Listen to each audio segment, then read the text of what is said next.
Right, we are live. Hey guys, how's it going? Welcome back to the Kiwi Lads channel. We are back for the final day of the test match between Australia and the West Indies. Now, it's an interesting day that we have got ahead of us because West Indies, to win this test match, they need 306 runs off the 92 overs. For Australia to get themselves a victory, they just need those 7 wickets. But I worked out that the run rate, it's about 3.3 that the West Indies will need to go at. And that is actually a doable run rate in a test match, definitely with Braithwaite still at the crease. Kyle Mayers making his way out there very late in the day of day 4.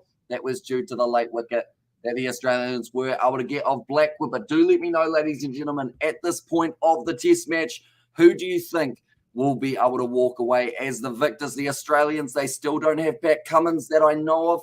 He may get an opportunity later on in the game if they do really need him. But for now, it seems like it's going to be an interesting one, to say the very least. The West Indies, they've kept themselves in the game just with the way they were able to finish off day 4. 192 for free, very impressive.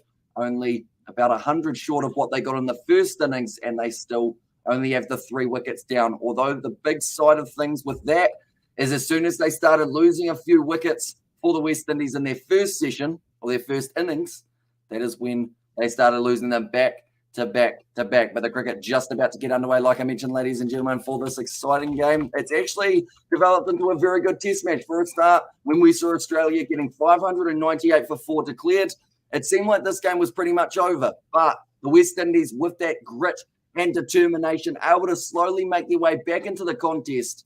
And now it's actually anyone's game on day 5, unlike the matchup that's taking place at the moment between England and Pakistan, which is just a run-scoring fest, but no wickets are being taken alongside it, which does make it very tricky for them. But Marnus Labuschagne, they're just showing some of the highlights he has had throughout this test match, managing to get himself a 200 in the first innings, then 100 in the second. Steve Smith, able to do a little bit of a similar fashion, although he wasn't able to get that 200 in the second innings, but he did managed to get it in the first. So 2 men in great form at the moment, Marnus Labuschagne and Steve Smith. But Braithwaite, you've got to say, the way that he has played throughout this test match, he deserved his 50 in the first innings. He's definitely deserved the century in the second, the way he's been able to knuckle down and stay at the crease for the West Indies. For a moment, we will go like this.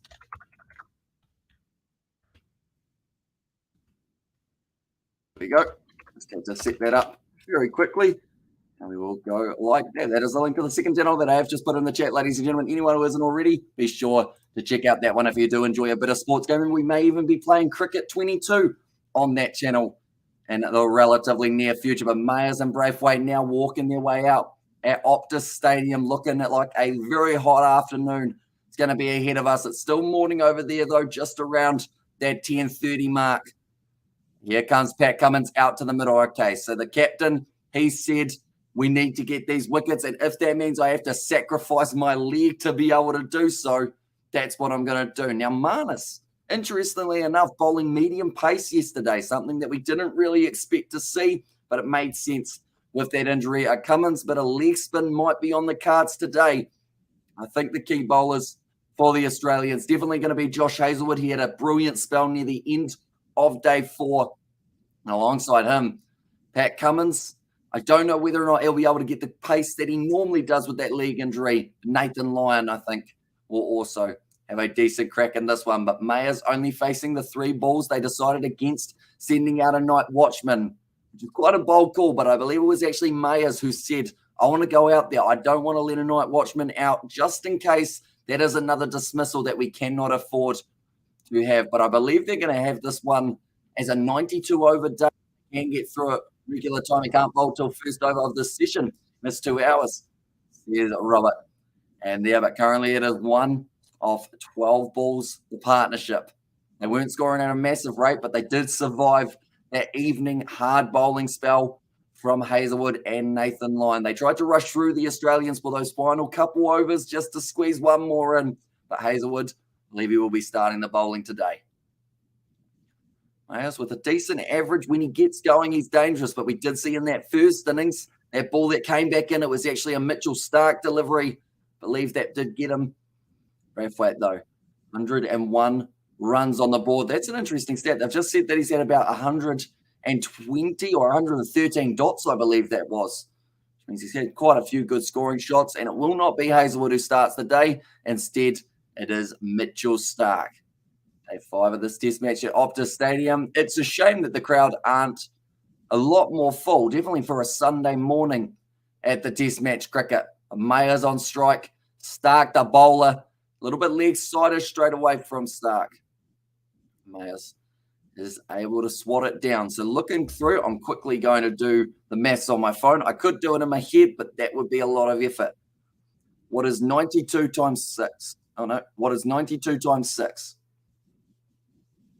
552. So they've only got another 551 balls that they have to face here, the West Indies, to get to the end of the day. And maybe he must have a really good mum all day on YouTube. Says that young boy Pete, I've got a really weird sleeping schedule. I can say that as a fact. But yeah, anytime we've got that little gap in between live streams, I'm pretty much out to the kitchen cooking something to eat and then straight back into this chair. This chair will constantly have my butt implant on it for the next 5 years or so. I think it's just going to be engraved. And Starc got Chundabal and Lyon for the other two. There's a Robert there, but they are just showing that delivery of Mitchell Starc. I was able to get Mayers out for only facing the 8 deliveries in the first innings, and it just ended up skimming through. Mitchell Starc, he got his angle right. I managed to absolutely nail it. But I should mention, we actually ended up filming a podcast this morning, me and the other Kiwi lads. We had to start at about 7:45 a.m. So the only time that everyone was actually free. So I'm running off 2 hours sleep at the moment. Starc outside of off stump off the edge. And Mayers, it's going to work out for him. A little bit of a glided, controlled edge, you'd have to call that from Mayers. It's racing away to the boundary, and he gets more runs now than he had in the first innings of the test match. And as I used to get that clip behind the ears, if I wasn't at work, says young boy Pete. I mean, to be fair, I am working as well. I'm actually doing a part-time building, job on the side. So pretty much I end up building during the day, streaming during the night, getting about maybe 30 hours of building a week alongside the YouTube. So it's working relatively well for me. I just have to juggle it so that I can do it at, a consistent pace where I don't burn out, which I feel like some stage might happen, but you never know. At the moment, we haven't had the burnout yet. Taking the single, Mayers gets himself the single there. So nice work from the West Indies, rotating the strike. They've actually already got their runs that they need for this over. Mitchell Starc here.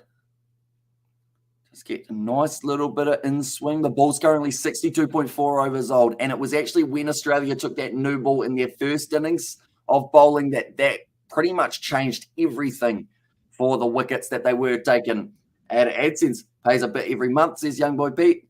Although AdSense for us normally is going into live streaming software and Sky subscription, that's about as far as it gets for us. And then a little bit towards lighting, microphones, etc. Just pretty much trying to keep everything still running and wishing the West Indies good luck. From here in Jamaica, lovely commentary, says Jocelyn. Thank you very much. I appreciate you being here. And hopefully the West Indies can make it go deep into this contest.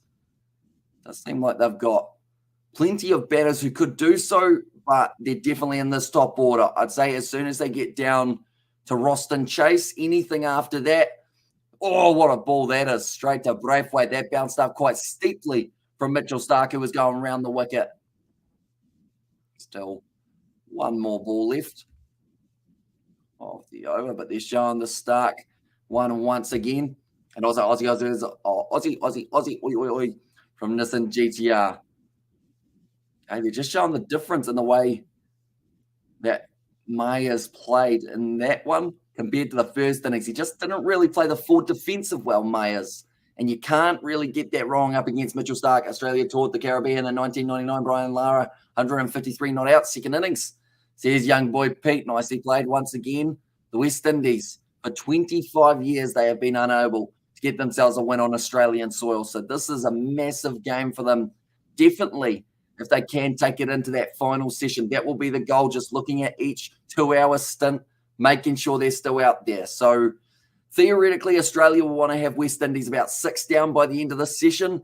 And West Indies, at most, they'd want to be probably 4 down. They can only really afford 1 wicket here because as soon as you get into that lower order, starts falling relatively quickly. And also that new ball just around the corner for the Australians, about 18 overs away. Nathan Lyon back into the bowling attack. Second inning so far, he's bowled 22 overs, 54 runs, has been scored off him, and he's got the 2 wickets to his name here. 301 runs and 91 overs to win for the West Indies. So the field that they've gone with, they've got the bat pad on the leg side. They've got a man at that close-in cover region with the helmet on. Still a first slip. I believe that's Steve Smith doing a few stretches. A man at deep square leg, kind of halfway in from the boundary and the ring, and then 2 men down the ground. And Lara's on commentary against Australia, young boy. That's very close for Nathan Lyon. Right. I don't think Australia are going to review this. Nathan Lyon, he sees it sliding down leg, but it was certainly close and a worrying sign for Myers straight away, facing off against Nathan Lyon. He didn't get that opportunity in the first innings. Oh, I'll tell you what. He's got the inside edge. That might have saved him if they had gone upstairs. I think Nathan Lyon thought it was going down leg, and it may have been just clipping the leg stump. That's a better ball. I'm playing off the back foot for Nathan Lyon. Only 1 review remaining for the Australians as well, so they've got to be strategic. No, it hits a pad first, actually, I believe. So it would have actually been sliding down the leg side. I don't believe it would have been overruled anyway. Australia may have kept their review. Lyon, nicely done once again. Myers does like to drop back and then really drive hard with it, the elbow up. Try and keep it going along the ground. But if he gets it wrong, Nathan Lyon, you can expect Myers to really go after him, try and hit him probably for 6, really. He doesn't do things in half, Myers. When he tries to hit the ball, hits it hard. Pitched up, nicely played in behind it. And they get them back when the new ball comes in, says Robert. And there's, that is true. Do they get both back or just one, Robert? I think it's normally 1 gained after the new ball's taken. But then, of course, that's normally when you don't have local umpires. So normally the teams are working with 2 rather than having the 3. Short ball from Nathan Lyon. We hit to the leg side. Mayers just making sure he's getting in behind it. They're saying the most important time for the West Indies here is this first hour. At 8 minutes, they've got 52 minutes to go till they get to drinks. And Viv Richards and Malcolm Marshall are the only players that Australia feared. There's young boy Pete. Wow, that's close for Nathan Lyon that time. He doesn't even appeal. Interesting. So you had every player in close, all appealing. Nathan Lyon didn't even look at the umpire. I think it was either inside edge or he was just uninterested. Maybe he knew that he didn't get as much tweak on the ball as he wanted to more because we got local umpires and they've got 3 reviews each. Okay, so you actually gain all of your reviews back. Because I know that normally when you have 0, then at the new ball, when you end up taking it, you do get 1 back normally. So I guess it's a little bit different with local umpires. Australia could go back to the 3 reviews available for them. Now just showing a little bit of the awkwardness of Nathan Lyon throughout this one. Braithwaite looking to score any time Lyon is bowling, whereas in the past Test matches, we have actually seen Nathan Lyon start to wear him down a little bit at the crease, but Stark steaming in. Good pitched up delivery. Myers hits it straight to the fielder. Cummins almost got the run out opportunity. Getting through for the single. Braithwaite moves up to 102. That brings the West Indies down to needing 300 runs to be able to win this match. I'm excited to when it gets to the stage of saying how many balls are left in this matchup. I believe that's normally when it's less than 120. 380 or so balls away we are from that currently. But once it gets there, that's going to be the exciting time to see if West Indies can hold on. They're going to have to survive the new ball for about probably 40 overs before that point, though, when it is taken by Australia. Mayer sitting on 5 off 13, has had that 1 boundary shot and also the single. They both came off Mitchell Stark. Was now going back over the wicket, pitched up. What a shot that is. That is shot of the day and probably will be for a long time. Mayers hitting it out through cover with a beautiful drive. And it's going to be 4 runs. If the bad ball is bowled, you've still got to punish it. And I believe that is the West Indies mentality here. Straight through it. Looks to try and just get it slightly towards that cover point region. Plays it very nicely. It made a crisp crack off that. Hopefully that wasn't the bat cracking. But I don't believe it was. I think it was just straight out of the screws. 200 runs up for the West Indies now. Mayer's up to 9 off 14. Mitchell Stark now once again outside of off stump, left alone this time by Mayers. A little bit of the length brought back from Mitchell Stark, and West Indies can still get bowled out for 310 if they lose a quick wicket or two. Exactly right. If they lose any wickets in the next, I would say 30 minutes, it's going to be tough for them to even get out of session 2 of this test match. But if these two stick around and they are only 4 down at the end of the first session, there's still a very good chance that we see them go far. I've just realized that there is actually a UFC fight card on today as well, which is quite exciting. I might have to watch that one after the cricket is over. So no spoilers for the UFC, ladies and gentlemen. If we can avoid it, would be hugely appreciated. Blackburn set Bangladesh 149 to win and the second T20. Although from the bowling that we saw from the Black Ferns in their first T20, you probably only need about 50 runs on the board. I think we can hold on, says Gordon Dixon, and that is the positivity that the West Indies need. For them to get a draw is paying $6.10. For them to get a win is paying $16.50. Currently, Australia to win is paying $1.13. So they're saying the likeliness of the West Indies going all the way is pretty slim, but not impossible. It's a lot better than their earlier on in this test match, sitting at about $51 at one point for them to be able to win it. They are cutting that down quite nicely. Stark off the back foot once again. Mayers, not a lot of foot movement there, just pretty much putting the bat out, hitting the ball. Sometimes that can be a risky tactic, definitely if the ball's moving around. But currently, not moving a huge amount. And Brian Lara not out there to save the day, sees young boy Pete, and he is certainly a player they'd love to have in this West Indies side, although they've still got a lot of talented batsmen, but just around the corner from making their way to the middle. And Roston Chase, I have a feeling for some reason he's going to be the guy who has to face probably 100 deliveries for the West Indies. And if he can do that, will certainly help them out. Mayers on strike. Mitchell Stark, final ball of the 65th over for the Australians. It's an in-swinger. Nicely played once again by Mayers. He survives the over, and that will be 202 for 3 now. Just watching that number. The thing is, seeing 89 overs to win and seeing that amount of runs, that is still well and truly doable for the West Indies. And the overs we've seen today, they've actually been going above the required run rate. They'd need to keep on doing that throughout the rest of the day. Have a good chance, but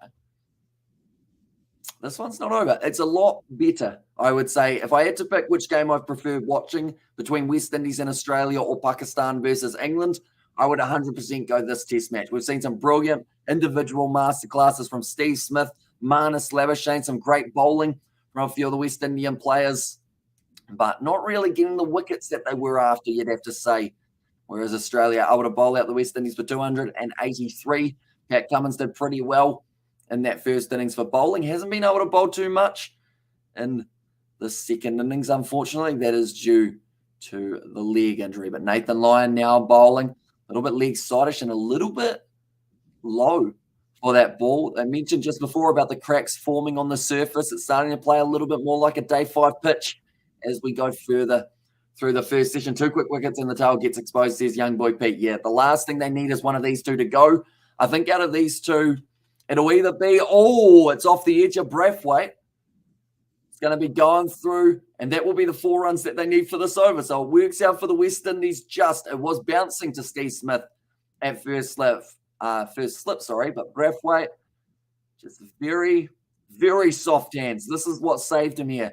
Just the fact that he just tried to glide it down and it skidded straight through, runs away for the 4. But I would say if Nathan Lyon continues bowling, Braithwaite's the man who may go. And then for the paces, I think Mayers is going to be the man who's dismissed next for the West Indies. Nathan Lyon still got that slip. No run taken there by the Windies. Sitting on 172 deliveries faced for Braithwaite here.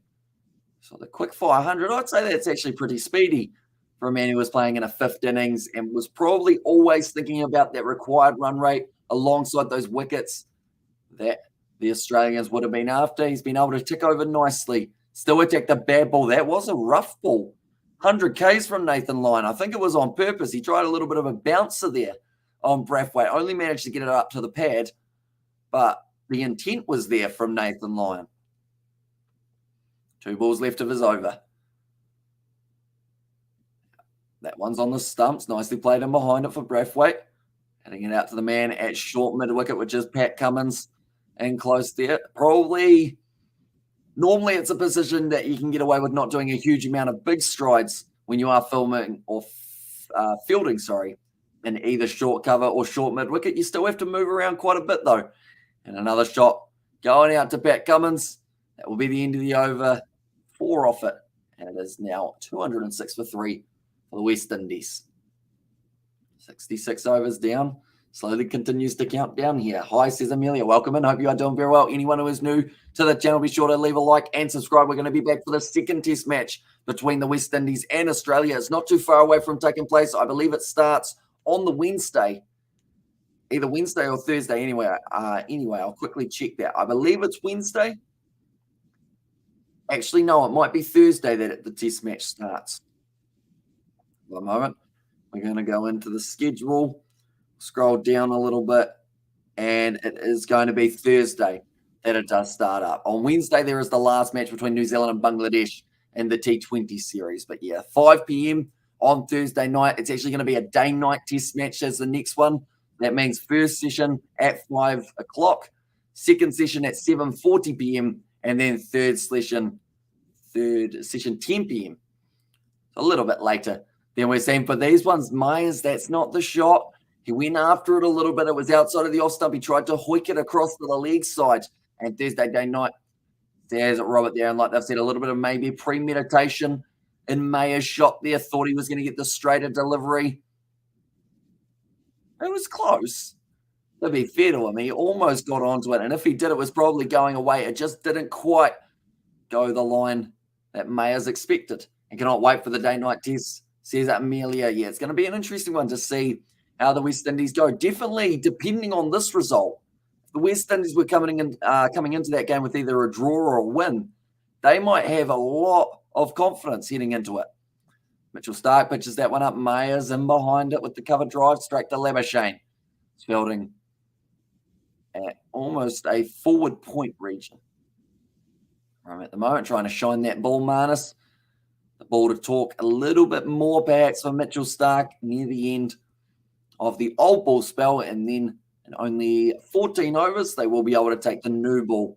Could be quite effective for the Australians, as it was in their first innings of the game. Cam Green, he normally pitches up quite a bit, so he might be expected to get a few more overs here for the Australians. See if you can lure Mayers into maybe going for that cover drive again, but put the ball a bit wider. Mitchell Starc in swinging Yorker. Hit to the leg side. And Pat Cummins has been able to field it once again. Mayers getting himself another single. At the moment, there's a bit of a stalemate. You'd have to say, similar to how the West Indies started yesterday in their batting, they've just been able to really hang in there, I guess is the best way of describing it. Playing the good ball, making sure that you punish the bad one. And Braithwaite, it's been there ever since the start of this innings. And that was actually day 4, session 2, I believe. So this will be the third session he has spent at the crease now. 2 slips. And also Cam Green fielding at gully. They've got the man at deep fine leg. He's waving his hands. I don't know whether or not he was quite in the position he was wanting to be. Slightly shorter ball. Braithwaite does well to just take the speed out of that ball and block it. They are just showing the earlier one from Nathan Lyon. Now, there was the appeal. They were saying that Australia, they are down to 1 review. I believe it actually ended up, hang on. Wait a minute. Australia, it was given not out. They were looking for the LBW. Mayer's actually edged that. I never clicked at the time. The fact that he had got that inside edge, and Marnus, they were saying he caught that ball and then started appealing. So Australia could have had another wicket early on in the day, but they decided against using that last review, maybe thinking it was going to be the LBW, because Nathan Lyon actually said it was sliding down leg. So that's why they didn't go for it. And I was like, hello, long time no see. Says Triple H, welcome, and mate. Hope you are doing very well. Hope you're excited for the test match summer that we've got coming up, because we've got a huge amount of matches just around the corner, whether that is England versus Pakistan, Australia versus West Indies, their second test match, New Zealand play Pakistan later on. South Africa, they're going to be going up against Australia. There are plenty of matches there. A.H. Risby has said the match draw in there as well. And at the moment, the draw is slowly becoming more of a probability. As long as they don't play shots like that, Braithwaite just trying to chase after that slightly wider delivery. End of the Stark over. 207 for 3. The West Indies. They're one of those sides that when they are playing well, they normally just get themselves into positions where it looks like they could win a game. But then one little moment, one good over from the Australians with a wicket taken could be the deciding factor. But Mayers could have been dismissed there. They are just showing that he did get the inside edge. Or did he? Bat hit in the pad is what Mark was saying it might have been. I think it was a little bit higher up than that, though.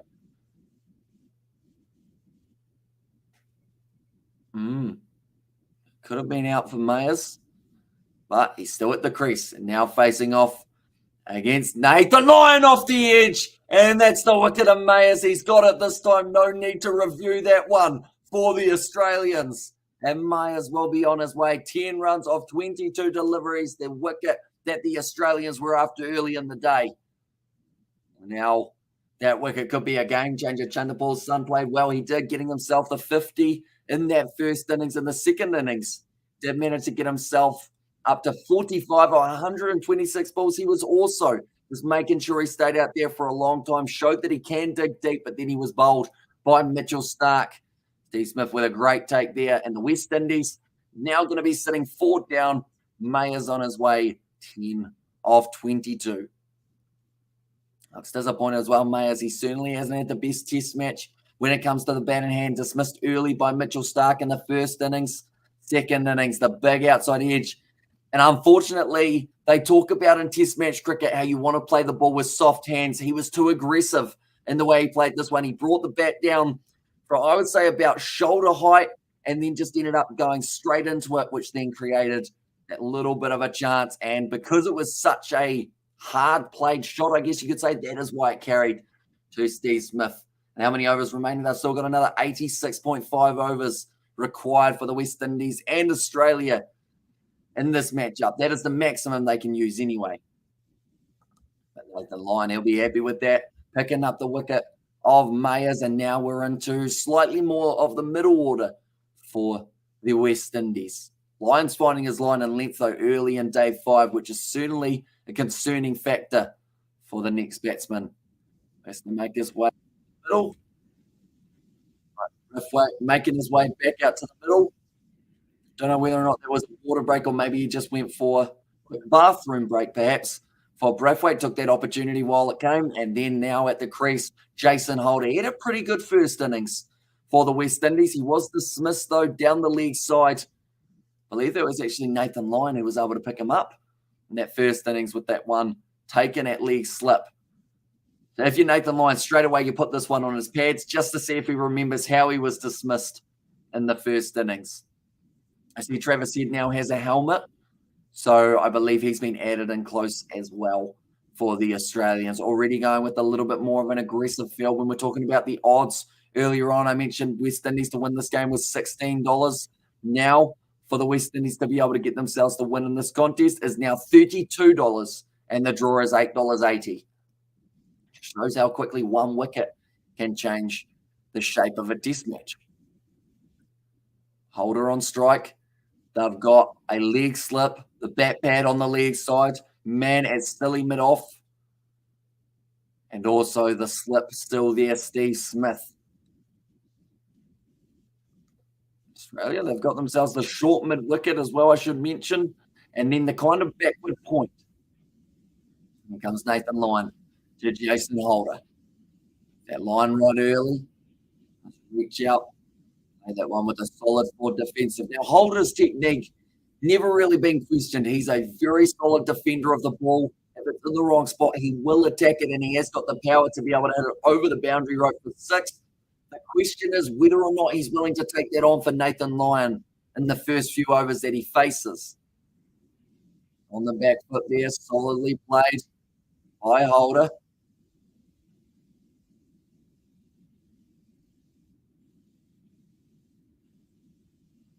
A lot of talk coming from the Australians behind the stumps. At the moment, they've got their tails up, which is normally very beneficial for their whole bowling attack. A little bit leg sidish from Nathan Lyon, but it's straightened quite nicely. Holder once again straight in behind it with a solid defence. No more balls left. Warner's fingers are held together by tape by the looks of that. It's not ideal for him. Mana's just doing some chapstick on his lips, making sure they don't dry out. Mine, though, that's a better ball, a little bit shorter. See if Holder's willing to attack him. And Damo left the screen for 3 minutes and Mayer's gone. I wonder if he was out playing an aggressive shot, says Jake. It wasn't really what you call an aggressive shot. It was just he played too hard at it for a ball that needed to be blocked, I guess is the best way of describing it. I'm trying to look around for something that looks like a bat. Oh, Holder a bit aggressive with that shot. Whips at the leg side, which channel live telecast in India. I'm not too sure if we had to watch in India, but the best option is to end up Googling, just pretty much typing into the internet where to watch West Indies versus Australia in India. And Steve says Jake. And also someone has to stay with the captain, says Gordon Dixon. Exactly right. Oh, I found something. It's not quite a cricket bat, but it is a table tennis paddle. So pretty much, I'm going to have to try and get back a little bit so you guys can actually see. Rather than playing the shot kind of down here, just tapping it slightly with soft hands, Mayers, he came from up there and then also kind of met it with that, which then created enough momentum for the ball to carry straight into the hands of Steve Smith. But rather than just soft hands, tapping it nicely, he kind of went straight at it, but didn't actually fully commit to the shot because he wanted to hit it hard, but he should have actually attacked it if he wanted to hit it hard rather than just giving Nathan Lyon half a chance. Josh Hazelwood back into the bowling attack now, 13 overs bowled, 39 runs, an economy of 3, yet to pick up a wicket here in the second innings. Nicely played by Holder, who is sitting on 1 off 5 deliveries at this point in time. 86 overs remaining in the day and 12 overs remaining until the Australians are able to take the new ball. To the West Indies, says Nicholas there, and he has got the Jamaican flags in the chat. Now, if I'm starting to get the hang of the time zones, which I think I might be, currently in the West Indies or in Jamaica, I want to say you're sitting at about 11:48 p.m. or sorry, 11:48 a.m. No, I'll take that back. 11:48 p.m. Is that correct, Nicholas, or am I a few hours off? Do let me know. A nice batting form there, buddy, says Jake. You got to have that elbow up. That's the main thing. My average is 10 because I've only batted once and I got bowled, unfortunately. First came back in 10 years, which was a bit of a wake-up call for the body. My hamstrings and calves did not enjoy running between the wickets. I was an amateur on Sony Network in India. Okay, so that's the option, Yogeshwar. Also, it's now 9:48 p.m. Okay, so I was a mile off. I went 2 hours. Okay, so it's actually, so it's 18 hours behind rather than the 20 hours behind like I was going. Okay, so you guys might get to see a few of the sessions of this one at a decent hour in the West Indies. Showing that it's at Optus Stadium here in Perth. It's a beautiful afternoon once again. The weather in Perth has been phenomenal for this whole test match. I think that extra heat maybe has increased the chances of a bit more of the cracking on the surface. It's not too bad so far. Nathan Lyon, he's starting to actually bowl quite a straight line rather than going for those rough marks that we may see if Mitchell Stark had bowled a damn more pitched up delivery from Hazelwood. Holder on the front foot, disappointed that he missed out on the opportunity to get it through a gap. Also having to swat away a few flies, I should say. So I cannot see the game, says Norman. Not on here, but if you let me know what country you're in, Norman, I'll tell you your best bet for being able to watch it. Whether there is a free broadcaster where you're from is a different story, but always there are ways of watching depending on where you are in the world. It's just more of the case of knowing where to be able to watch them. So do let me know whereabouts you are. We will try our best. Let you know where you can watch it. Still on strike. 1 run of 9 deliveries. That wicket will certainly halt the momentum that the West Indies had in terms of scoring at about 4 or 5 and over. The first stages of day 5. Hazelwood still looking very fresh after his bowling stints yesterday at Canada. Oh, I was wishing you wouldn't say somewhere in North America because I'm a little bit less familiar. Canada, although I want to say that might actually be, there's one that has a YouTube channel as well based off it. They gave us a copyright claim once. What's the Canadian watch? I'm going to actually Google this. Watch Canada. Apparently the Zone have it, but that's not the one that I was thinking of. Willow TV, I believe, would be your option in Canada to be able to watch this. And Willow TV in North America, says Jake. But yeah, they ended up copyright claiming my voice at one point in a BBL live stream. They said that what I was saying was actually their footage or their own commentary. So yeah, I lost all revenue from that live stream because they said that my voice was theirs. It was a bit weird. We've had a few interesting run-ins with copyright. As a few of you already know, we've had a few strikes on the channel throughout our time. Now, Braithwaite's going to be on strike. Well, then Nathan Lino. Okay, thank you, bro. Says no worries at all. Hopefully, I'm not sure how expensive Willow TV is, but hopefully it's not too expensive to be able to watch it. Sean here leading strike rate and test during Brian Lara's career. Adam Gilchrist at the top. Brian Lara was there in the 3rd place position.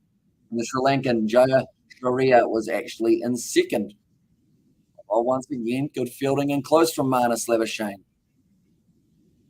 This is the kind of time that Braithwaite has been able to step up multiple times for the West Indies in this test match. When there's been a wicket that's fallen, he just knuckles down, makes sure that he's not the next man to lose it in quick succession. Or if he had swept that, he would have been going back to the shed, but luckily managed to pull out of it late. That will give Nathan Lyon a little bit of confidence because now he's got Braithwaite double thinking what he's going to do at the crease. He manages to play it well for a player who was almost dropping to his knee, though. He'll bring the length back a little bit. No, he actually pitches it up. I think Braithwaite was expecting the shorter ball from Lyon, but he's inside of the head at the moment trying to play mind games with the West Indian opener and captain. Still 3 balls left to the over as well. This is when Lyon's dangerous. He's already got the batsman guessing in the early stages of the over.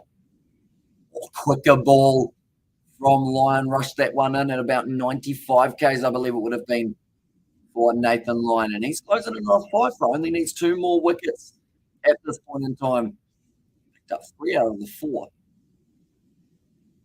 This final innings for the West Indies. And also I should mention only another 60 balls or so, and then Australia will be able to take the new ball. I would think that Pat Cummins might get the opportunity with that ball. Might be why they've been saving him for so long, unless they do unless they end up going maybe Hazelwood a couple overs now to warm him up. Stark will also get the new ball, I would think, which is why we've seen him taken out of the attack. That's one end secured. It's just whether or not it's Hazelwood, Cummins, or Green who gets it from the other end. Nathan Lyon advances down the ground. Braithwaite hits it hard, and 1 bounce for the skipper of the West Indies. That will go down as the, I believe, about the 14th boundary. I might be wrong there for Braithwaite. How many 4s? Okay, sorry, it's actually his 13th 4 that he has been able to hit throughout this matchup. I was close with the 14. I thought I saw that somewhere. But good shot from Braithwaite. Hits that down the ground over the top of Nathan Lyon, who's smiling about it. He's relatively, he's hurting on the inside, but he's happy that he's been able to get Braithwaite attacking there. I'll mention anyone who is new to the channel, be sure to leave a like and subscribe. We're going to be back for the 2nd test match between the West Indies and Australia. That's starting on Thursday, 5 p.m. New Zealand time. It's absolutely hugely appreciated. All you being here, Skipper Craig on the charge, says Nicholas. And yeah, he's just one of those guys who won't back down from the challenge. He enjoys these scenarios, knowing that your back's against the wall, trying to show everyone how good you are. Playing that one extremely late, Jason Holder up against Hazelwood. It almost played it completely behind the bat. It would be nice to see Braithwaite get a double 100. Certainly would be. And you got to say, with the way he's batted in that first innings and in the second, the man certainly deserves it. He's been a real shining light for this West Indies batting lineup. Just gives some of those young guys a bit of confidence as well. Like him and Chanderpaul, I really like that combination as the openers because you've got the experienced captain in Brathwaite with the youngster Chanderpaul, who's got all the talent in the world and the ability to maybe one day be right up there as a great West Indian opener. New ball's due in 10 overs, says Robert. Exactly right. And good evening all. What is the score? Can someone say? Says Orville. So at the moment for the West Indies, they are sitting 212 for 4 off the 70 overs. They still require quite a few runs. 286 to win off 83.5 overs left. And they are those 4 wickets down. Like I mentioned, the last wicket, actually Mayers, who was dismissed for only about the 10 runs. Now Jason Holder at the crease. Hazelwood now charging in. Short ball over the top of Jason Holder. You've got to really bang it in short if you want to get it over that man's head. Still 3 balls left of his over. And Holder doesn't like scoring this slowly, but it makes sense at this stage of the match for him to just have to hang in there a little bit longer to then get those opportunities to score later on. I think he'll go after Nathan Lyon if he gets the wide ball outside of off stump. He's got a brilliant cover drive on him, normally lofts the whole field and the whole boundary rope as well. Also, we've got the Loveville 212 for 4, need 286 to win of 83.4 overs. Nicely in behind it for Holder. Solid technique. Bringing in Julian on the commentary, just saying how key the new ball is for the Australians. If they can pick up a couple quick wickets in a row, you might have West Indies in a dangerous position. I'm just going to have a quick look at the batting order, see who they're going with. So yet to bat, they've got Josh De Silva. He actually had a really poor dismissal in the first innings, got bowled by Mitchell Starc on the third delivery for a duck. Roston Chase, Zari Joseph, Kumar Roju also got a duck, and then Jaden Seals, the last man in that West Indies lineup. So you'd have to say De Silva and Chase probably the last of the batsmen. Alzari Joseph certainly can still hit a ball well. But it's that question of whether or not these new guys who make their way to the crease have got 100 balls in them, because that's exactly what they're going to need. They need a guy to stick around for a little bit longer, whether scoring runs or not.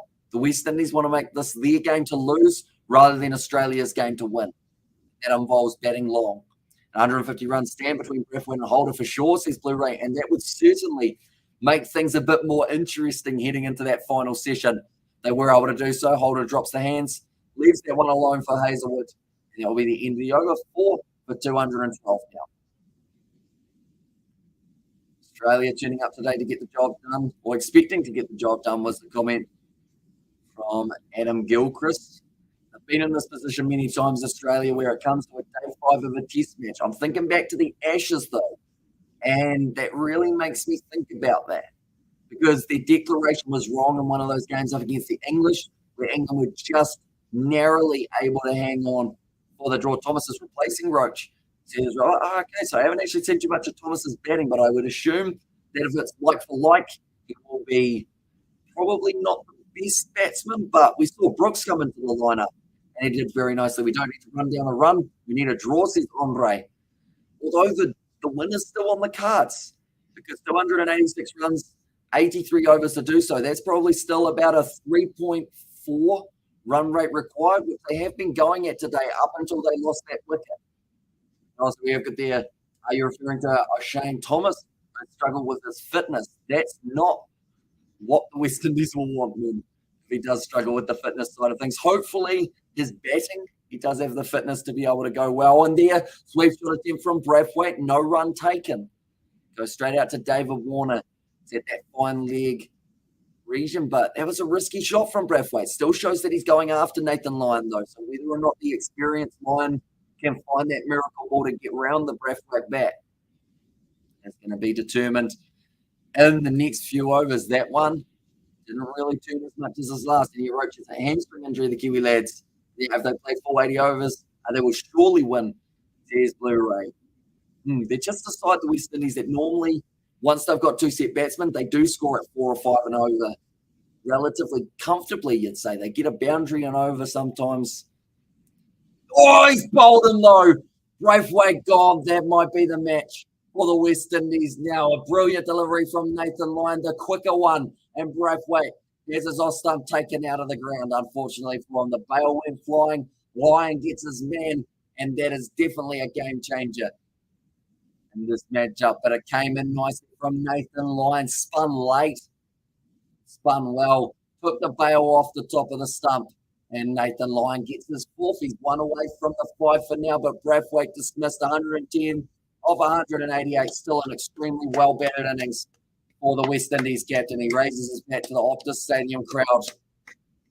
13 fours, spent 310 minutes at the crease. But he ended up losing his wicket there to Nathan Lyon. So there goes the game for the West Indies. It's certainly going to make it a lot harder. The Silver and Holden now have to get themselves that 150-run partnership that was mentioned just before. But Nathan Lyon gets the tweak on the ball. Came back well. The right length to make Braithwaite not sure whether to come forward or go back. In the end, he went back for it. But then he had to play the hands way out in front of him. So there was a chance he could have even ended up with an edge if he had connected with it, Braithwaite. Nathan Lyon gets it. Now 5 down for the West Indies. Still another 82.2 remaining in this matchup. But the good news is, once this test match is over, ladies and gentlemen, we only have to wait another 3 or 4 days, and then we get to see another match between the two sides. The day-nighter on Thursday night. We will be covering it live on the channel. We're going to be covering the whole of the first day, believe the whole of the second day as well, if I'm not wrong, and then little parts of the next couple of days. So be sure, if you haven't already, hit that subscribe button. It's hugely appreciated. We are closing in on 20,800 subscribers. We're only 6 away. So be sure to hit that subscribe button. Also, if you do enjoy a little bit of gaming, you do want to see more of myself, the second channel link is in the pinned comment. Be sure to check that out. It is myself and a couple of the other Kiwi lads playing random games, including a video that is going up on the channel tonight. Nathan Lyon, wow, that spun a lot. That was a good length. Might have found a little bit of that rough outside of the off stump. That one came right back in to De Silva. Still one more ball left of the over. Good innings, Braithwaite, but we needed you to stay till the end, says Nicholas. I think it's also not just that, but he needed someone to stick around with him, Braithwaite. Left alone there from De Silva. That will be the end of the Nathan Lyon over. Once again, picking up the wicket in it. And that's going to be 212 for 5 now. And Devon Thomas, there's Robert from the Caribbean. Looks like West Indies will lose. There's Seymour Journal. I mean, even if they do lose from here, the West Indies, they have gotten a lot closer than a lot of people anticipated. That is for sure, because some people felt that it was going to be possibly day 4 that this test match was over by. Showing Nathan Lyon the fullest delivery of his spell up against Braithwaite there, or at least for that over it was. And was the one that just managed to get the outside of the stump. 96 Ks as well, added an extra 10 kilometres on that one. Gets a round of applause from the crowd as he makes his way back to the boundary. Hazelwood charging in. Now, this is a dangerous period for the West Indies because the new ball and only 8 overs. Don't think West Indies can stand up. Then Melo. And yeah, they've had a decent enough test match to make me think that the day-nighter taking place in Australia on Thursday could be quite a close one. Nathan Lyon just signing a whole heap of caps in the crowd. Just making sure that the ball's not going to be bowled while he's looking away, Nathan Lyon, although he will be hoping to pick up a few more wickets in the process of this matchup. There's still 5 up for grabs for the Australians, although Hazelwood yet to pick up one in the second innings. That's close, but Hazelwood goes a little bit high to Holder. And, of course, if that hits the man on the top of the pad, it's well and truly going over the stumps because he is a pretty solid unit. Jason Holder. Like they're saying, the setup of Nathan Lyon here uses tactical thinking to work out how he can get Braithwaite out. And then that slightly fuller delivery, the slightly quicker delivery as well. We don't need any doubters on the West Indies. West Indies beat England at their home, so it's possible for them to beat Australia, says Nicholas. Exactly right. They've got, it's off the outside edge. In fact, it came off the glove of Holder. That's a direct hit from Australia. This could be out as well. They're going to have to check this one for the run out, but Holder, he was late leaving his crease. I believe De Silva was the one who called yes. Holder wasn't too keen because his finger was sore, and he may have just been run out by Marnus Labuschagne. And also, so you're going to risk Roach's hamstring. Are they back up again on Thursday? Says Robert there. Oh, he just gets in, Holder. He's just managed to ground the bat inside. It may have been up in the air at the time of the ball hitting the wickets, or it might have been actually just after that it bounced up. But Holder's still going to be in there, not out for the run out. Indeed, it doesn't make sense to replace a bowler with a batsman, says Nicholas there, and nearly got Holder, says Amelia. And ask your coach that question, he made the decision, says Robert. Yeah, it will be interesting to see what the West Indies selection looks like. Okay, Holder looks like he might have. Has he got a problem here with his finger? I believe that ball actually bounced up and smacked it. It might have. Oh, okay. It might have actually been that bottom hand, this thumb, getting bent back, and that really hurts. So probably lucky that Holder is still at the crease for the run out, but also still at the crease because he's had his finger bent the wrong way. Last thing they want to do, though, is lose him for the bowling side of things. But Marnus, he was disappointed. He was really keen to get that run out, keep the momentum going in the favour of the Australians. Yeah, Holder was late leaving. De Silva called straight away, yes. Holder was watching when the ball went. And Marnus straight away knew that it was going to be the run out opportunity. The replacement should be able to bowl and get some overs in, says Nicholas Harwood. And there as well. Yeah, who knows? Maybe they will go with someone in the next matchup rather than Roach, just to make sure that he is 100%. I believe the West Indies, when is the next test match that they've got after this one? We're actually going to have a quick Google of that. I'll bowl once again, West Indies cricket fixtures. There we go. What do we got for the West Indies coming up? They have got a test match up against South Africa. That's actually in February, though. That's a little bit further away than I thought it was, but that will be an entertaining series. We will also be covering that one on the channel, ladies and gentlemen. They've got that 2-match series, and also West Indies can still show some fight. Exactly right. They can cut down those runs down to under 200, and then from there, just see how close being able to close out this day. All right, well, to get, I'm worried about that new ball, though, coming in only 7 overs or so. Short ball, De Silva plays it well. He has already faced more deliveries than he did in his first innings. He was bowled by Mitchell Stark. Love from India, bro. Thank you very much for being here. It is hugely appreciated. All of you guys being here all around the world as well, watching this live stream. It's been absolutely awesome. We're currently 4:08 p.m. here in New Zealand, which means they have got themselves another hour and 12 minutes until the end of this session. There's still plenty of time for the West Indies to get runs. Plenty of time, though, also for Australia to get wickets. But be sure to leave a like and subscribe. Anyone who is new, we're on the road now to 21,000 subscribers. We managed to hit 20,800. So be sure to hit that subscribe button. We will be back with plenty more Test cricket in the future. And another competition I'm quite keen on covering this year would be the Caribbean Premier League. If that's something you guys want to see, do let me know. Short ball there from Hazelwood to De Silva. To the way to the league side, it looks like they're just going to be running slowly between the wickets to take the single. Kawaja Fields. That will close out the over. And De Silva now back on strike for Nathan Lyon. Your question, was that on purpose? And over 228.5 out of the 80 is Ciabello. Oh, sorry, that would be 220. Is it 228.5?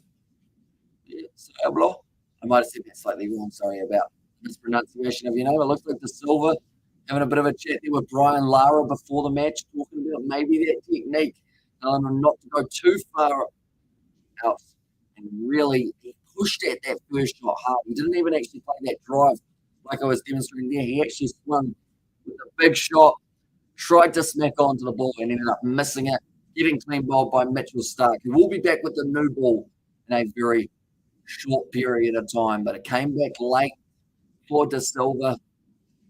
You can expect a lot more of that throughout the rest of this matchup, I would think. Definitely with so many overs up the sleeves of the Australians, but he's on strike now to Nathan Lyon, who's closing in on his 5 foot. Someone's phone's ringing in the commentary box. Well bowled, plays it late to Silva under the eye line. I'm from India. Says Mahesh down. Thanks for sharing your commentary. Good job. Says Seymour Journal. Yeah, I've been loving this. The first test match that we're back on the channel for 3 months. We've actually taken a little bit of a hiatus from test match cricket only due to copyright, and we didn't want to end up with a random strike on the channel, but now we're back and we're in full effect. We've got plenty more test match cricket coming up. Yeah, man, once Windies score 229 or over by the 80th over, that's a betting win. Ah, I see. Okay, I didn't realize that was actually the bet that was on that. How many wickets down at the moment? They are sitting 5 wickets down, just recently losing another one. They're a little bit lobby there from De Silva, but it was Brathwaite who was dismissed by Nathan Lyon. And today is India versus Bangladesh first ODI. Can you do commentary for it? Says Piyush. We haven't actually done a huge amount of ODIs on the channel, mainly because of how long they are. They do going for about that 8 or 9 hours or so. So I'll just have a look and see what time that match starts. But I don't believe we'll be able to cover that one on the channel today, unfortunately. But maybe in the future we can look at a couple of ODIs as a possible option for us. And also we have there, back to how's that? There's Mark. So the matchup taking place between Bangladesh and India for their ODI starts at 7 p.m. But it's not actually being shown in New Zealand. That's very strange. They haven't got it on Spark Sport and they haven't got it on Sky, which means no one picked up the broadcasting, which is a bit weird. I hope that if they've got a test series between the two sides, yes, they do. Doesn't look like anyone's picked up the broadcasting rights for that either. But if they are showing it here in New Zealand for Bangladesh versus India, we will be sure to do the commentary for that test match. West Indies still have that batting to remain in the game. Says Piyush, yeah, still 80 overs left for them to last year.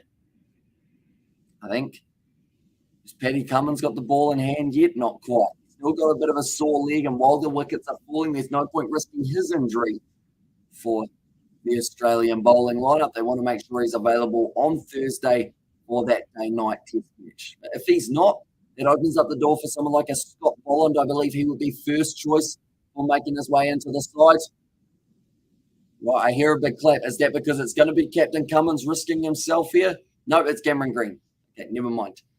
Cameron Green, none for 42, hasn't been able to pick up the wicket yet. Good to see Test match playing more in spite of T20 and T10 leagues, says Nicholas. Exactly right. I always find that Test match cricket my favourite type of format to cover in the cricket and commentary.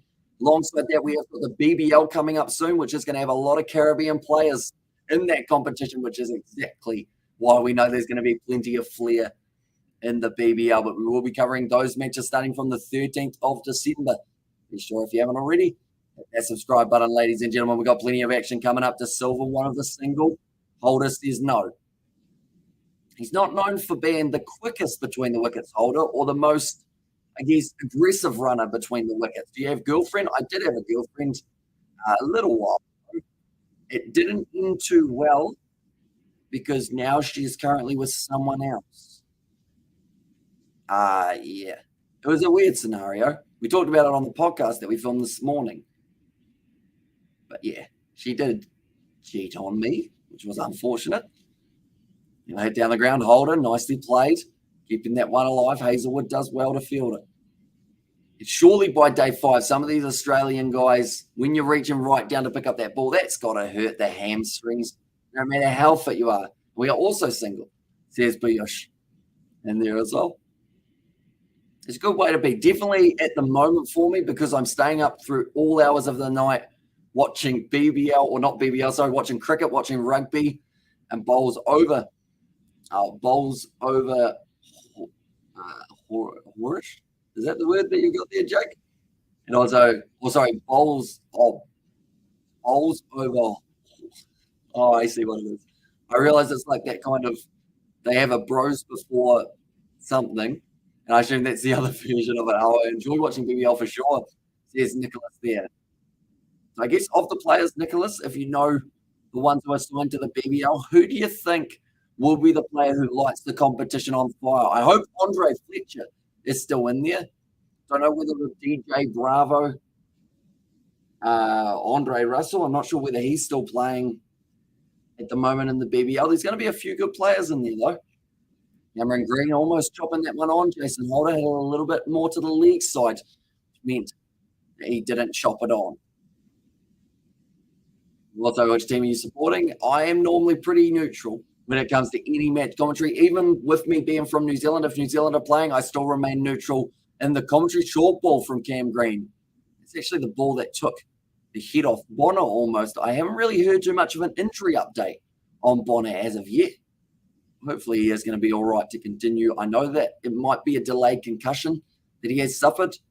And also the Holder has had or have had centuries in test, and so did De Silva, so expect some fights, says Seymour Journal. And you're currently 5 overs away from the new ball from the Australians. That's definitely going to be a testing period for the West Indies batsman. Another short ball from Cam Green. That one didn't bounce as much as I anticipated it would. Into the Cam Green over. It's a maiden. That will be 5 wickets down. 214 runs now. Sydney Thunder, says Nicholas. Very good side. Usman Khawaja, Alex Hales as the opening duo. Also alongside that, they've got a bit of experience down the order. I'm wondering whether or not this year is going to be Daniel Sam's year for the Sydney Thunder, because he had that absolutely brilliant year. I believe it was 2 or 3 years ago, and then he went a little bit quieter after that. So maybe, I guess, players just started getting used to how to play him. They've got a good bowling lineup. They had that youngster come in. Was it Mahmood? He did get to do a little bit of bowling. Had some brilliant figures in his first game. Nathan Lyon, though, to be added back into the bowling attack. I'm not too sure whether or not that man's put his name down for the Sydney Sixers again for the BBL. Australia need 5 wickets to win. It's a stat that's just come up at the bottom of the screen. Australia, they've got 5 more overs till they are able to take the new ball now. Yeah, interesting that no one picked up Bangladesh, India in terms of being able to show it here in New Zealand. Bit of a shame, I would think, because that test match that starts at 5 p.m. between them actually works well for us. If we were able to cover the first 2 days of that competition, we'd be able to do the whole day straight through when it starts, with the ban on December 14th. Unless I've got that. No, that would be a midweek one, I believe. So we're still on strike. 1 off 13. Holder sitting there. 2 off 26. Both men going in a slower strike rate here. This match would be ideal for both of them to produce centuries on this match. That would be epic, says Nicholas. And also, Gino, hope you are okay. Says it was abracadabra. Yeah, and also we have got the mighty Aussies crushing the Windies. Oh, no. Oh, I wouldn't say crushing. I feel like crushing would have been finishing on day 3 or 4. But they're still doing very well, Australia. At the moment, they're in the box seat. And also, India time is 8:50 a.m., says Piyush there. And also, I love Test cricket, says Master Mel. Yeah, it's brilliant to have it back on the channel. It's been a long time coming. Last matches that we covered was South Africa versus England, taking place in about September, I believe it would have been. Shot down the ground once again. And be the single for Holder. So 2 runs at the moment off this over for the West Indies, which is more than we've seen in the last few combined. Buller is in the chat. Welcome in, mate. Hope you are doing extremely well. If the mighty Aussies crushing the West Indies, the match wouldn't go to a day 5, says Nicholas. Exactly right. I think it go this far. And if they can get through this first session, the West Indies, they will be pretty happy overall. I mentioned that they can only really afford to lose 1 wicket in this session for the Australians. They want to have them 6 down at the end of this one. And there is still an hour left of the session. Good job, says Abracadabra. And also, yeah, I'm a Seymour Journal. The chat as well. Right, does Nathan Lyon try the quick delivery? The commentators think it's coming. Nathan Lyon, yeah, a little bit whippier that time, about 95 kilometres an hour. That will close out the over. 5 for 216. 4 away now from the new ball. They're actually, the over rate is very impressive from Australia at the moment. They're getting a huge amount in. And I believe that's because they've got their tails up. They've got the momentum, and they know they're only 1 or 2 wickets away from having a really good chance of making their way into the winner's seat for this contest. They're just showing the wickets once again. It was Stark able to pick up Chanderpaul. He chopped it on, unfortunately, for the West Indies. That was late in the day yesterday. Then Brooks was dismissed. Good catch taken by Steve Smith of Nathan Lyon's bowling then. Well done and close from Labuschagne, taking the catch of Blackwood. Another catch taken by Steve Smith for the dismissal of Mayers. Was gone for 10, and then that last delivery from Lyon, getting rid of the captain of the West Indies, Brathwaite, for 110. And when you have 100k, you will not be able to answer and react to our comments, and then you will react to super chats, says Yosh. Although I think I talk a lot quicker than a lot of YouTubers do when they read the chat. So even if we have 100k subs, I think I'll still be able to get through a majority of the messages just because of how quickly I talk. Oh, little bit of a warning there for Cam Green, maybe cutting in a little bit too early. West Indies still has some batting left, exactly right. They've still got Roston Chase as an option. I think he's probably, for me, the last likely to bat for 100 balls batsman that the West Indies have. I mean, Alzari Joseph, don't get me wrong, great batsman, but I think he's probably a 50-ball batsman, if that makes sense. I think by then Australia would have been able to work him out, definitely because this would involve the new ball if it was relatively soon. And we could have won early on day 4, but the team decided we want more time out of the field because we want to give the fans more value. Here's Master Mal there. Although for Australia, I guess there's a couple risks in the way that they've taken this test match, because we think back to the Ashes. Yes, they won it. Overall, don't get me wrong, they did win the Ashes, but there was that one match where Cummins got the declaration wrong. There was the same thing that happened in Pakistan. Cummins got the declaration wrong there also. So it's all about finding that right time. Australia, they weren't expecting to have Pat Cummins unavailable for the bowling, so it's put extra stress now on Cameron Green, Mitchell Starc, and Josh Hazlewood. The last thing they want is to end up with one of those three with an injury here.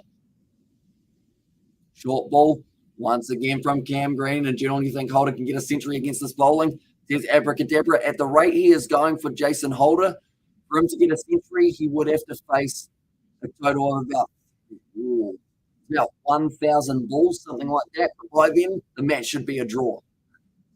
The West Indies, there's BS, HP, and now Andre Francis. And right now, Pat Cummins wouldn't have that injury if this match ended early. And now our bowlers need more overs under the belt. There's Master Mal. I mean, I don't know about that to a certain extent. I can understand why they want plenty of overs in, but it's going to be a tricky one. They've got to be careful, Australia. They don't want to overwork these paces, although they've got other options. They may make 2 changes in their bowling attack for the second test, perhaps, with Boland coming in. And I believe they've got a couple other decent options. Could take the place of either Cam Green. Could end up maybe switching him with another spinner on the next surface, someone like an Ashton Agar in the middle order. Although I think they've got enough spin option, to be honest, with Labuschagne in there. Maybe Labuschagne takes the spot, one of the pace bowlers. At least they can try. They just have to apply themselves, says Seymour Duel, and that will be drinks now on day 5 of this test match. So what we're going to do is we're going to have a drink as well.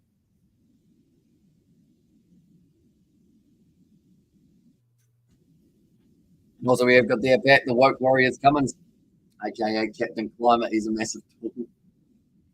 It's never good when even Australians don't really like Pat Cummins, is it? But don't get me wrong, great player out there on the field. Captaincy-wise, I've said this the whole way along. I don't think he's got full control over the side. I think it's vice-captain Steve Smith makes the majority of the decisions. But Cummins is just a puppet who has to say what they're doing. I believe that's what happened when they were over in Pakistan. Steve Smith made the decision because he wanted to see a little bit more batting from his buddy Marnus, and it ended in a draw because of it. A new ball will be the rest. Is at VHSB Andre Francis. More overs mean more time to get injured and dangerous to get injury. Yes. From Nicholas. A drinks break coming here for the West Indies. They have been able to bat so far for 1 hour and 4 minutes time. They still have another 55 or so minutes of this session. And then after that, they will be moving into the second. I'll mention we have got a 40-minute interchange break. No more overs means more magic. Here's Master Mal. All right. Having a little chat to Alex Geary here, the Australian commentators. He said that the bounce is going to play a bit of a part in this matchup for the Australians, and more wicket and more magic for the fans. Here's Master Mal. Although I think they'll be disappointed with the amount tuning into Optus Stadium for this match. The shade's out, so there's plenty of room in the stadium where you can be in the shade. Keep it cool while watching test match cricket, but I'm seeing maybe about a 10th of the stadium full, which is a real shame for them. They would have loved to have a lot more in attendance for this match. Definitely with it being on a Sunday. Fast bowlers need to hard up and bob 20 to 25 overs a day. There's Master Mal in there as well. But nonetheless, looking through at the wickets once again. Nathan Lyon, he's sitting on 4 at the moment for himself. 65 runs he's conceded, and 29 overs have been bowled. Cam Green Been a bit expensive here, but I believe he's only getting another couple overs before the new ball is taken, and we will see Mitchell Starc in the bowling attack, maybe alongside Josh Hazelwood is the other option, or they may go with Captain Pat Cummins. But anyone who's new to the channel, hit that subscribe button. We're going to be back with plenty more Test match cricket in the future. We're covering the second Test match between the West Indies and Australia. That will be starting on Thursday next week. It's a day-night Test match, which means it starts at 5 p.m. We are going to be covering as much of that Test match as we physically can. Fast bowlers only need to do so many overs if necessary, says Nicholas Harwood. And yeah, with the Australians, I believe they bowled, as you can see, there's a lot of overlap here, but they bowled around 105 overs, somewhere around there. Or was it a little bit less? It might have only been about 90 overs that the Australians ended up bowling. As when they took that new ball, it certainly ended up working very nicely. And also, Nicholas, are you a bowling expert? I am. I once took 10 in an innings. Although taking 10 in an innings doesn't make you an expert, just means more than likely you might have been playing in the wrong grade. Maybe you were possibly due for a promotion. I need to stop calling those kids out, Master Mail.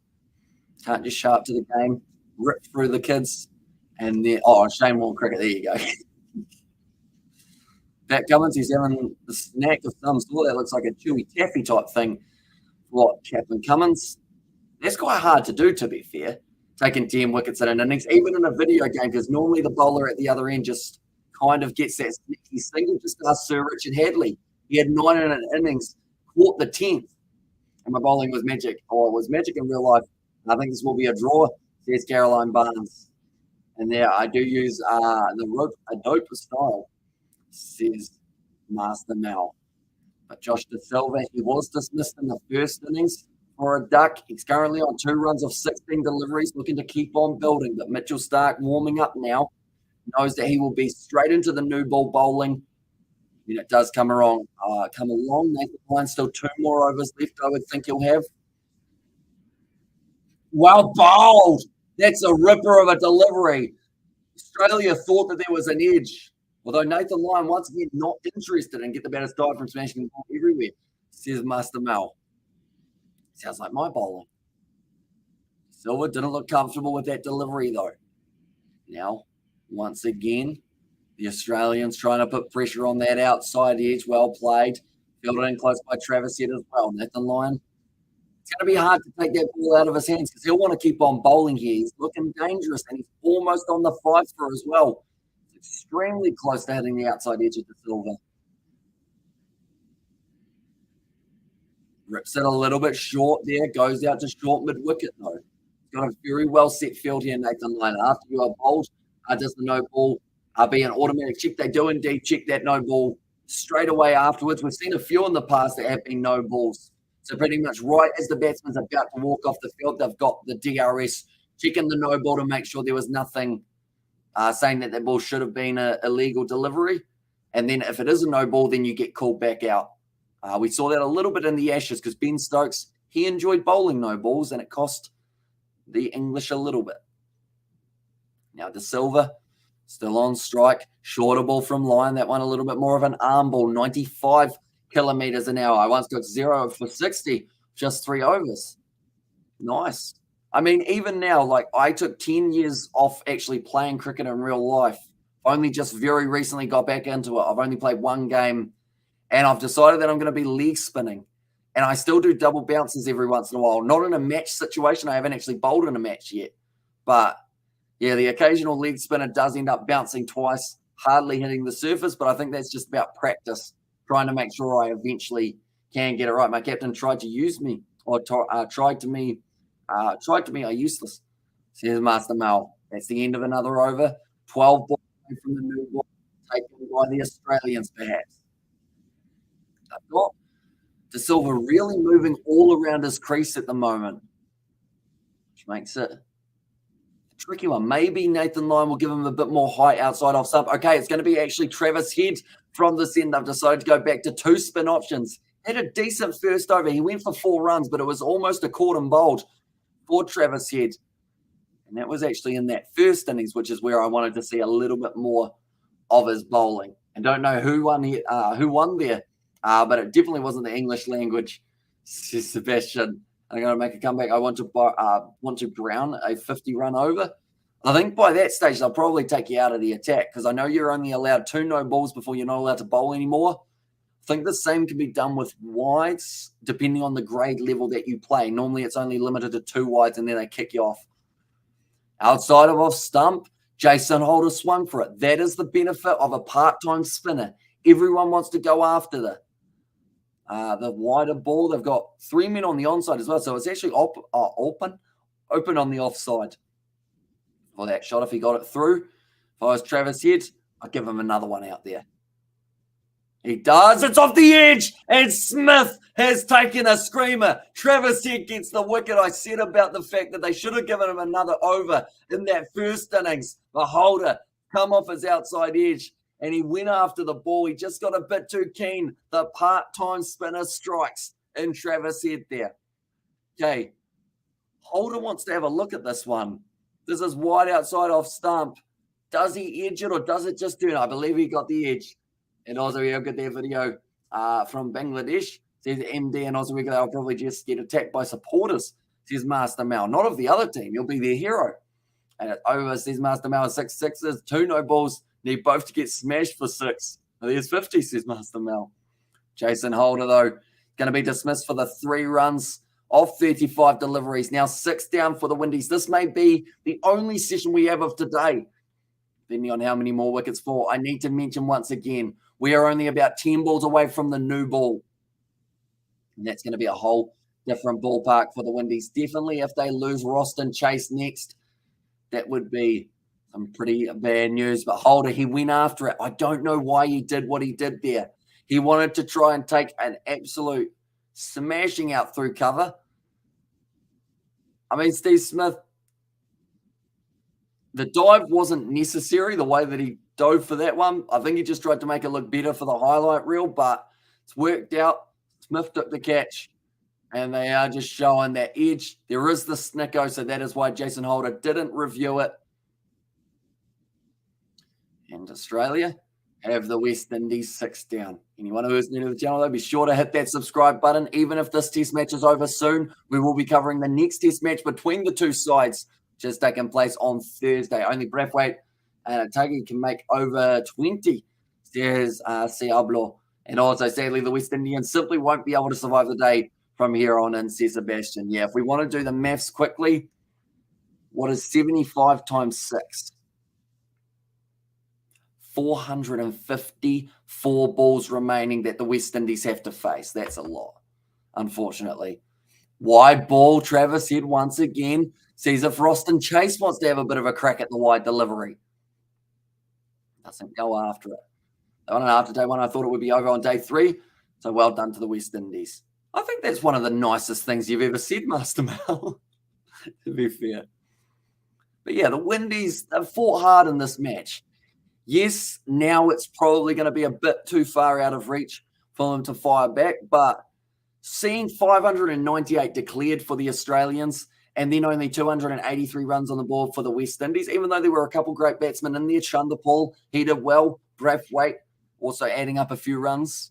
You would have thought Australia would have well and truly dominated this contest and maybe had it done earlier, like you mentioned. But the West Indies, they're just a gritty side who are willing to fight to try and do their absolute best in each and every test match. They were undefeated up till this point of 2022 as well, I should mention, with 3 wins, 2 draws. He puts a 4 slips to a guy 140 not out. There's Master Mauer, but the Windies captain, it is Brathwaite. Field placements later in the day were atrocious. And after day 1, oh no, I read that one, didn't I? Robert, they are just showing Nathan Lyon doing it very nicely. There are no atrocious field placements when you've already conceded 500 runs. Yeah, this at that point, it's pretty much just hoping for the best, isn't it? And MD said, bro, we want your commentary for Bangladesh versus India ODI. Unfortunately, MD, I don't believe they're actually showing that in New Zealand, which is a big shame because they've already got Pakistan, England on one cricketing channel, and then West Indies versus Australia on the other cricketing channel. They aren't actually showing that here. But while this match is going on, if it is still going on, we will keep you updated with what the score is in India versus Bangladesh while it is happening. And I hope I can find a way of watching those test matches between the 2 sides. In fact, I might actually check on the TAB, see if they've got that match available. to be able to watch. But De Silva now, 2 runs off 23 deliveries. And only 1 over left to the new ball. Although, to be honest, I'm giving Travis Head another over. I know that they won't do that, but I think he needs another over. They only give him the 1, but he picked up the wicket, and his bowling was good. It's in the right spot, luring in the batsman to try and either defend or attack. Majority of the time they went attack, and that's how he got Jason Holder outside of off stump to Silva. Been able to cut that one away nicely of Nathan Lyon. Hazelwood just jogging after it. Looks like it is going to be the 3 runs here for the West Indies, the easy 3 runs taken. And who else agrees? The Socceroos got robbed this morning. I haven't seen the game, but I saw the score. Argentina getting themselves to win 2-1 in that contest. Oh, actually, this is something I don't know. Who won between the Netherlands and USA? I would assume the Netherlands, but it's hard to tell in some of these matches that are taking place. You just can't quite know who's going to win it right up until the 90. I was going to say the 90 minutes, but now it's like the 98 or 99 minutes, isn't it? For the extra time added on. Nathan Lyon now, straight ball to Roston Chase. He wouldn't mind a few more balls at Chase before the new ball, but like for Australia, if I was in Cummins' shoes, I am going to say you got to give Travis Head another over. You give Nathan Lyon another over. They won't do it, but that's what I want to see. 2-1, and Netherlands won 2-0. Says Jack, all countries that call football soccer should be cheered against, says Diablo. And also we have got the, I think the FIFA World Cup has been cleansed. Yanks and Aussies going home made the world of football ecstatic, says Sebastian. And Aussies and Yanks are leaving, or leaving was a dark day for world cricket. Wait, for world cricket? Even though I was in the football. And Netherlands 3-1, says Diablo. Wait, so was it 2-0 or was it 3-1? 2-2-2 for 6 at the moment now. Right, the new ball is available. Give the spinners a bit more. Give the fast bowlers a bit more of a rest.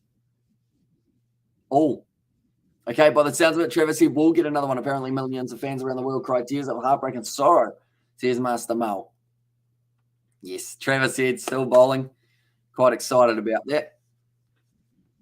He's going to be facing off with Roston Chase here. Averages in the high 20s, like they've said for Mark Waugh, who sounds like he's in a better mood today because Australia are winning. So, of course, is going to be, I might be wrong, says Jake. Travis Head now. Well, bowled, chase him behind it. And 3-1 Netherlands versus USA, says MD. For that matchup, I believe the Socceroos were the favourites to win it all. This was our rhyme. This was our cup. Or this was our time, I believe that would be. Or the arm ball from Head. Worked on the leg side, well fielded by Cam Green. Got down to it. Stopped it from being the boundary. He's got a big smile on his face as well because he's kept Roston Chase on the strike. New ball not too far away. Maybe the last chance of this whole matchup. Oh, what a ball from Travis Head. Roston Chase didn't know too much about that one. It came back in late with a nice bit of spin. Jeez.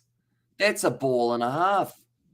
He's going to have to change his name from part-time spinner to full-time if he keeps on bowling like that. Outside of a stump. Hits the pad. Marnus likes it. It's not going to be coming back enough, though, they've said. And yes, the world was distraught for losing the Aussies, not Messi, who you're talking about, Sebastian. So do Netherlands play Argentina now, Sebastian, or do they play 2 other sides? Do let me know. David Warner fields it. They take the single. Okay. David Warner is nicknamed Mayo. I wonder where he gets that nickname from, or at least that's Marnus's nickname for him. Maybe Marnus just has everyone with random condiments in the side. Barbecue sauce about to bowl the ball. That is Travis Head. Gone through, out through the cover region. Warner chases. And yes, Holland versus Argentina in the quarters. That's a good game. Hopefully we'll do the commentary of that one. We've been slack, haven't we, Sebastian? That's actually going to be a midweek game, though, isn't it? Which is quite handy. And what are the chances of the West Indies winning? At the moment, in the live odds for this matchup, West Indies 0.5%. The draw is 3% likely, and Australia to win is 96.5% to be able to go on and get themselves to win. And also we have got there, good night all. I subscribe to Diablo. I do appreciate that a lot, mate. Thank you very much for hitting that subscribe button. Anyone else who is new, be sure to hit subscribe on the channel and Amish Aussies away or are back way or on the way back home as Messi Argentina beat them 2-1. Says coding there. Mitchell Stark coming back into the bowling attack with the new ball taken by the Australian. He spent so much time offside. And also, can you say the Namaste India? Says Piyush. Hopefully I said that correctly. The Namaste. I want to say that means thank you, but I could be wrong there. Netherlands Argentina would be a super cool game. Says MD and cheers. Ciablo 14. Says Sebastian here as well. So Mitchell Stark, he's going to be bowling to Roston Chase with a brand new shiny cherry in his hands, 3 slips and the gully with Cameron Green. Yes, Argentina will face Netherlands next, says Ciablo. And there, so yeah, we might have to try and get into some more FIFA World Cup action. It's going to, I really hope that's an 8 a.m. game. And Namaste, okay, it means hello, not thank you. Sorry, got that round the wrong way. What would thank you be for...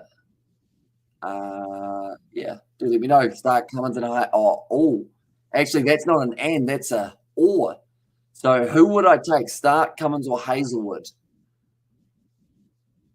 Oh, that's very tricky because Stark brings something special to the bowling attack and something unique, different to Cummins and Hazelwood. You'd have to say, if you're comparing them, the odd one out is Stark, not just because he's a left-hander, but because of the way that he bowls. It's just a little bit different. And Shukriya, is that how you would say it? Or have I got that slightly wrong? And also the 3 Lions could be the cup winner. So I would go, if I had to pick out of those 3, I'd probably go Stark. But, no, I don't know. Stark's sometimes not very consistent. That's going to be down the leg side, just as I say that. And De Silva able to get himself off strike. Chase will be back facing off against Stark. And also we have got there, yes, Argentina will face Netherlands next. I'm just going to quickly have a look and see when they play. I believe it's an 8 a.m. game for the quarterfinals. No, it's 4 8. Wait, no, it is an 8 a.m. game. Right, that might be doable on Saturday morning for I think the West Indies win this match. Chances very, very slim. Very slim for them to be able to do so. If they do win, would be an absolute massive comeback. What is 275 divided by 73? They currently need 3.7 runs per over, which has actually increased from the original amount that they needed per over, which was 3.3. So it's slowly creeping up, and the more the bowling is consistent and accurate, it's going to make it harder. Brazil, we're looking good. Windies, well, maybe. I thought they would have lost on day 4. Says Masterman, okay, says Mr. Cautious Bets. And I was really optimistic yesterday about Windies' chances in this match, but reality is so different. Although it is one of those situations that if Braithwaite stayed in there a little bit longer, if they didn't lose their opening partnership as quickly as they did the West Indies, that unlucky chop on for Chanderpaul, there were a whole heap of things that could have changed this matchup. Now to Silver, he's played that one to the leg side. Still quite aggressive in the way that he's facing off against Mitchell Stark, a similar way that he did end up playing that first initial delivery. And I wish England had a faster bowler and Pakistan only extra pace. Get your wickets on that road of a wicket. All Jimmy Robinson and Stokes are fast medium. And we need someone like Wood or Archer, says Sebastian. Yeah, currently it's just a run-scoring fiasco, isn't it? In Pakistan, I believe, if I'm not wrong, Pakistan about 477 for 7, somewhere around there. I'll quickly have a look. See if that is correct. Pakistan versus England, 499 for 7. My apologies. Slightly wrong. Wide ball to Silver chases. Of course, you don't have a lot of time at all to be able to react when Mitchell Stark throws it wide. So you kind of just have to hit and hope. And Southie, Bolt, or Henry, I'd probably go with Bolt, maybe. But in a couple of years' time, it's probably only going to be Henry because the other 2 may have already retired for the Kiwis. And then there's really going to be a gap. And will you see Southie succeed in Pakistan, Black Cats, Indonesia, Ben Sears, or Lockie Ferguson in the Pakistan test? Yeah, we've learned that pretty much you don't want to be a bowler in Pakistan at the moment because all that happens, unless you've got express pace, is you just get hit around the ground, playing on very flat surfaces. At the moment, a tight lead for the end of the over. 82 overs down now. And it is going to be 6 for 228. And also, how long have you been live for? We've only been live for 1 hour, 30 minutes at the moment. So not too bad. on this live stream. We're hoping that it does go into the second session, maybe the third, although it's going to be tough for the West Indies to be able to do something. Goodbye, says Mr. Cautious Bets. Okay, we will see you later on. I reckon England will have a 70 to 80 run first innings lead. The test is knackered regardless. Yeah, England at this stage kind of have to look at this test match as, is there any possibility we can find a result here with us maybe going for a super slog once again? But the last thing England want to do is get themselves out for a cheap total and then Pakistan go for a bit of a hit, because we know that Babar Azam, Muhammad Rizwan, they've got some very good batters in that lineup. Imam al-Haq also able to hit the ball pretty fast. So it's going to turn into almost a shortened format or a long format T20, I think, for the last 2 days if both sides play it like they want a result. But if they don't play it like they want a result, I think it's just going to be, once again, England batting for a day or so, maybe getting 400, and then Pakistan batting for a day or so, getting 300 and calling it a draw, which would be a shame. But I think that's what's going to happen. I hope it's not what happens, though. I hope they do attack hard tonight to end up going into that next day with a little bit of hope for both sides to be able to win it, just to make it interesting. But I think we've seen already that blocking on this surface, you can just get away with just playing it some more. Going from there, Roston Chase, 6 runs off 15 deliveries. I mentioned if he's the next batsman to go, they will be in trouble. Nicely played in behind there, Hazelwood. Nice delivery. And that's the thing. For West Indies, if they're looking at this one as one that's almost out of reach, now all you do is just tire out the Australian bowlers. With an extra overs in the field, Pat Cummins has got a sore leg. I'm sure Hazelwood's starting to feel a little bit stiff. Match statistics, we've had 1,291 runs scored throughout this test match and 370 overs. So actually doing very nicely for the run rate by both sides, 3.49.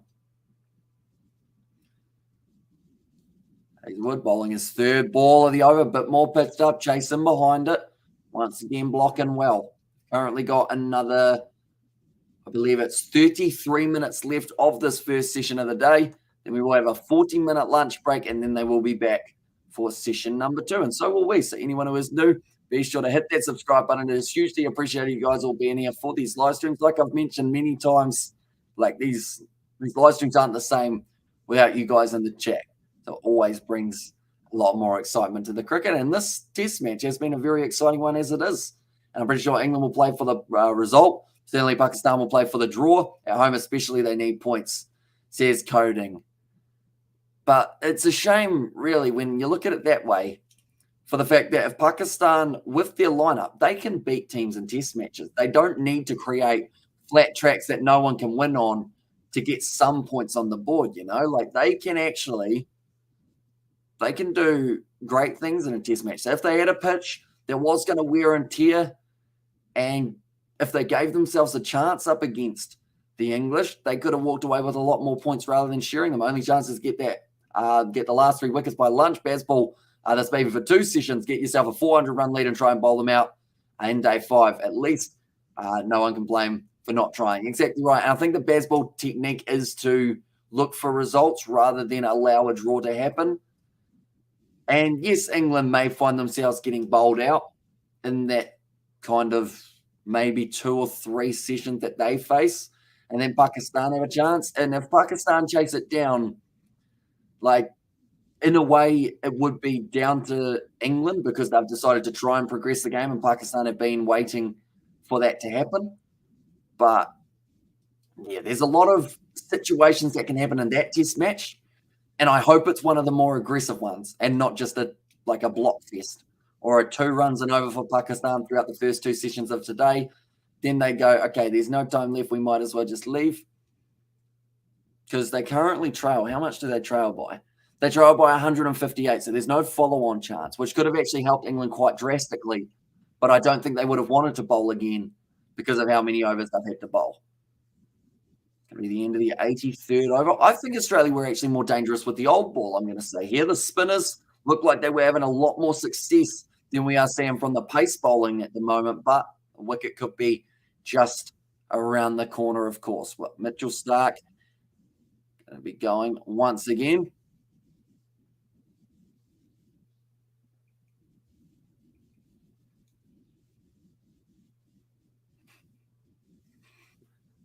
We just see who was that? That was Mark Howard in the box.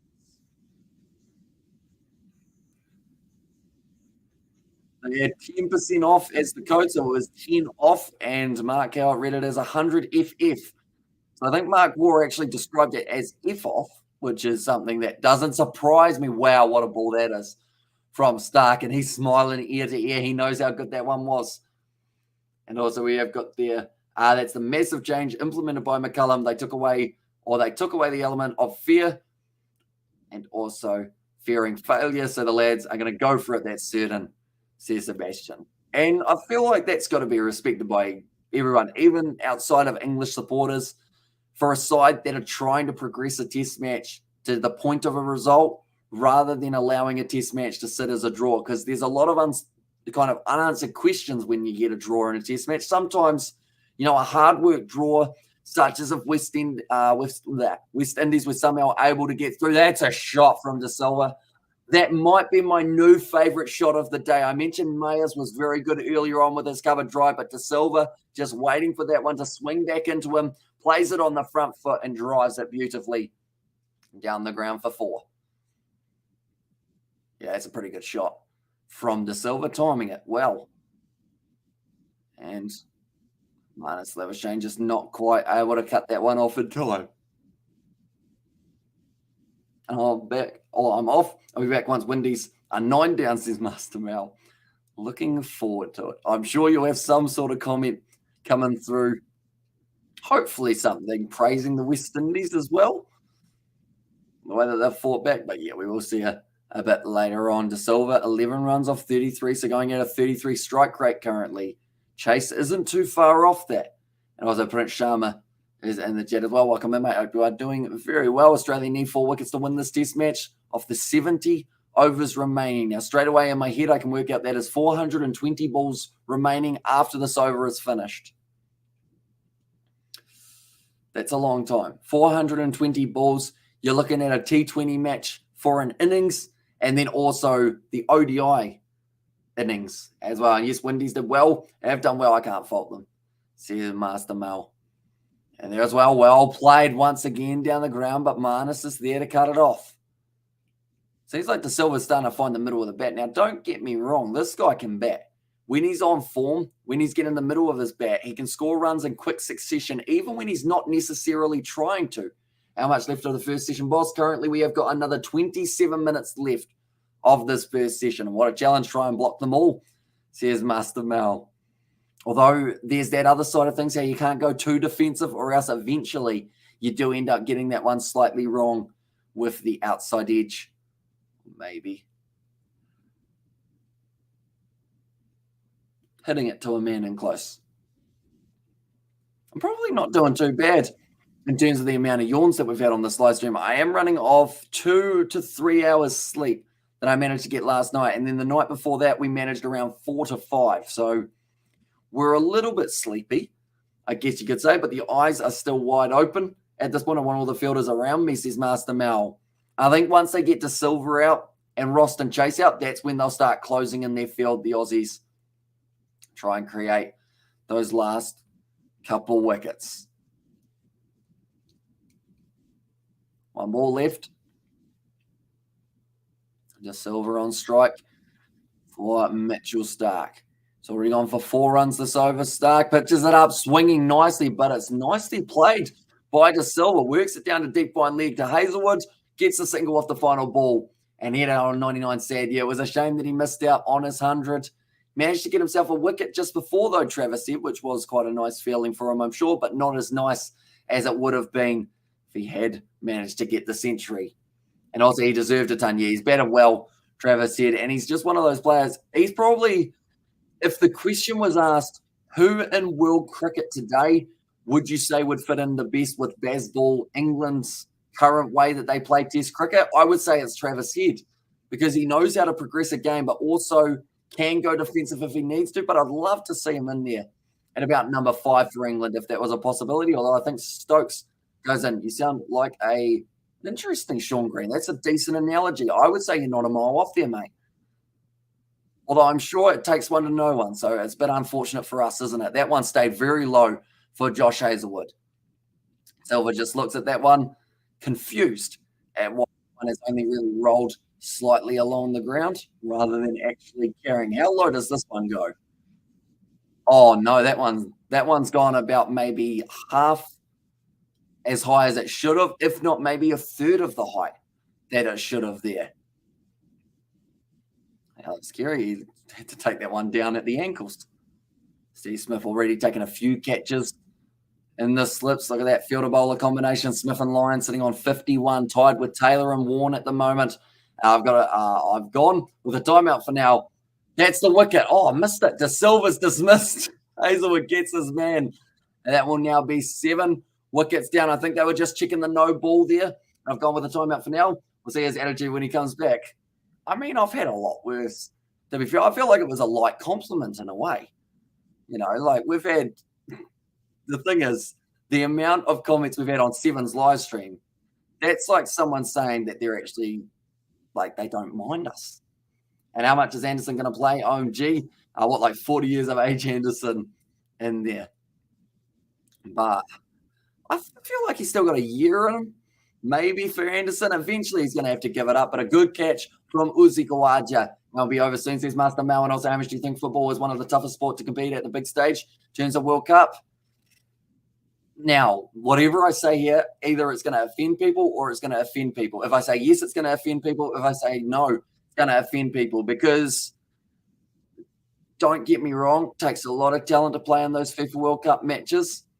And there are also a lot of brilliant players in there. And it all depends on what type of aspect you're looking at. If you're looking at contact, you know, you've got a lot of sports around the world that you are going to have a lot more heavy hits on the body. So you could say it's more taxing on the body, but mentally football, with the amount of people who watch it and the amount of people who do actually sit there and support the side, criticize the side, like you've got the country all behind you, and also a huge amount of teams.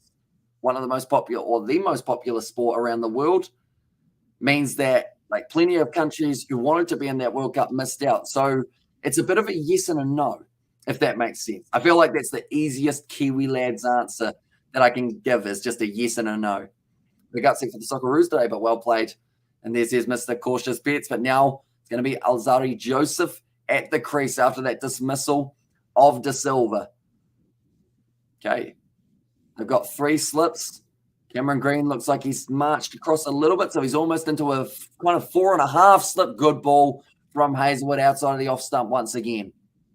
Now, they've still got another 20 minutes left of this session. If they feel that there is a result not too far away, they will extend it for an extra 30 minutes.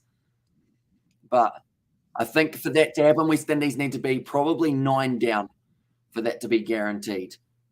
It was well bowled by Hazelwood. He's found his line. Cummins hasn't had to bowl yet in this final day. Alex Carey had 0 effect on this match. 0 catches and 0 runs.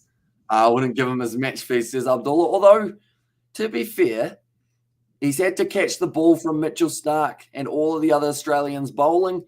That hurts the hand. Surely at least get him a new pair of gloves, Abdullah, for his efforts out there. Maybe a new helmet as well. And I was like, yes, huge upset, biggest upset in a decade, says Master Mal. Currently 84.4 overs down still. Another 416 deliveries left for the West Indies. And Kerry is very energetic, though, says Mr. Cautious Bets. Yeah, he's done well. He hasn't really let too many buys through, I believe. Maybe one down the league side. I want to say credit to this young West Indies team, taking the mighty Australians into the 5th day. Exactly right. West Indies, there's not really anything that they can be too disappointed with. Maybe if they have one critique that they'll be looking at for their next match, is to just get a few more early wickets. But the hardest part is this Australian lineup is so deep with the batting. You've got to get Marnus, Labuschagne out. Then you've got to get Steve Smith. Then you've got to get Travis Head. That's not mentioning Usman Khawaja and also David Warner, the openers. If you get through all those guys, you get to Cameron Green, who can still bat, Alex Carey. It's a tough batting lineup to get through. And as these West Indian youngsters get more time under their belt, they'll start to learn how to bowl a little bit better to those good guys. And I think there's nothing but positives for the West Indies out of this matchup. Of course, the result may not be positive, but I think overall the way that they've played, the heart that they've showed, I think it's pretty impressive. Rain hasn't affected in this test, but in World Cups, so much rain, poor scheduling by ICC, says coding there. And if you have watched Mic'd Up, or if you haven't watched Mic'd Up, Kerry, here's a Mr. Cautious Bets in there as well. I don't think we're too far away from maybe the return of Sean Sebastian as well. The two declarations is still quite catastrophic. You can't hope for results in your favour. Can't pick up wickets, says Sebastian. That is true. I guess in a way that we're relying on Australia to make the mistakes, and we know Pat Cummins has in the past. It's just those wickets. Alzari Joseph didn't pick up anywhere near as many as I thought he would. I was saying he bowled 150 as a teenager. He was hardly getting them down at 140 at times throughout this one. Your favourite batsman? Oh, in this game, Mr. Cautious Bets, or in general? Alzari Joseph going to be at the non-strikers end here. Roston Chase on strike, takes the single. Oh. Okay, Australia wanted that single. Alzari Joseph now going to be on strike, having to deal with an in-swinging Mitchell Starc. General. Okay, General's tough. Because I could almost name my favourite batsman from every international team in the world. But just the one. I mean, okay. Straight away, my mindset, I'm going to limit it to about 10 batsmen or 5. Straight away, my mind to Muhammad Rizwan or Babar Azam, someone from Pakistan. Kane Williamson for the Kiwis is normally a very good option. Joe Root. Oh, don't know about Test match at the moment, Sebastian. He's the only one who didn't get that century for the English in the top order. But, I mean, in form, Root. Oh, wow, what a ball that is. Alzari Joseph was going to leave it. Then very, very late was like, hang on, that might hit my stumps, and tried to chop it down, but ended up missing it. But yeah, Root, a couple of years ago, very, very good. Stokes, very good batsman to watch just because you know he's going to attack it. Australia-wise, you got Labuschagne. And also we have got there, it was a one-off. You're in for the fashion. And it's coming still injured. He's out in the field, but he isn't bowling at this stage. And at this point, I don't think he will because they haven't really needed him to for this final innings of the day. Alzari Joseph still on strike. I wouldn't have taken the single if I was Roston Chase because he's really exposed his tail order to the batting. And Joseph caused a lot of trouble for Labuschagne yesterday with a millimetre of a no ball when he was on 19. And that's the other side of things.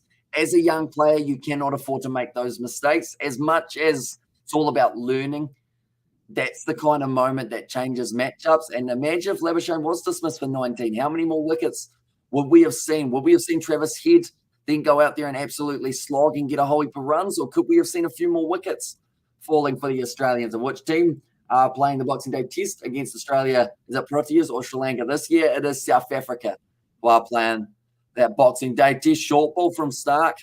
Ducks underneath it. Joseph, 140 Ks there from a quick bowler from Australia. 2 balls left. Anyone who is new to the channel, be sure to hit that subscribe button. We are going to be back for the next matchup that is taking place, which is going to be the West Indies versus Australia. That is actually on Thursday. That match will be taking place. Should be a very exciting one indeed. Also, anyone who hasn't already, be sure to check out the Kiwi Lads Gaming channel. It is our second channel, and it is the pinned comment up there in the chat. Be sure to check that out if you do want to help us out. If you like a bit of gaming, I can tell you right now, the video that is going up tonight is a unique one. But I'm not too sure what time that is being uploaded. George is in charge of that. That's going to be an Alex Carey mistake. Of course, we've jinxed him there. It was an awkward bouncing one. I just subscribed to Mr. Cautious Bets. Do appreciate that a lot, mate. But yeah, I've got an interesting video. Some swearing in it, but a lot of it is censored. Then George gets bored of censoring, so just leaves swear words in. Just as he does. I just subscribe, very entertaining. He's Mr. Cautious Bets. And there as well. Yeah, just down the leg side. It bounced out of the hands of Kerry. Is George editing and posting? He is indeed. So he is in charge of the Kiwi Lads Entertainment channel. And yeah, so normally, we talked about it a bit on the podcast where we filmed earlier on, but you can normally tell when George edits when there's no adjustment of audio. That's a shot from Joseph. Out through the cover region, going to be 4 runs to close out the over for the West Indies. They'll make it 240 for 7.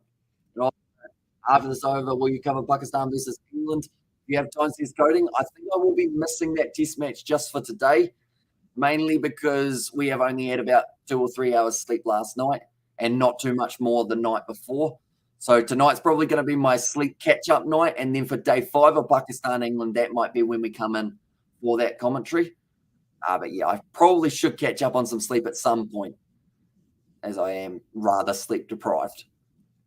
I'm back, says Amelia. Welcome back. 7 down at the moment. The West Indies are sitting. Currently only 14 minutes away from the lunch break. So if they do survive for the next little while, the West Indies, we may end up seeing a second session in this contest. If Pakistan, or sorry, not Pakistan, but if Australia end up getting 1 or 2 more wickets in quick succession, we may see the extra 30 minutes added on. And now Hazelwood starting another one of his overs. Goodbye again, says Mr. Cautious Pets. We will see you later on. Oh, bold hit to the leg side. Chase gets a single again, first ball. Although they're going to push for 2, and they do manage to get it comfortably. Nice running between the wickets for the West Indies. Azari Joseph doesn't have to face off just yet.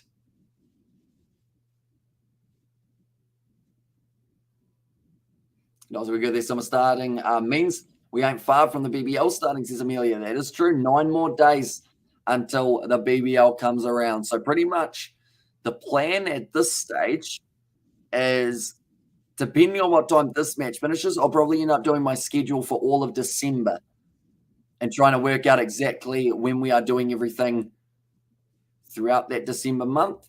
And yeah, we'll try and let you guys know as soon as I know. But at this stage, I have no idea what the future holds for us over the next 25 or so days. I believe the Cape Town Sevens, they haven't announced it yet, I don't believe, in terms of the draw, but they might have on Instagram. I'm going to have a quick look at the World Sevens one, see if they've announced the pools for it.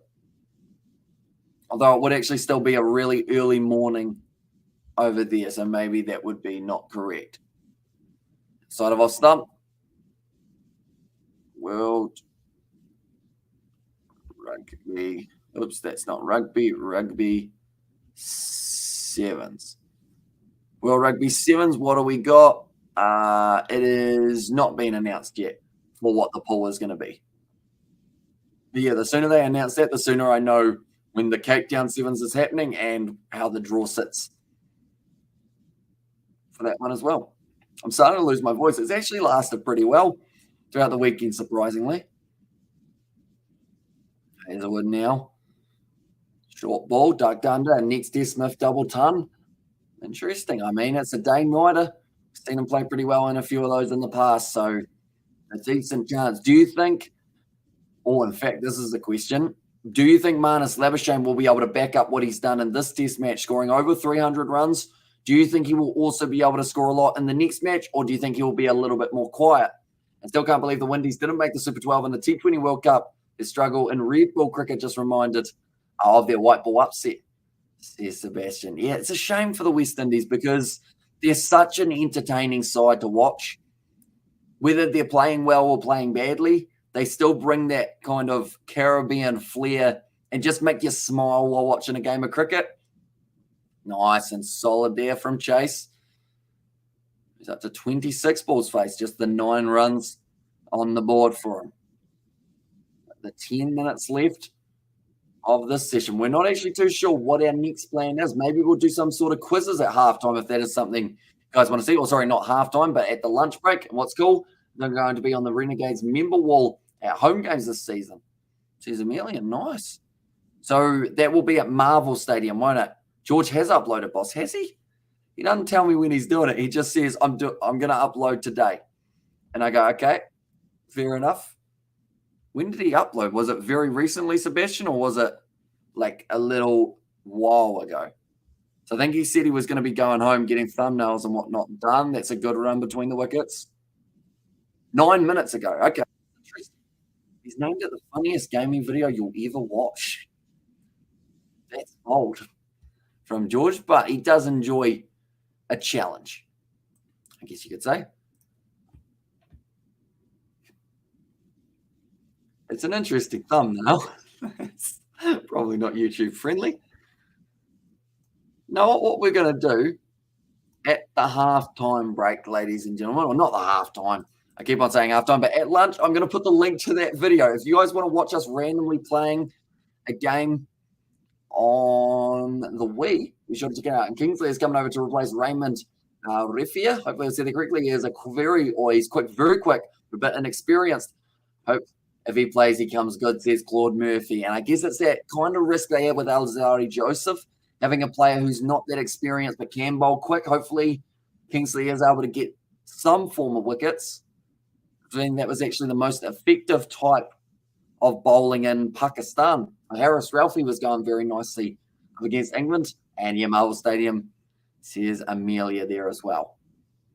Anyone who is new to the channel, be sure to leave a like and subscribe. It is hugely appreciated you all being here, and we have got plenty more coming off the test matches in the future. I don't usually follow the sports of wickets and bats, but I can see you managed the streaming with no footage and no obvious headaches, says Soza. Yeah. We've had a copyright strike before, but luckily that was only a year ago, and we were able to get it removed after like 3 weeks. So we've been able to deal with that once. Other than that, though, we don't mind a bit of cricket on the channel every once in a while. Did you watch much of the Sevens, Sammy Sosa? Do let me know. Also, the Stockade stuff starts January. We have some big updates coming soon. And do you prefer old school defensive cricket to draw or losing test, or baseball attacking cricket to win matches and tests? I think because of the new World Test Championship system that they've got. Oh, sorry, that was very loud. I apologise if I just yelled in everyone's ear. But that was Alzari Joseph trying to hoik Nathan Lyon over the mid-wicket boundary for 6, and he just got enough of an edge on it. He would have been bowled if he had missed it. Cannoning towards middle stump, it just gets that edge. But I would say in current era cricket, I think a lot of people enjoy the fact that with Bazball, they're at least trying to force results, whereas some sides, I feel, go to the defensive side of things too early, and that can kind of be the problem at times. You know, some teams, after a side scores 500 or against them in the first innings, score it like 2 and over and say, okay, we've lost this, so we might as well just try and play for the draw and spend as much time at the crease. I don't really like that mindset. I prefer when sides do want to try and keep the game developing and have a chance. And you reckon you'll be able to hear us on the TV during Rules home games, says Amelia there. And also, we get there. Nope, didn't follow the Sevens, was busy with the URC when Fiji lost, says Sammy Sosa. Yeah, Fiji, it was a rough tournament for them. It's a shame, though, because Dubai have 2 fields, and they say how wonderful it is and whatnot, but you miss half the games because you don't actually get to see what's happening on field 2. So we probably only got to see 3 out of the 6 Fijian games that they actually played, which is a big shame. And also, Hamish, which team are you supporting for the soccer or the World Cup soccer, says Claude? I mean, it's a tricky one because New Zealand's not there. I don't really have a nation per se, but I do enjoy. Who do I like the best who's currently still in it? Okay, what, Claude? I'll answer that question in about 3 days when we know all the quarterfinalists, because I'm worried that I'm going to jinx a team when I say that I want them to go far in the competition. One of the teams that haven't played their round of 16, I feel like I'm going to jinx them and then they won't get through. But probably it's either European or South American team. They're just talking about, oh no, they're not talking about it. They're just playing the audio from the Australians. And we've got big ideas, and hopefully we can get the big numbers in our babe, but it seems highly unlikely. There's Amelia there. Warner. Looks like he's pretty happy at the moment for the Australians. Only another 6 minutes left. It starts with an E and ends with an England. Like, England. It's hard to say England without it literally sounding like England. Gland. You almost got to take out the E and the N, and it's just Gland. Glend. That's a fun nickname, isn't it? Or Gland. Cameron Green, whoa, big full toss, but it was almost on Yorker length. I mean, possibly about the second or third last over before the lunch break. He's disappointed though, Cameron Green, because that one, I think he wanted it to be the perfect Yorker. It came out as a full toss, and if it had been the perfect Yorker, he could have had Chase in a bit of trouble. And Hamish Lowell says Claude and Ungland says Fluffy. And there. And also Mulball would be an interesting approach. I do see that. I missed that earlier on, Fluffy. I do apologise not seeing that one. Cummins shining the ball for Cam Green. Oh, he was considering doing a bit of spin there, Pat Cummins. Oh, I've got a muscle in there that's feeling a bit rough. We actually went bowling yesterday. That will be on, I want to say, the Kiwi Lads Entertainment channel next week for a vlog of us doing some 10-pin bowling. But, short ball from Cam Green. Seems to be the only bowler who's consistently trying short balls here for Australia. And I guess that might be because he's having so many less overs than any other bowler. He doesn't really have to use up all his stamina.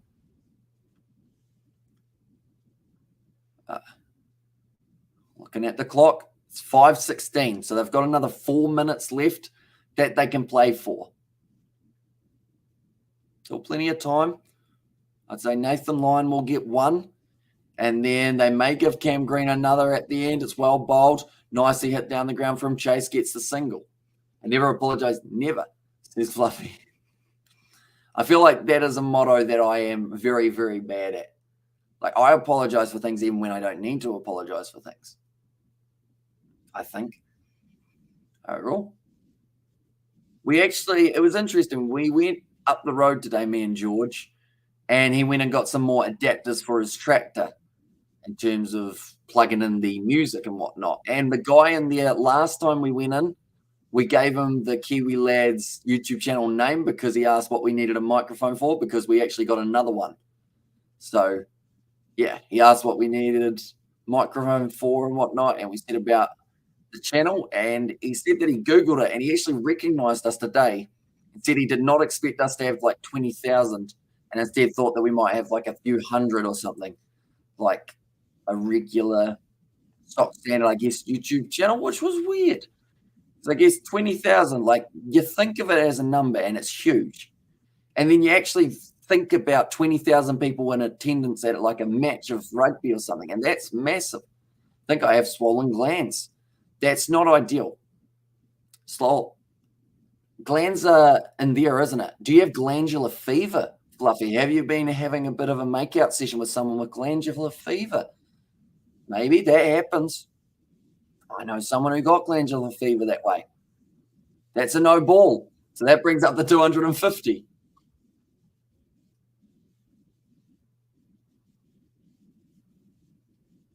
Okay. So the wide was overruled by the no ball. Nice. The ball by Green gets away with the single off the last ball, and that will now be 251 for 7, with maybe just the one over left. No rain in the forecast for Perth, no help from the weather, or for the weather for the Caribbean, or from the weather for the Caribbean lads. It's been a great test match in terms of weather-wise, though. Very impressive. And also a few exclamation marks from Fluffy. Did I get it bang on the money, or did I get it very wrong? That happens. I don't know whether or not your glands swell when you've got glandular fever. I'd assume so. I don't really know how they work. The glands, the body's made up of a lot of random things, isn't it? 206 bones. It could take over Waimea with an army of 20k. You could, because that's like 3 or 4 times, or somewhere in between there, maybe even almost 5 times the population of the township of our little town. Oh, that stayed low for Nathan Lyon. I think this is going to be the last over of the session, though. Then we will have that 40-minute break, although I think we'll still be here for the 40-minute break. If that is something you guys don't want me to head away, I can stay. I don't mind. Seat's comfy enough. Nathan Lyon once again gets Joseph off the back foot, sitting 8 from 18. So he actually been scoring at a decent run rate here. Alzari Joseph in the first Waimea Republic. and do a Kahoot. I have no idea how to do a Kahoot, Amelia, unfortunately. So that might be one that I'd have to learn first and then do later. Joseph goes bang, and that's going to be 6 runs. I'll pop off for some breakfast plus. No worries at all, Sebastian. We'll see you a little bit later on. So the next session, it will start at 7 a.m. your time, I believe, in Romania. And also, I may be on the telly at some Renegades games this season, depending on where I'm sitting. Says Amelia there, but that's a great shot from Alzari. Joseph just straight away saying to Nathan Lyon, if you put it in the slot, I'm going to smack you away for 6, and I'm going to stay in the pose while doing so. A great shot from Joseph.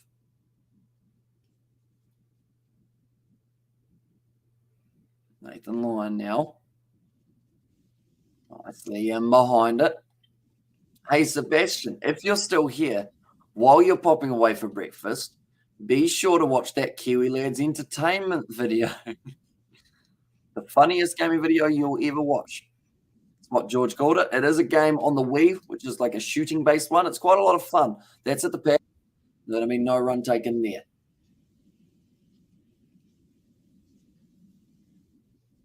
Okay, the clock at the ground. Ticked over to 12:20. Last delivery now of session number 1.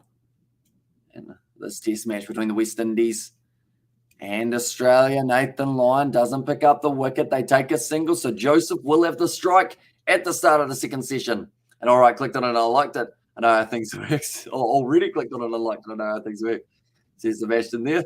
And got a stuffed me roast chicken. Got a stuffed me. Where are you stuffing it? And good effort, Windy boys. And Martin up to the best New Zealand batsman, says Claude Murphy. So what we will do now, ladies and gentlemen, we will get a quiz fired up. While we are getting that quiz loaded up, anyone who does like a bit of gaming and you do like watching us do random stuff, while I am getting that sorted out, it will take about 3 or 4 minutes, get it all set up. Be sure to check out that video that I have just linked there. It is me and George playing a game on the Nintendo Wii. It's a Western shooting game and it is a lot of fun. Be sure to check that out. Then pop on back and we should have the quiz all ready to go. So we will also get that banner up at the bottom of the screen telling everyone how many runs the West Indies are on. Oops, let me just spell West Indies right.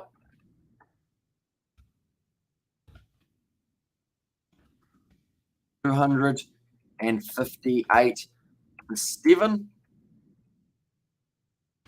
after 90 overs and require 240 runs to win. What, 240 runs off 64 overs to win. And then Australia require 3 wickets to win. Sorry, that took a long time to type. I do apologize. That I typed out loud. I like that. There we go. It's going to be popping across the bottom of the screen. Mana Guptill will be the reason we make successful run chases, says Amelia there. So what we will do is we will go here. We'll grab that tab, drag her out there.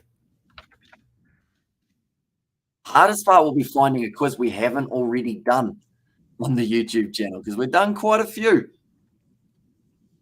We'll go there. We'll go here and slide that over.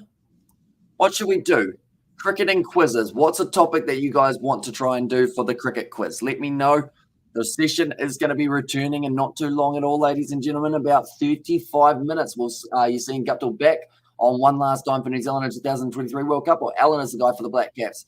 They seem to be going with Finn Allen currently for ODI, so I think that's the way that they'll stick, unless Martin Guptill has an absolutely sensational run in the T20 competitions.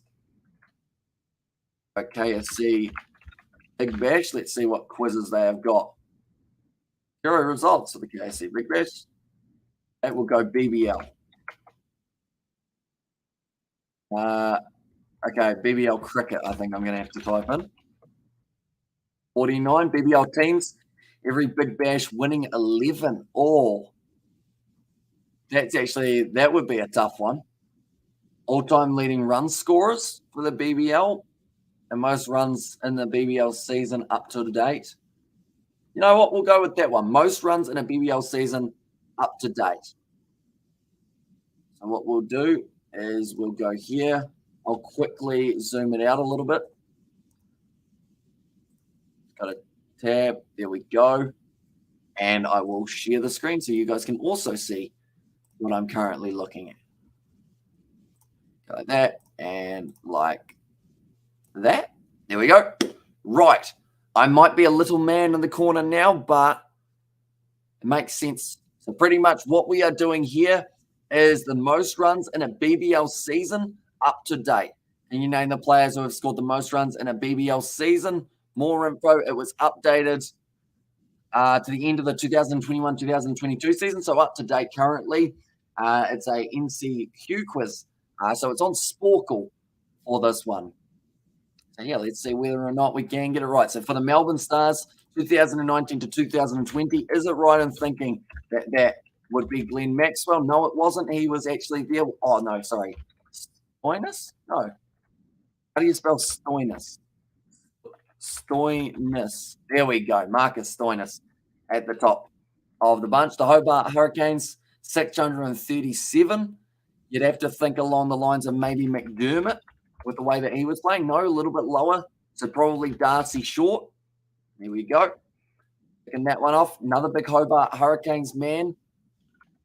George Bailey. No, he was lower on in the list. Anyone who does know any of these ones, do let me know. And I will type them straight in for the answers. And also Tim Payne. Is that? No, not Tim Payne. Who else is a Hobart Hurricanes guy? 2018-19, a little bit ago, but not hugely ages ago. Would have been one of the openers, I would think. Sydney Thunder, I'd like to think that that would be Kawaja, whose name's quite hard to spell. Kawaja. Okay, it wasn't Kawaja.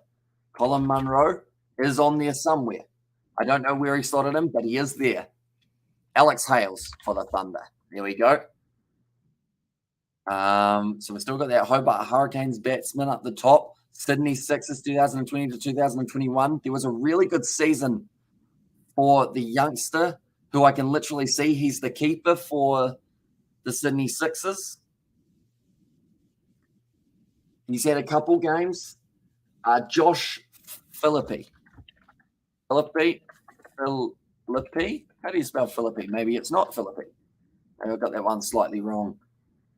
There to keep on firing away with the answers, ladies and gentlemen. Adelaide Strikers 501. Straight away, I think of their batsman Finch. That's a good call. Yep, he was on there somewhere.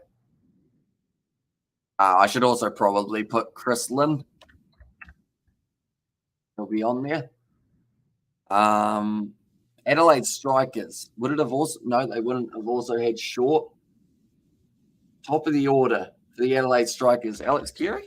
Yep, he's there. At this stage, it's just kind of naming players, isn't it? First Scorchers. Who else do they have near the top of the order? Travis Head, he'll be on there.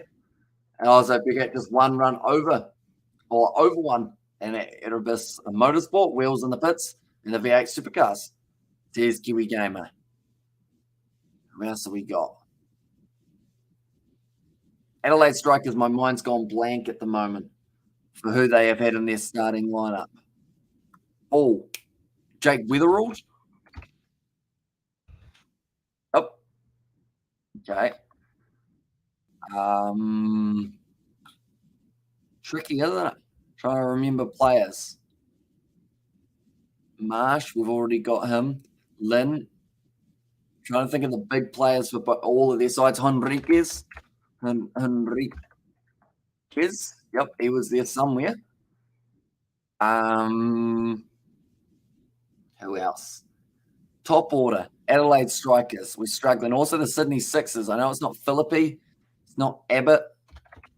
Hughes. Hughes is on somewhere.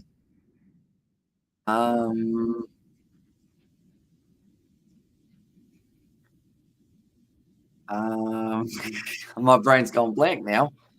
Actually, can we think of maybe, are there any West Indian players who have made their way into the BBO and had quite a few runs on the board as their openers? We've got 40 out of 72. We're actually not doing too badly, but we still need a few more on the board. Adelaide Strikers, 2021 to 2022, the most recent season. Their openers. Alex Carey, he came in a little bit later than opening. Who was the player who literally just smacked over runs in a hurry? That's going to annoy me. I can't think of it. The Hobart Hurricanes do the 592. I mean, that's one of those ones that 2018-19, he may not actually still be at that same club. But Sydney Sixers, we've got a lot of guys to fill in for their team. Anyone who knows any Sydney Sixers players from the past 2 years in that top order, do put them in the chat. Can I get away with Josh? Philippi? Oh, okay, I got it right. It's the different spelling. Chris Gale? No, he's not there. Travis Head? No. Haven't got him either. Lavish? Oh, Lavishane wouldn't be up there, would he? Would Steve Smith be up there? No. Who else is top order for Sydney Sixers? Philippi filled a couple of those gaps for us. Perth Scorchers, we've still got a couple other guys other than Marsh, Monroe, all those top fellows. We've got some more a little bit further down. A lot more down, in fact. Melbourne Renegades actually have another guy there.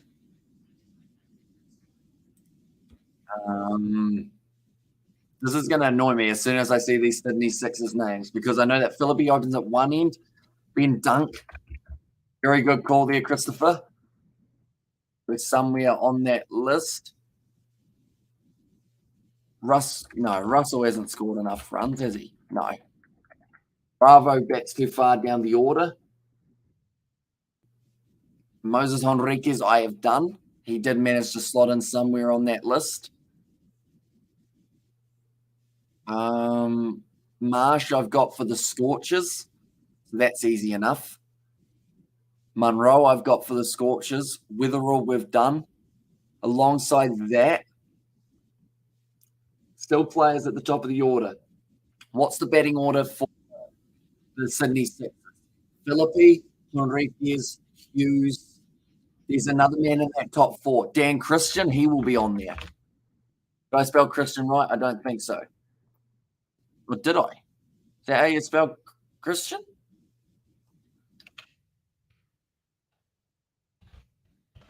Dan Christian not made his way on there. Geez, he must have been close. Adjustments out. Probably if it goes down to 350 or something, he was probably 350 runs in a single season. So yeah, Dan Christian's another guy who goes up that top order. Another guy from last year. Must have done very well. Might have been a foreign player. English players. Few English fellas. We've done Hales, Ingram.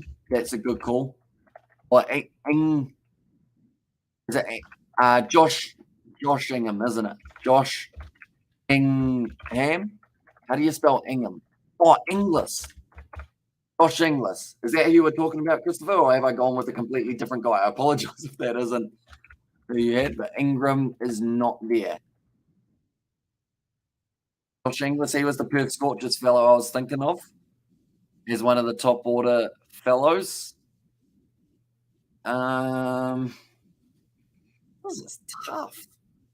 And yeah, says Christopher, okay, we were on the same page. Renegades, there, Matt Maddinson. Has he ever? Maddinson, no. Maxwell Steiners, the big Stein. Trey Russ, Fletcher didn't get enough runs, did he? Fletcher, no. That would have been last year. Wells, Jono Wells. Adelaide Strikers, one of them ticked off. We've still got a big Hobart Hurricanes players. Sydney Sixers, 2020 to 2021. And then some more Perth Scorchers. Sydney Thunder in there. Brisbane Heat, 2011, 2013. Geez, all. Is that de Villiers? No. Unless I spelled de Villiers wrong. Who else did they have? Geez, that's a throwback, isn't it? Matthew Wade, or is it Yeah, Matthew Wade. Is he the right one? Yes, he is. Good job coding. We've got 2 minutes left on the clock now, ladies and gentlemen. Who else? We got Sydney Thunder, 445. We should be able to get this guy. Someone who came in at 3 after Alex Hales and Usman Khawaja. Really steered the ship for them. I can literally see him. He was the captain, I think. Did he have the captaincy as well? Came in. Oh, this Renshaw, Matty Renshaw.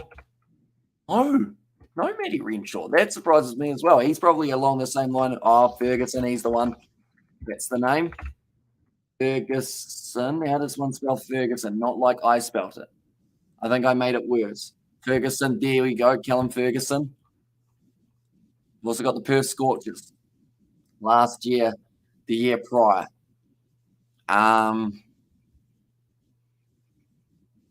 This is hard. Christian's not there. But Kellis, no. I'm trying to think of players from way back. Kevin, is that who it is? Peterson. Now, his last name's one that always doesn't like coming through, does it? No matter how you spell it. No, it doesn't seem to come through. It might. Butler been in the BBL? And also, what was that? Tom Banton. Did he get enough? No. Khawaja we have done. Maddinson we have also got. Although he wasn't actually on there. 15 seconds left. One last name. We're going to have to pull it out of our hat. 2021 season for the Melbourne Stars. Some random guy. Ben Dunk we have done as well. Nah, my brain's gone blank. Who did we miss? Oh, we've got a big ad. We'll close that one. Okay, we've got 10 seconds of ads, ladies. You know, if you want any Culture King stuff, I feel like this is perfect. Did we forget David Warner? Surely he was there. Liam Livingston, that hurts because he's a player we should have gotten. Bo Webster, okay, a little bit harder to get him. Joe Clark. Oh, he had a bit of form, didn't he? He started badly, but got there in the end. James Vince for the Sydney Sixers, he's the one. I mentioned about how it's Philippi and someone else opens. James Vince, the Englishman. Jason Sanger for the Sydney Thunder. Curtis Patterson. Pomerbach, I don't think I would have spelt that right. Joe Clark. Webster. Jordan Silk. Ashton Turner. Alex Ross. Phil Salt. Laurie Evans. Hilton Cartwright. Ashton Turner. Jason Roy. And Sam Harper. He was the one for the Renegades as well. I was thinking of the little fella. Right. Well, we didn't. And I missed all the English lads. Yeah, there's quite a few Englishmen. And they're in there. We needed you, Sebastian. We didn't get Phil Salt, James Vince, Jason Roy. Right. Individual BBL batting scores. That's a fun one. Let's give that a go. The highest scores, more info. When was it updated? 2016. How about we not do that? That would have been a lot better if it was updated. Got a heap of ads. I'm just giving a heap of companies free shout outs at the moment. Each BBL. Okay. Top 5 wicket takers in each BBL season. This will test our mind. When was it updated? 2020. So, in this case, we've just got to pick the best of the best bowlers, ladies and gentlemen. Straight away, when you think of bowlers, you think of Daniel Sams. That's not actually true, but that's who I think of because he had a very good BBL 9, top of the bunch. You've also had in the past Dale Stain. Was he Stain? No. Yeah, he spelled Stain, maybe. This is actually, my brain's now gone blank as soon as I've done Daniel Sams. Right, thinking through. Richardson. He's going to be on there. Kane Richardson, Jai Richardson as well. Rashid Khan, got to be out there. Also, alongside that, you've got that young spinner. Oh, no, Zahir Khan, I don't think got ticked off. He was most recent season. Did pretty well. Zampa's got to be on there. Did I spell it correctly? Yep. For the Melbourne Stars. Siddle, going to be on there. Sydney Sixers, they've had some good bowlers in their time, including Abbott. There we go.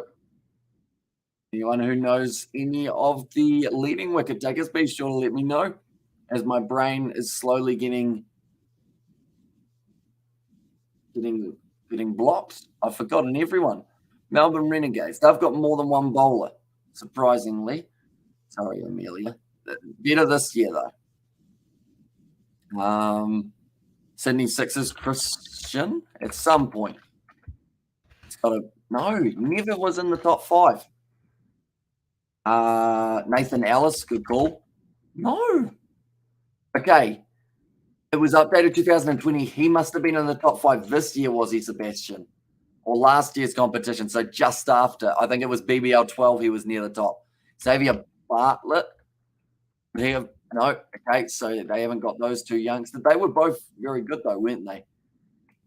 The most recent one. Perth Scorchers and Marsh? No. How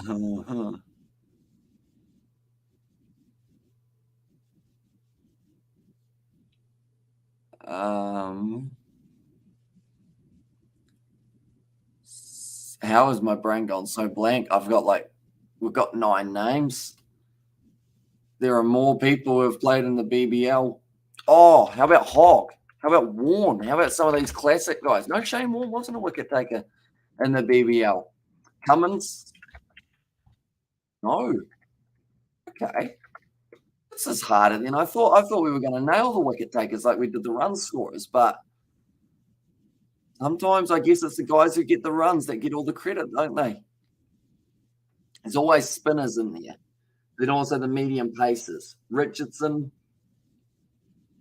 Christian, Stark, good answer.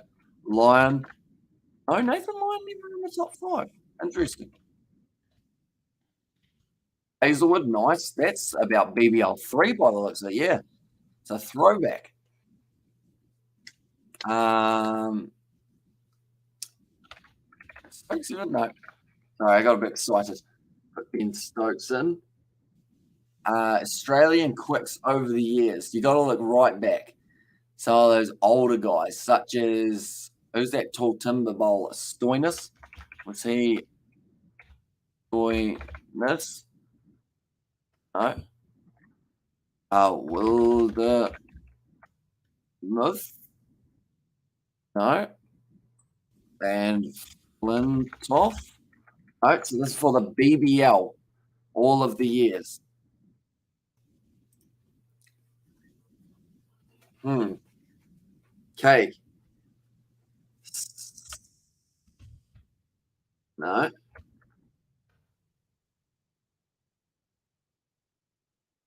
Perth Scorchers. We had some good bowlers. Brisbane Heat. We're missing the Brisbane Heat guys. Oh, we do Morkel? No Morne Morkel, not in the top 5.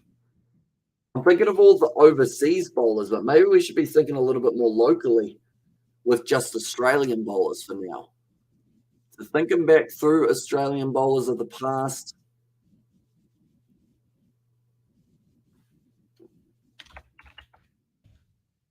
No. Not Gillespie.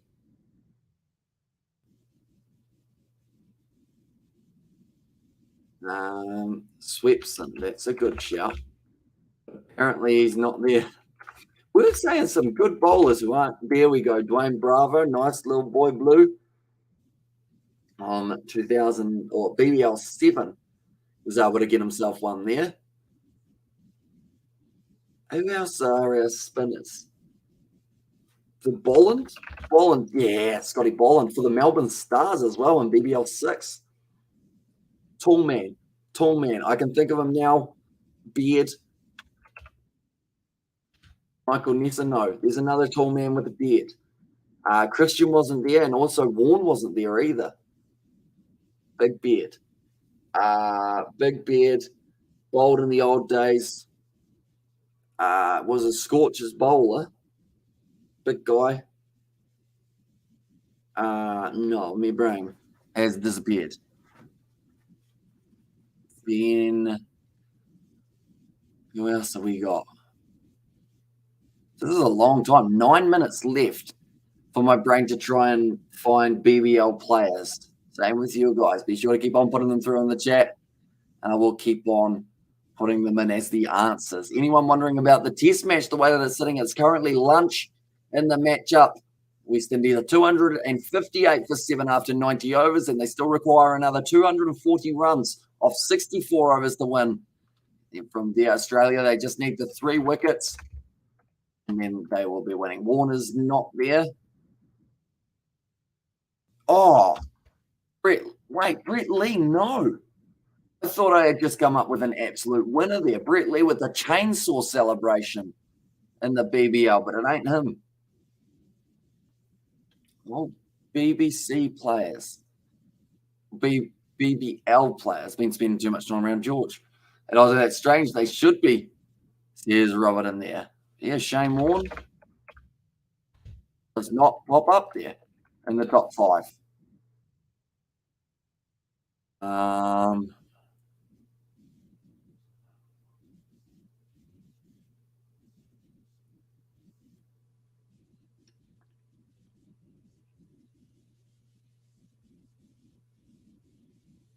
trying to think of my spinners over the years. Pollard. No. What is going on here? Hussey? No.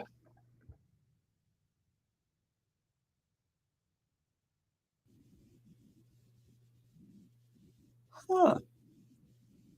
This is tricky. Bowlers. I can't think of any old bowlers. I can't even think of the most recent season bowlers. Like these ones are probably the ones we should be looking at. Hobart Hurricanes. Nathan Ellis was a good shout. Jack Killis, not there either. Sydney Sixers. Have we done Abbott? I think I did do Abbott. Alongside Abbott, who else have they got bowling in the Sydney Sixers more recently? Did the now England coach ever bowl? I assume not Brendan McCullum, probably for the short format is the one you're thinking of, isn't it? Ashton Agar, Wes Agar went through, but not Ashton. Nice work, though, Sebastian. Nail that one. BBL 10 and BBL 11, I think, are the two that I'm going to be able to help out with the most, and I'm not really helping a lot at the moment. What about one of the other men, such as Muhammad Nabi? No. Marsh, I think we went with earlier. Holder. No.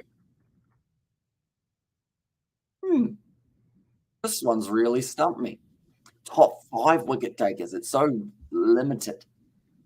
And my knowledge of the older bowlers seems to be so limited as well. My dad was here. He'd just been nailing it every single time, going bang, bang, bang, bang, bang. One of the first matches I watched of the BBL was in a Christchurch hotel room, and it was Brad Hogg bowling, and I believe it was actually the Scorchers versus the Stars.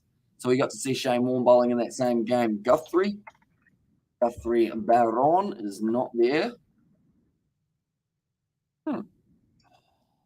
Bald guy, big guy from England, big bald Englishman. Sebastian, not Lily.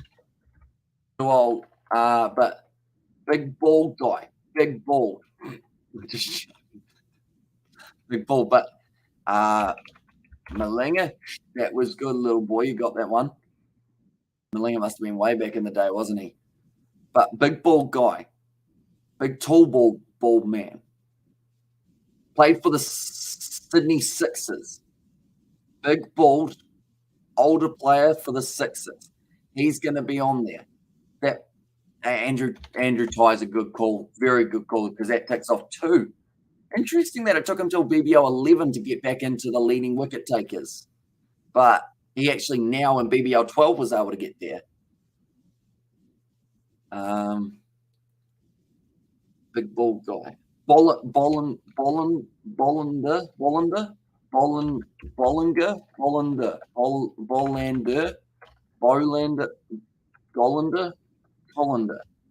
Something like that. Some word like that is the guy's name. Okay, he's not there. If that is how you spell it, that's a shame, because I thought I was onto something there. And now it just looks like I was just shouting "big bald man" for a good couple minutes. Mm, BBL Sydney Sixers. Who was in their lineup for the bowling? Lachlan, Ben Lachlan. There you go. Behrendorf's a good shout. Behrendorf. Dorf. Nice. Where'd he go? BBL 4. Andrew Ty actually BBL 5 as well. And BBL 4. Geez, he's been around for a wee while, hasn't he?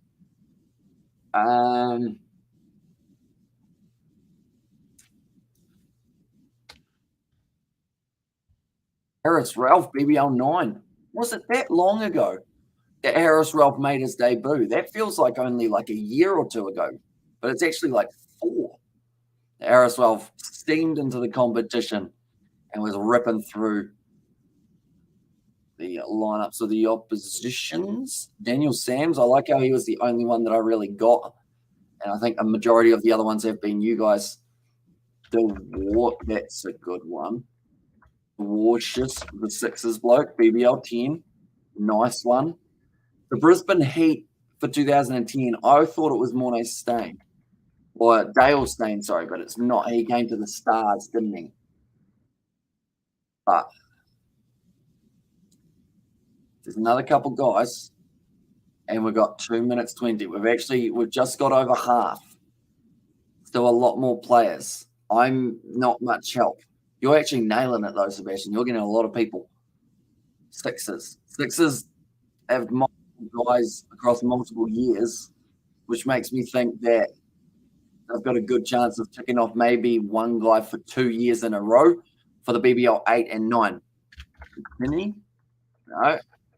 Nessa I tried, I believe. Scotty Bolland I put in. And he was actually back in BBL 6. I'm just hearing Kerry O'Keefe's laugh in the background, and he is absolutely cracking up at a dad joke. At the moment, 1 minute 30 left on the clock. And I should actually mention 8 minutes until the game gets back underway between the West Indies and Australia as well.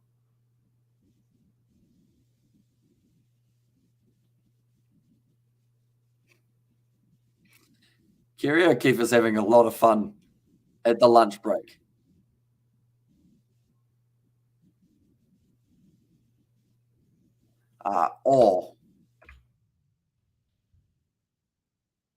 Nice one. Sebastian. Surprising that he didn't tick off both seasons because he was also right up there recently.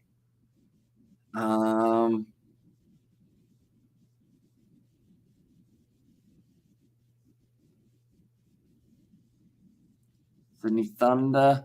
Hobart Hurricanes 2 years in a row. I know that will be the same guy. But who have they had in the past? Boland was one, but he was back at the Stars actually. I thought he transferred to the Hurricanes a few years later. You must not have been in the top 5. 26 seconds left on the clock. My brain is ticking over. Who else? Can we get one more in 10 seconds? I'm relying on you, Sebastian, because my brain's gone blank. I got nothing. I'm ready to type it if you get one in the chat. I'm going to voice. Hey, not him. 3 seconds, 2 seconds, 1 second. Oh, well, now I have to watch an ad. Close that one. Get out of it. Gotcha, Kings. Nice stuff. And we're going to wait 7 seconds, and then we are going to find out some of the answers, although we can already see them. James Faulkner. That annoys me. We should have got him. Hey, they just said Andre Russell, and I see Andre Russell is there. Sanger, Stickety, Tom Curran. That's a good one that we should have got. I should have at least slightly thought of him. Jofra Archer. Sebastian, it's the English boys that we've missed out on. Hayden Kerr we weren't getting, I don't think, for the Sydney Sixers. Tim Rogers probably weren't going to get him either.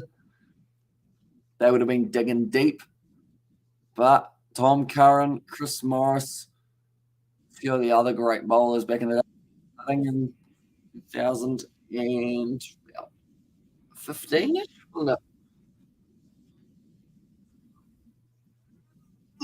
big stretch.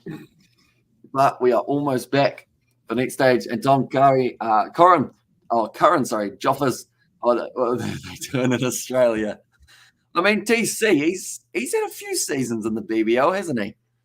Oh, Tom Curran. That was a mean Yorker, that's for sure.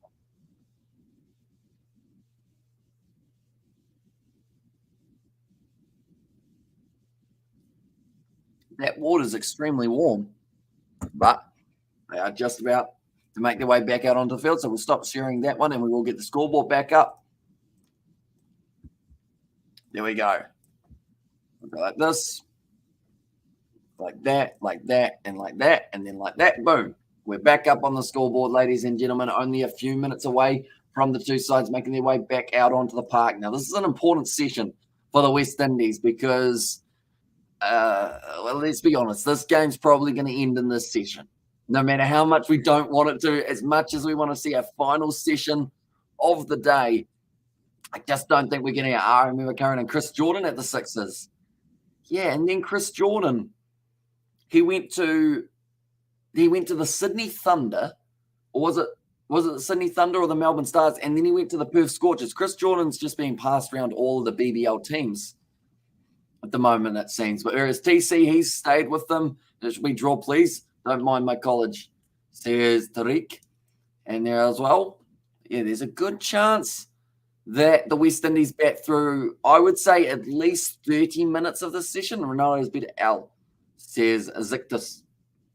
And there as well. But do let me know, ladies and gentlemen. In fact, we're going to have a little bit of a guessing game. Currently, the West Indies need 240 runs to be able to win this test match. How many runs will the West Indies have when they are bowled out? Do let me know. And Ronaldo is better, says Zictus. I don't think anyone was mentioning Messi, were they? Overall, but I know that is certainly one that a lot of people go down that lines of who is better, Cristiano Ronaldo or Messi. I guess we're going to find out in the World Cup, aren't we? One of them might be walking away with a World Cup for their final World Cup that they're ever going to have. We'll have to wait and see who manages to get that job done. But currently 3 minutes away from the second session getting underway for this matchup. Now, I should mention Nathan Lyon will more than likely still be bowling, and I want to watch the final between Argentina versus Portugal. That would be a good game. And if that did happen, I think a lot of people would enjoy watching it because it's that battle of Europe versus South America as well there. And as I say, says Zictus and the chat. So Argentina, they have got the job done. I think Portugal, they have their game coming up in the near future. Are they playing tonight or tomorrow? Or the day after, it might actually be for the Portuguese. They are going to be playing Portugal versus Switzerland. That's on Wednesday morning at 8 a.m. And then the winner of that game goes through to the quarterfinals to face up against Morocco or Spain. So we could see Portugal versus Spain. We could see Brazil versus Croatia. And then maybe England versus France as another matchup. And also we have got the Ronaldo is better than Messi, says Zictus. And also Brazil win the World Cup, says Poor People Voice TV. So then all of a sudden you add Neymar into the equation of who is the best. Also a very talented player, of course, Neymar. Another one looking for a possible World Cup under his belt. But looking through at this game, both of these sides have had their moments throughout it. Australia, they batted very well in their first innings, getting 598 for 4 declared. Then from there, 182 for 2 declared. And then also the West Indies having 283 and then 258 for 7. Also, we have good there. South Korea is an extremely dangerous team, says Tariq there. They certainly are. And I think what we've learned from this World Cup is anyone can beat anyone on any given day, which then opens up the question, will Switzerland beat Portugal? Not a bad side, the Swiss. They're just showing an advertisement for the BBL. See, if they were showing this while we were doing our quiz, we would have got Andrew Ty because they just showed him there, which we did actually end up getting him in the end. Sebastian nailed that one. In fact, I think you got about 2 times more than me, Sebastian, on that one. Very impressive as well. Okay, they are just showing all of the players who are going to be taking part in the Champions Cup. Starts December 10th. Oh, that's next weekend. We're going to have some more overlaps with the sevens and that Champions Cup as well. We're going to be talking a lot, ladies and gentlemen, throughout the next probably 28 days up until Christmas. I think I'll get Christmas off slightly. And then other than that, we're just completely through it. And sir, please understand us on offside rules in football, says Tariq. And there, as in you want to learn the offside rule, or you think I don't know the offside rule, Tariq? You know, how many overs Windies will last? I think they're going to last another 10 overs. As soon as Chase goes or Joseph goes, I think it's going to get even trickier for them. But if both of them go within the first 5 overs or so, I can see them getting bowled out by the 100 overs faced. If they do last a little bit longer, though, I can see them batting for another maybe 25, 30. They may even get through to that final session. Although I believe more than likely what will happen is we see this test match extended for the 30 minutes at the end of this session if they get that close, because they will be 8 or 9 down at that time, and they'll feel that there's almost a result just around the corner. But Azari Joseph, Roston Chase, the 2 batsmen occupying the crease here for the West Indies. Oli Azari Joseph on strike. He's got 1 4, 1 6, and 1 3 in terms of his runs, and then also a couple singles thrown in there for good measure. Roston Chase at the non-striker's end. He's been batting relatively well, giving the strike more to Joseph. Don't know whether or not that's more for preservation. Doesn't want to end up with himself getting out, or if he just feels that maybe Azari Joseph is a bit better off facing up against the Australian bowlers. But anyone who is new to the channel, be sure to leave a like and subscribe. It is hugely appreciated you being here for the second session, which is just about to get underway. There's 3 slips, and also the man at a slightly wider 4th slip / almost 5th for Cameron Green. In fact, he's taken a few more steps to the side. He will instead be at gully. There's a phone call coming through at the moment, and it's extremely loud. So what I'll quickly do, one moment.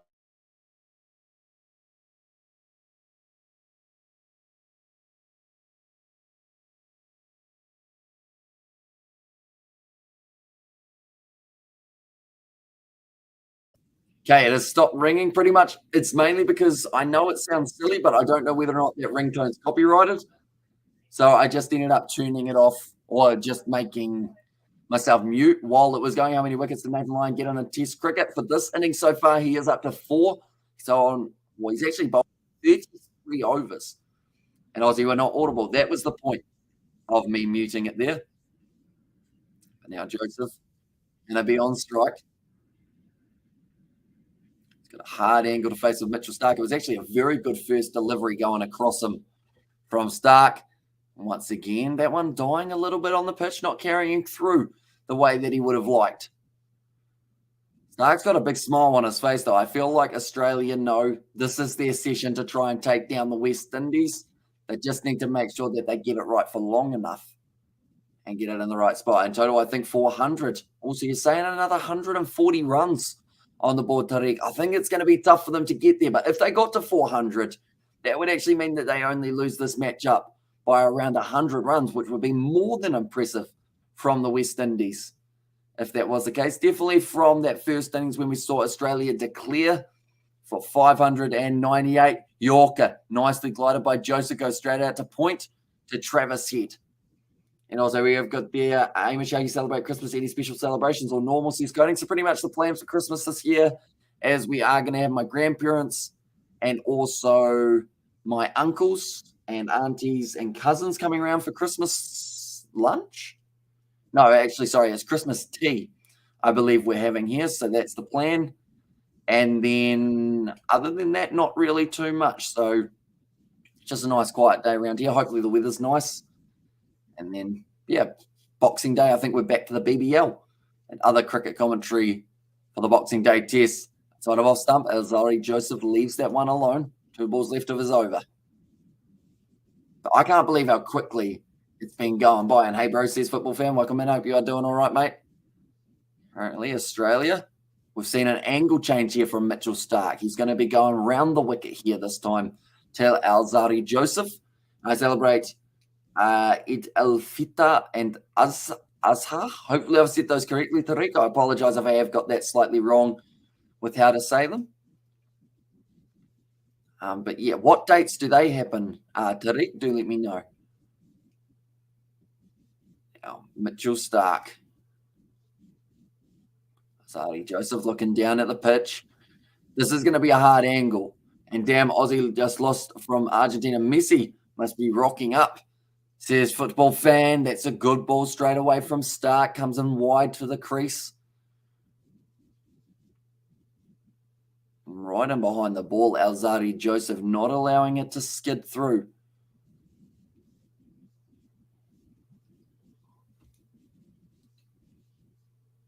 Yeah, very solid behind that one. Although Stark's pace was down a little bit. Only 138 Ks for that delivery, Mitchell Stark. If he can get back up to 145, that's where it could start to get a little bit more interesting. What is your name, sir? My name is Hamish. So not too sure whether or not it's a popular name around the world. I know that was a good ball from Mitchell Stark, but yeah, my name is Hamish. And that is the end of Mitchell Stark's over. Is this a cricket, bro? Says football fan. It is indeed. Currently 91 overs down in this final day of the test match. Still another 63 overs remaining.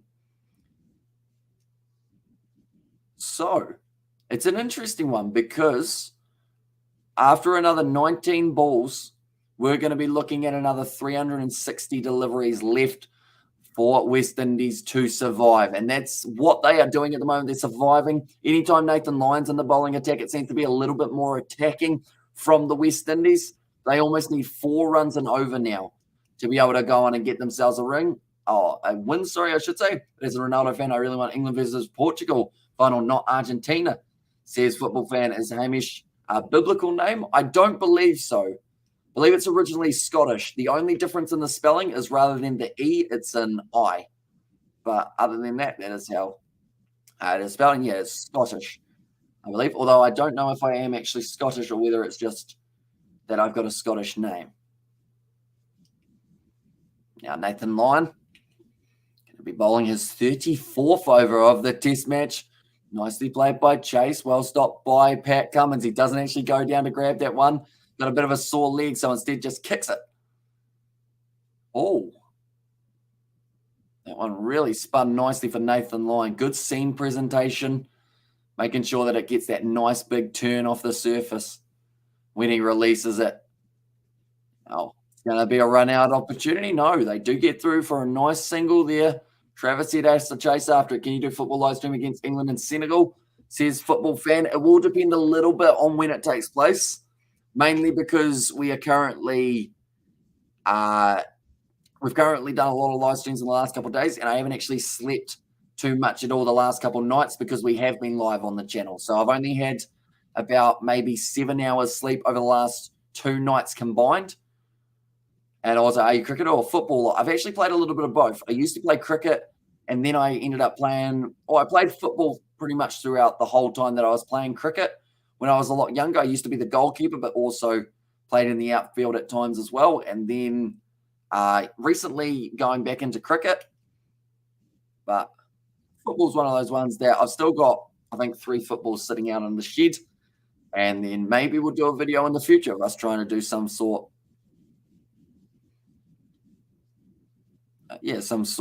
of video. Pat Cummins didn't look like he was too flash there chasing after that ball. Little glided shot there from Alzari Joseph. They said it's well bowled by Nathan Lyon. I think that's more well played by Alzari Joseph. And so much things going on, it's difficult to cover them all the time. All that time, says Coding. It certainly is, even with a second commentary team of my parents, because a lot of these games that overlap do happen in the middle of the night, does make it very difficult as well. Neymar Junior should beat up Sun Team South Korea, says football fan. Right, Joseph sitting on 17 off 31. He's been ticking over quite nicely here for his run rate. Last ball the over, left alone by Joseph. And that is going to make the end score of the over, I should say, or the final score at this point, 261 for 7. Mashallah, you are all-rounder and love sports. Says Tariq, I certainly do. And we have been covering a lot of sports on the channel, and we have a lot more coming up in the near future. So anyone who is new, be sure to hit that subscribe button. It is hugely appreciated. You guys all being here for these streams. And it's in the cricket season. The draw says it all. Okay. So you are back in the West Indies to be able to face another 372 deliveries. It's a lot of balls, that is for sure. Definitely up against a world-class bowling attack like the South Africans. I will also mention in that time, with the amount of overs left, they won't actually have to face another new ball. So that is one thing that will benefit them in that regard. And Tariq Zaman, he doesn't even know. Mashallah, says football fan. And you are correct with that statement. Is when Allah blesses you, says football fan. Oh, okay. I see. And yeah, says Rahul in there. And yeah, I do hope that West Indies are able to keep this one going close. And Joseph is one heck of a fighter with ball and bat, no emotion. There's coding. Yeah, the man whose face never changes position, always just sits there. This is about as much emotion as he'll show. If he got his 100, he'd go like this. That'll be about it. Showing Scotty Boland. 3 matches, 18 wickets. Brilliant start to his test match. Hamish, Messi or Ronaldo, it's a hard one to pick. I haven't seen either of them in action that much recently in terms of, like, because I like to look at it as international as well as their league playing. So if you're going off the recent season, you would almost probably go more in favor of Messi, only because he's been more consistent for PSG, whereas Ronaldo's taken a lot of time away from Man United and now is going somewhere else. Whereas when he signs up maybe for a Saudi Arabian club and is playing consistently, then it may go back in favor of Ronaldo. But for now, if you're talking off the amount of football that they've been playing, you would go Messi just because he has had more time on the field for PSG, if that makes sense. But Ronaldo, if he's playing more, probably goes back in his favor. Stark once again and getting ready to charge it. Short ball over the top of it. So 34 deliveries with a strike rate of only 50 at the moment. I've always seen Messi there, and England-Bangladesh ODI series also starting today. That is very true. I think has it already started? Coding? I'll have a quick look. See what time it starts. Or in fact, no, that might be 7 p.m. tonight that one's starting. So in about 48 minutes, the test match would be starting at 5 p.m. if it was on here in New Zealand.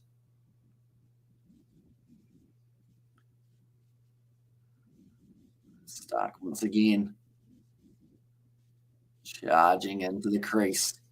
Joseph on strike. It's well played in behind it. And very nicely. It's like says Rahul there. Also, Hamish, please tell me the wicket on Perth wide bowlers or Islander bats are very comfortable, says Tariq in there as well. So I think overall this pitch has deteriorated a little bit. We've seen some variable bounce, a lot more than we are seeing in the match between Pakistan and England currently for test match wise, but it's currently, I would say, it's playing like a day 5 pitch, so it's not too comfortable for the batsman when it is changing up, whether it's going high or low, but I think they're playing it pretty well. He's edged that one almost, has he? No, it was a noise. It was late. I thought Alzari Joseph almost just ended up getting himself out. And Virat says Rahul in the chat as well. What was the noise? Yeah, it was really late.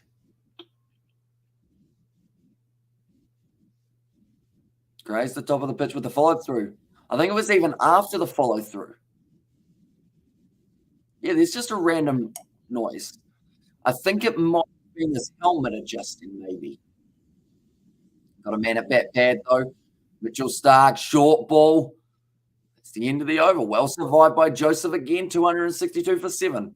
Just the one run off of the Mitchell Stark over. I think he's probably got one more over in him tops, and then they will be going back. Possibly Josh Hazelwood, or you give Travis Head another couple overs just to see how he goes. Up my G.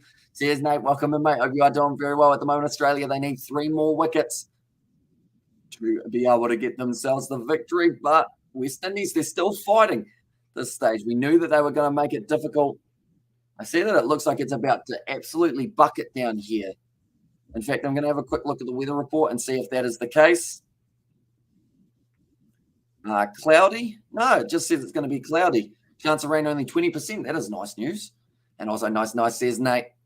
Nathan Lyon, a lot of men round the bat at the moment for Roston Chase on strike, who's sitting on 15 runs at the moment. They've got Alex Carey as keeper, Steve Smith at first slip, a bat pad on this leg side, short mid off on the offside, and then also that leg slip with a man, I would assume, back on the other side. Nice shot down the ground.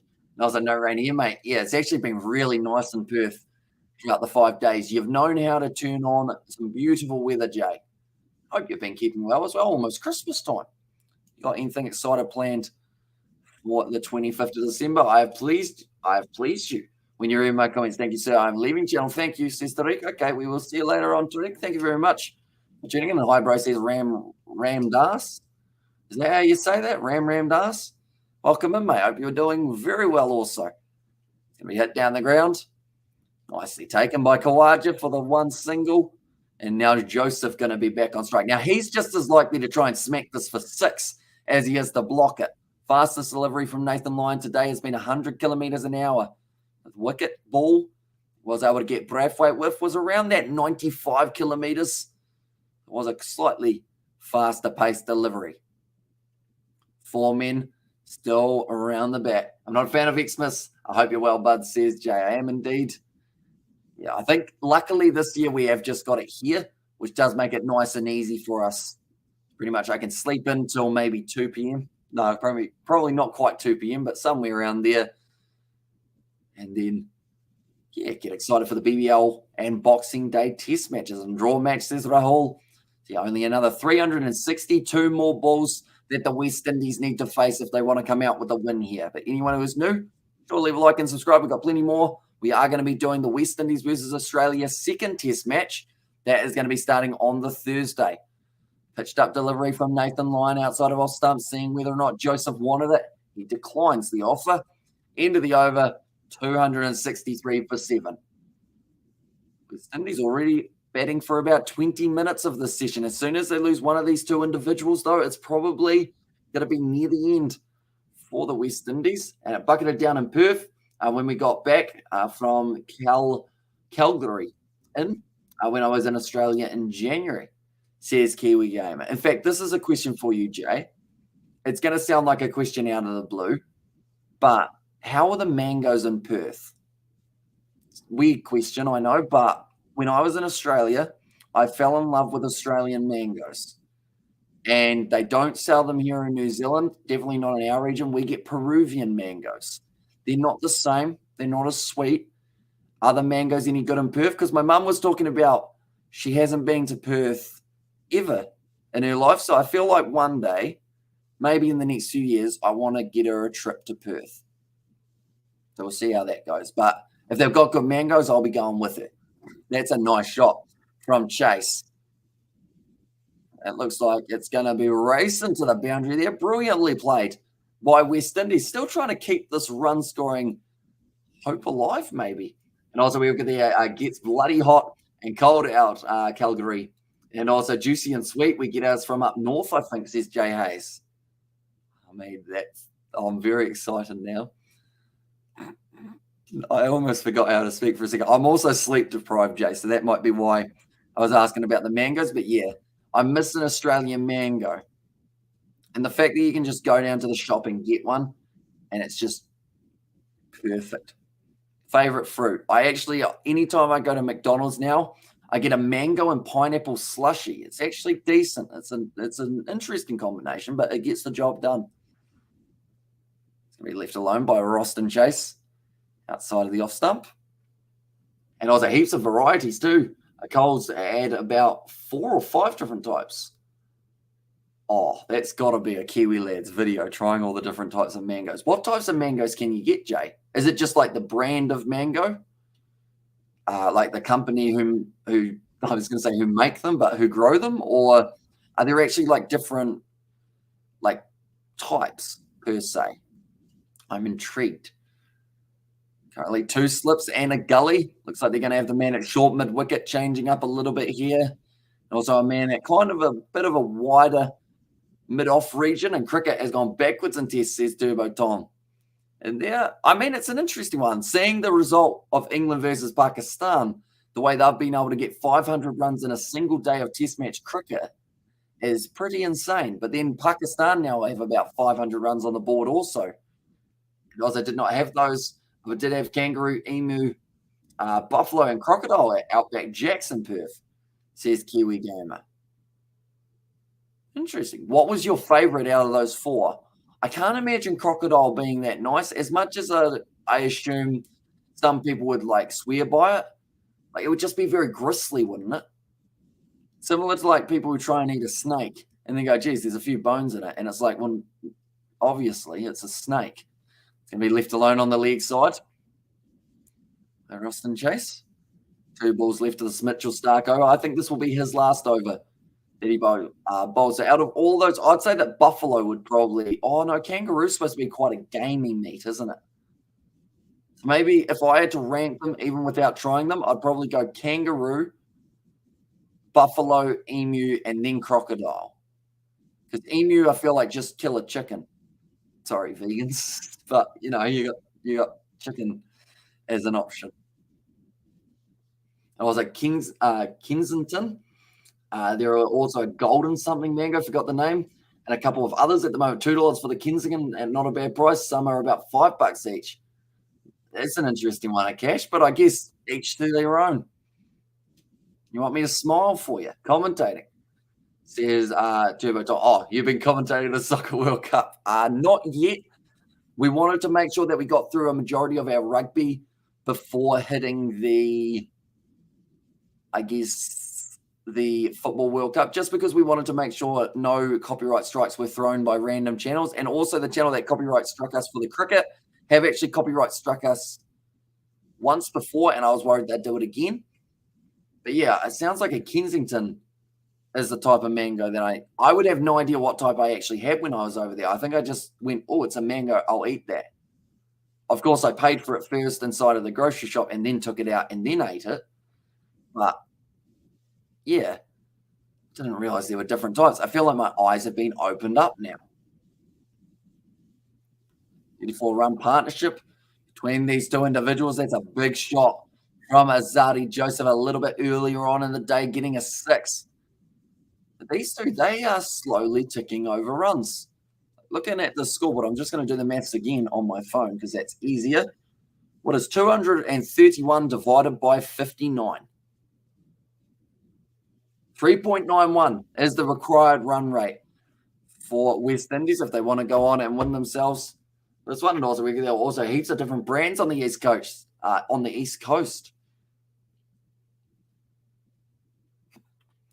So that's this near. Is that Adelaide? Sydney? Sorry, my Australian geography is not the best. But that is that Sydney, Adelaide, or Brisbane side? What's on the east? That's the one closest to us, which I should know. Also, where did you go when you went there? Says Kiwi Gamer. For me, I have been, first trip ever was when I was extremely young, and we did end up going to Brisbane and the Gold Coast.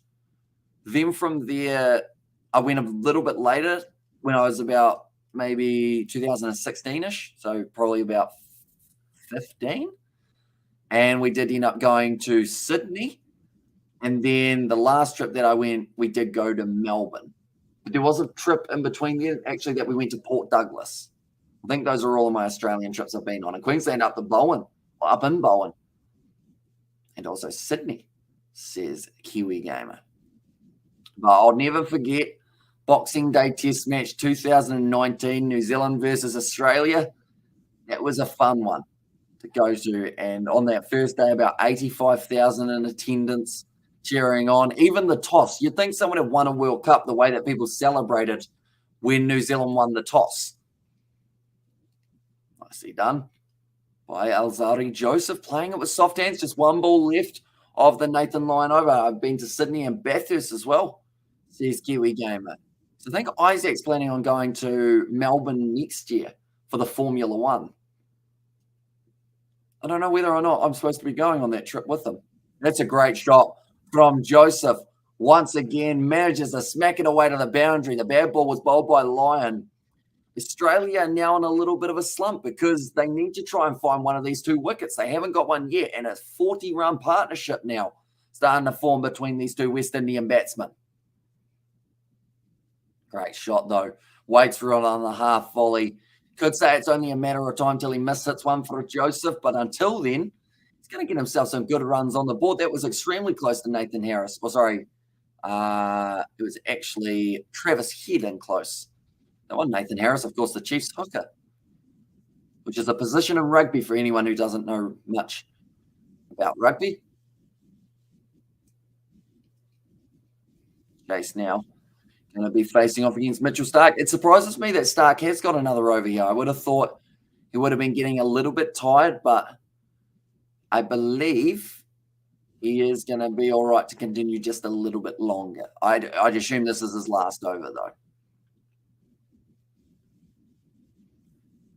He's still going to be going around the wicket to Roston Chase. Short ball, left alone, well kept by Alex Carey, just trying to get it up around the rib section of Roston Chase. Get him under pressure. West Indies almost facing 100 overs, which actually, when you hear that, the fact that they've only got 58 overs to go, it's starting to get down a little bit further. Once that gets to 50, if Australia haven't got another wicket by that 50 over stage, I think West Indies would consider themselves with just a little bit of a chance in this matchup. I know that currently, in terms of the betting odds, they will be huge underdogs for this match. Even for a draw, would be paying an absolute fortune, or at least it should be. So with Mitchell Starc bowling, he's only one good ball away from a wicket, and that was almost that good ball. Going to be the inside edge. Now Azari Joseph back on strike. I just realized, with us being on the 4th of December, that now means that we're getting close to that stage of people doing New Year's resolutions again. So anyone in the chat, do let me know, have you got yourselves a New Year's resolution sorted out now already? Or do you think you will end up waiting until a bit closer to the time and then going with a New Year's resolution? Still a long way to go, but the West Indies to win this test match are paying $211 to the dollar. Is it possible? It's hard to say. Nicely played by Azari Joseph, though. $13 for the draw, a little bit more likely, perhaps. Marnus, what's written in your shoe? Has he got something in his shoe, Marnus?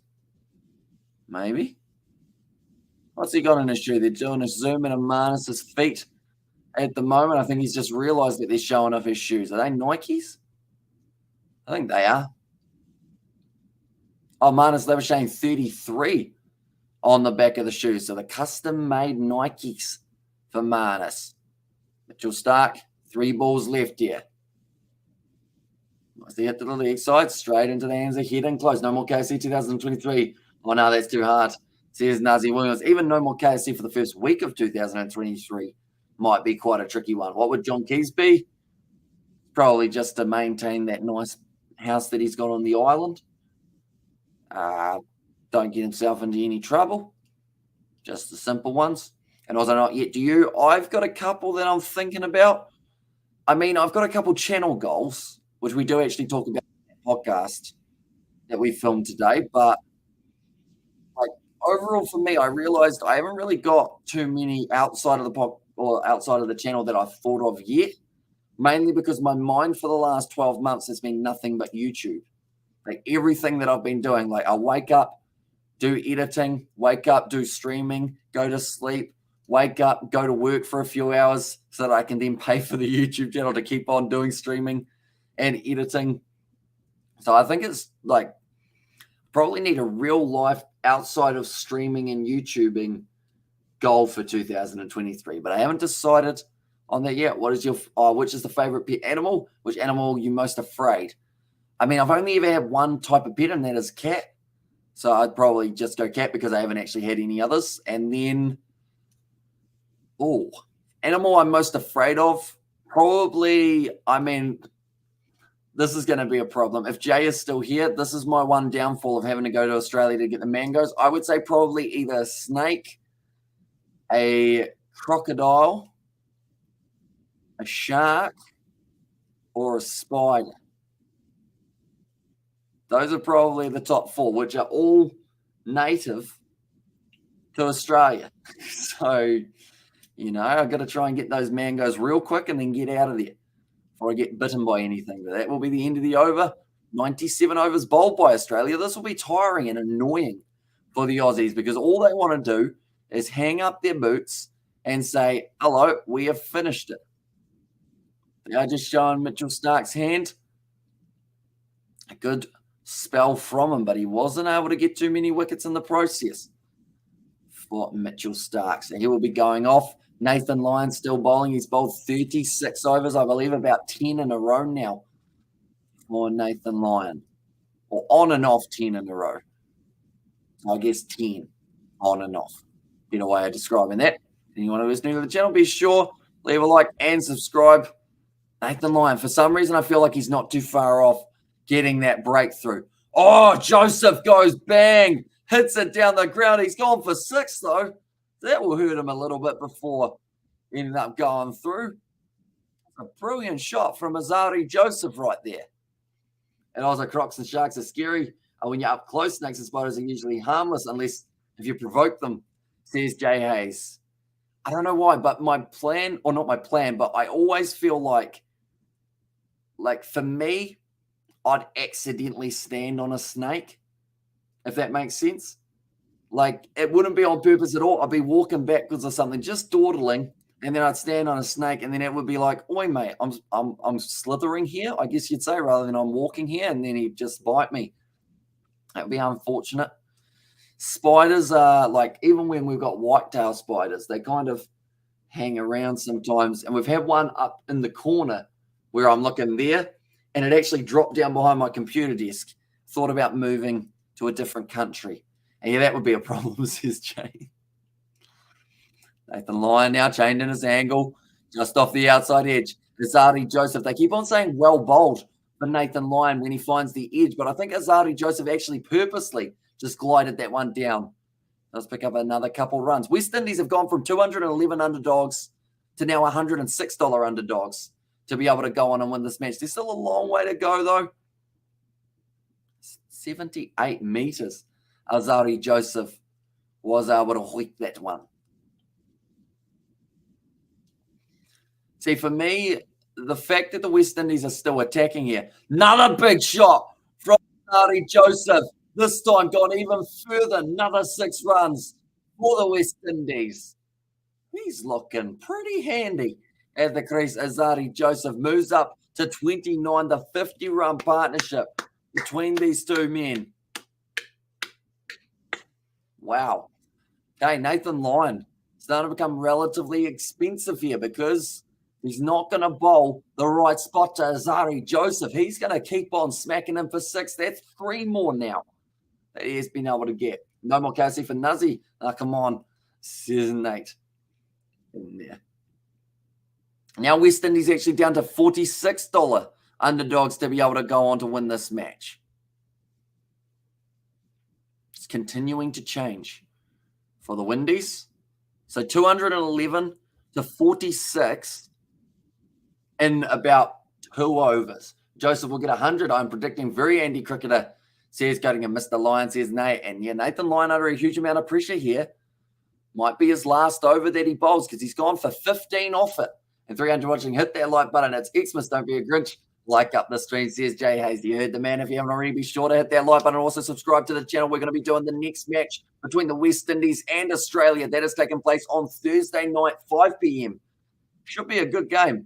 Definitely if this one is anything to go by. But end of the over, Azari Joseph absolutely smacking it around the park. Can see why the cricket is the next best thing for a Sunday sport during the Southern Hemisphere rugby off season.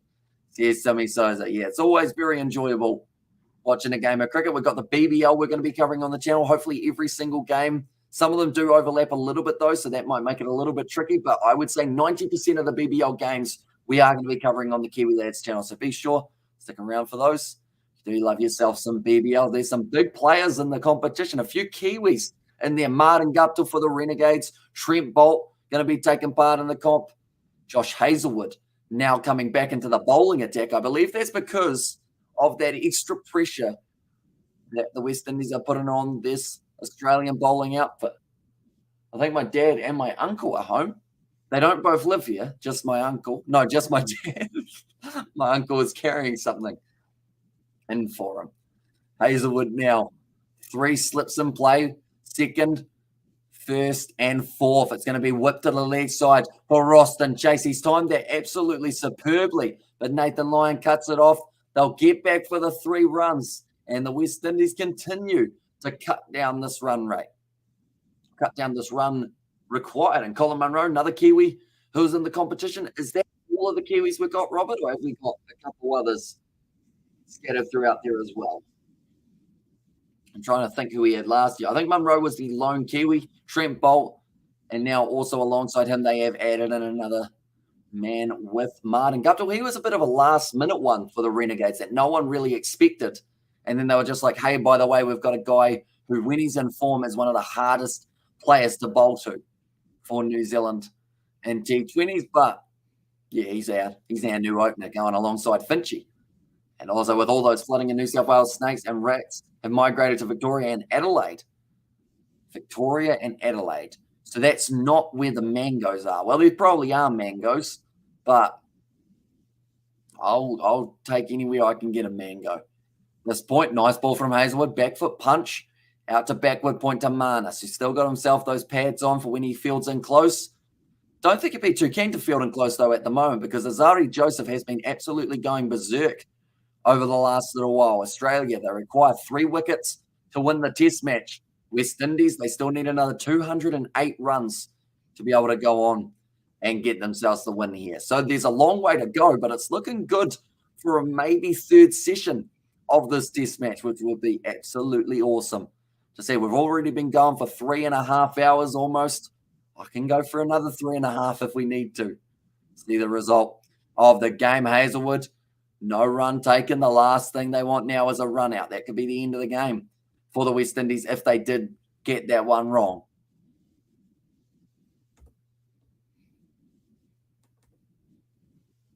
Usman Khawaja, they're saying he's not the quickest man in the outfit, but he tries. Usman Khawaja, that's the main thing. Does play for the Sydney Thunder and the BBL. He'll be looking forward to the next season. He found some good form at times throughout the last one. Joseph still on strike, 29 off 56 deliveries. Australia, they need 3 wickets to win, like I mentioned, one of which, if it's Joseph or Chase, that creates the opportunity at the other end.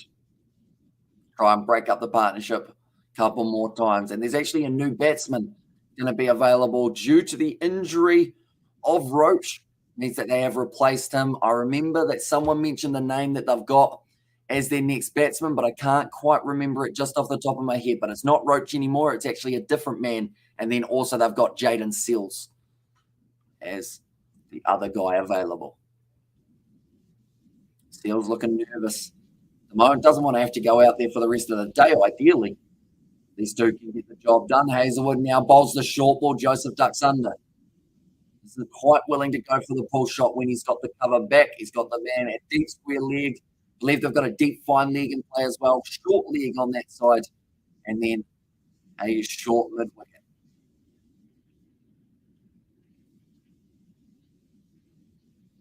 Okay, so they've actually said there is a good chance that they may not send out Roach. Okay, so they've just corrected me there. They've said that Roach has to be the better Devon Thomas. Has he actually been replaced, or is he not actually allowed to bat? Because I think they just said if they've still got another 3 hours left or so and Seals loses his wicket, they may just throw in the towel rather than sending Roach out to get further injured. That's the end of the 99th over of the West Indies batting 290 for 7, still slowly chasing down this monumental total set by the Australians. 182 for 2 declared in their second innings, 598 declared in their first, only lost 6 wickets throughout a total of about 200 and something overs. Very impressive from Australia. It looks like Nathan Lyon's going to continue trying to break through. He went for 15 runs off his last over, not what he was after, Gazza. But he normally has a tactic. I don't know what the tactic is here, though. Luckily for him, Roston Chase is on strike, so he may not go for 6 yet. There's a chance that he might when they do swap ends. 1 over away from 100. Marnus Labuschagne just practicing his stumpings. I think he also wants to be the wicket keeper in the team. And I would actually recommend some Marnus Labuschagne leg spin here or Travis head off spin. No, I'd go Marnus Labuschagne leg spin if I was in charge, just because it could be quite handy having that ball go across the right-hander. But for now, they've gone with a little bit of an unorthodox field here. It's going to be a man at mid-wicket, couple steps in from the ring, also the leg slip, bat pad, and then the man at short mid-on to the leg side. Nice shot from Chase. Timed it well. They get the single, and now it's back to the battle of Nathan Lyon versus Alzarri Joseph. Before seen Joseph smacking for 2 sixes in the last over. Prior to that, a few overs ago, he was also able to get himself a 6. Joseph, 29 runs, 59 deliveries, picking over quite nicely. They've been able to bring up the partnership of 50. Decides to play that one on its merit, just gliding out towards the man at mid-off.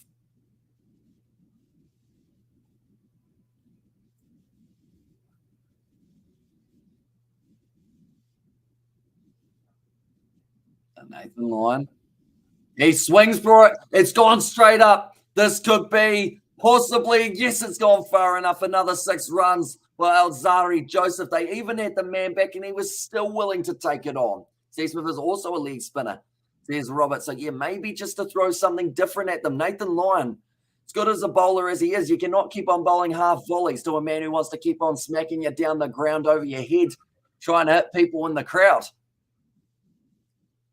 His back comes okay. Sore leg. I believe it's actually a sore quad. So he won't be bowling in this innings unless he absolutely has to, which is slowly looking like maybe he might have to have a couple overs. Oh, that's close for Nathan Lyon, but I think it was bouncing over the stumps, and he knows it as well. The problem is when he pitches it up enough to hit the stumps, that's when Alzarri Joseph has been hitting it way down the ground, about 80-meter sixes. Now he's had 4 against Nathan Lyon, really ruining Nathan Lyon's bowling figures. Wanting his 5 foot, and it would be bittersweet for it to be Alzarri Joseph, who's whipped it to the leg side. Plenty of space as well, and that one's going to be racing very quickly. David Warner chasing hard, and it does beat him to the boundary. Another 4 runs for Alzarri Joseph, and that is the 300 being brought up for the West Indies. Very well batted by these 2 individuals. Roston Chase and Alzarri Joseph look very well set. Don't look like it's breaking anytime soon. Just that little inside edge. Looking at the odds for this match, I mentioned that the West Indies were $211 underdogs to be able to go on and win this game. That was only about 15 minutes ago. Remembering that, they are now $27 underdogs. That's close. They didn't have anyone in close, though, on the offside. They took him away. Nathan Lyon's disappointed because that could have been the wicket if they had had that fielder still in close. End of the over. Another very successful one for Alzarri Joseph and the West Indies. 301 for 7. They've only got another 54 overs left now. That is still a lot of balls to face. Over 300. And I mentioned about it. I said Alzarri Joseph, I saw him as a player who may be able to face 50 or so balls and may end up getting himself dismissed. Whereas Roston Chase, I said, would be the man who could face 100. It looks like at the moment, both of these men might be able to tick off 100. But for them to be able to win or draw this test match, they need to be able to tick off 200 each just to make sure that they are still out there by the end of it. Looking through at their batting lineup, they haven't got a lot left. They've got Seals and a half-injured Roach. Roston Chase facing Josh Hazlewood. The last thing West Indies want now is a wicket in behind it. Solid. Another nice straight drive.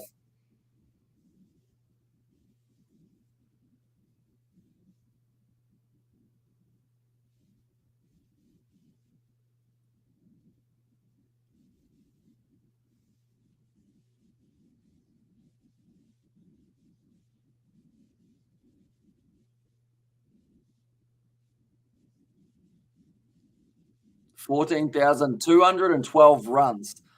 They've just said Nathan Lyon has conceded while bowling. That is actually a huge number, but that is going to be another 4 runs, is it? Cuts it off nicely, Nathan Lyon, even though he is getting a little bit up there for age.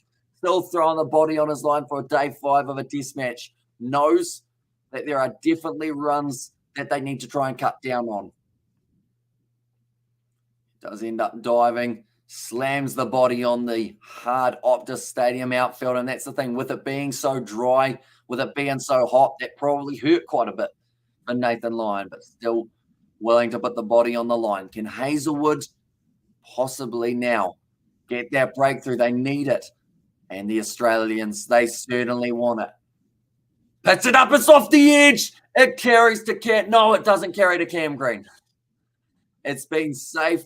Steve Smith straight away says no, it doesn't carry the distance, but it was off the outside edge, almost the chance. It just bounces into the hands, and straight away Steve Smith, he was pretty observant with that. It was one that happened pretty quickly. Because we've got the Hilton, a hope of zeros. And there's anyone who is new, be sure to hit that subscribe button. We have got plenty more of the West Indies versus Australia coming up on the channel, including the second test match, which is not too far away at all, starting on Thursday, and it will be the day-nighter with the pink ball. Australians, a very good record when it comes to that type of cricket ball. It's going to be swinging away slightly for Hazelwood, 132 kilometres an hour, getting it down there. Chase doesn't want to take it on. Just asking how many balls left. It's going to be 2 more of the over. Chase, you do have to face. That rhymes. Isn't that nice? Again, Gilchrist is saying, everyone's thinking it's an inevitable victory for the Australians, but stranger things have happened. I'm thinking back to Headingley, Ben Stokes, Jack Leach, history made for that last wicket partnership. But currently, Australia's bowlers will not be enjoying this because they haven't got Pat Cummins, means they're one light, and they don't have. You'd say by now Cummins would have bowled at least 15 to 20 overs, maybe a little bit more. Hazelwood currently sitting on the 20. So they're saying Cummins sometimes batted a little bit too long and then ended up declaring at the wrong time. Could this be another one? The lower order bats, man, batting better than the middle order. So here West Indies come on, says Babaliko. And also mistakes by Waters and Van Gisbergen. And it's through to 4th, says Kiwi Gamer. Hazelwood pitches the ball up nicely with to the leg side from Chase. Pat Cummins, he can only jog after that one. And it was big the question earlier on, why is he out there? That would have hurt the quad badly for Pat Cummins. There's no reason he should be on the field. And like they've just said, that is not the action of a guy who is going to be bowling in 4 days' time. Pat Cummins may not be able to play that next match, which is exactly what Steve Smith will want because he's wanted to be the captain all along. But that's the end of the over. Going to be 106 for 7.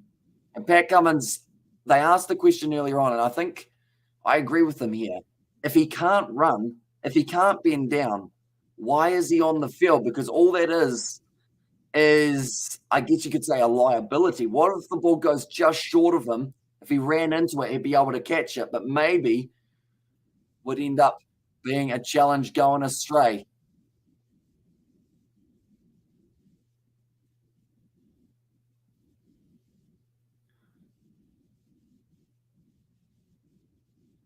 Okay. Gilly's actually looking at it in a different way here. He's saying that maybe Pat Cummins knows he's done some serious or more serious damage to that leg and knows that he's going to be out for next test match and maybe for a little while after that, so wants to get as much time in this test match as he can. Shot down the ground there, power on it from Roston. Chase is now starting to go after Nathan Lyon. He's still chasing his 5-foot. He had 4 for about 40 runs. Now sits 4 for 115 of 38 overs. Pat Cummins, he's not going to be bowling. They're leaving him out there on the field.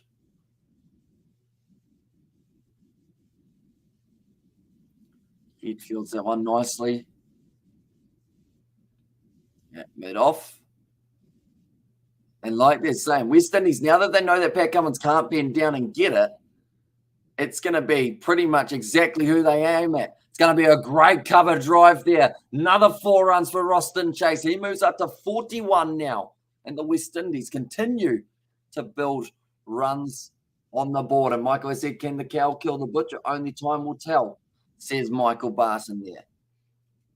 I feel like that's a fancy saying that I should be able to understand, but because I'm so sleep deprived, it's gone straight over the top of my head. Can the cow kill the butcher? Are West Indies the cow in this scenario? Maybe. Hey, Smith is still saying on the commentary, why is Pat Cummins on the field if he is so injured? 23-yard ball almost there from Nathan Lyon. Another single taken. Azadi Joseph back on strike. Australia playing with danger here. They need to get these few outs quick, says Babaleko. And the benefit that they've got is that one of the West Indian players, Roach, more than likely won't bat unless they absolutely need to.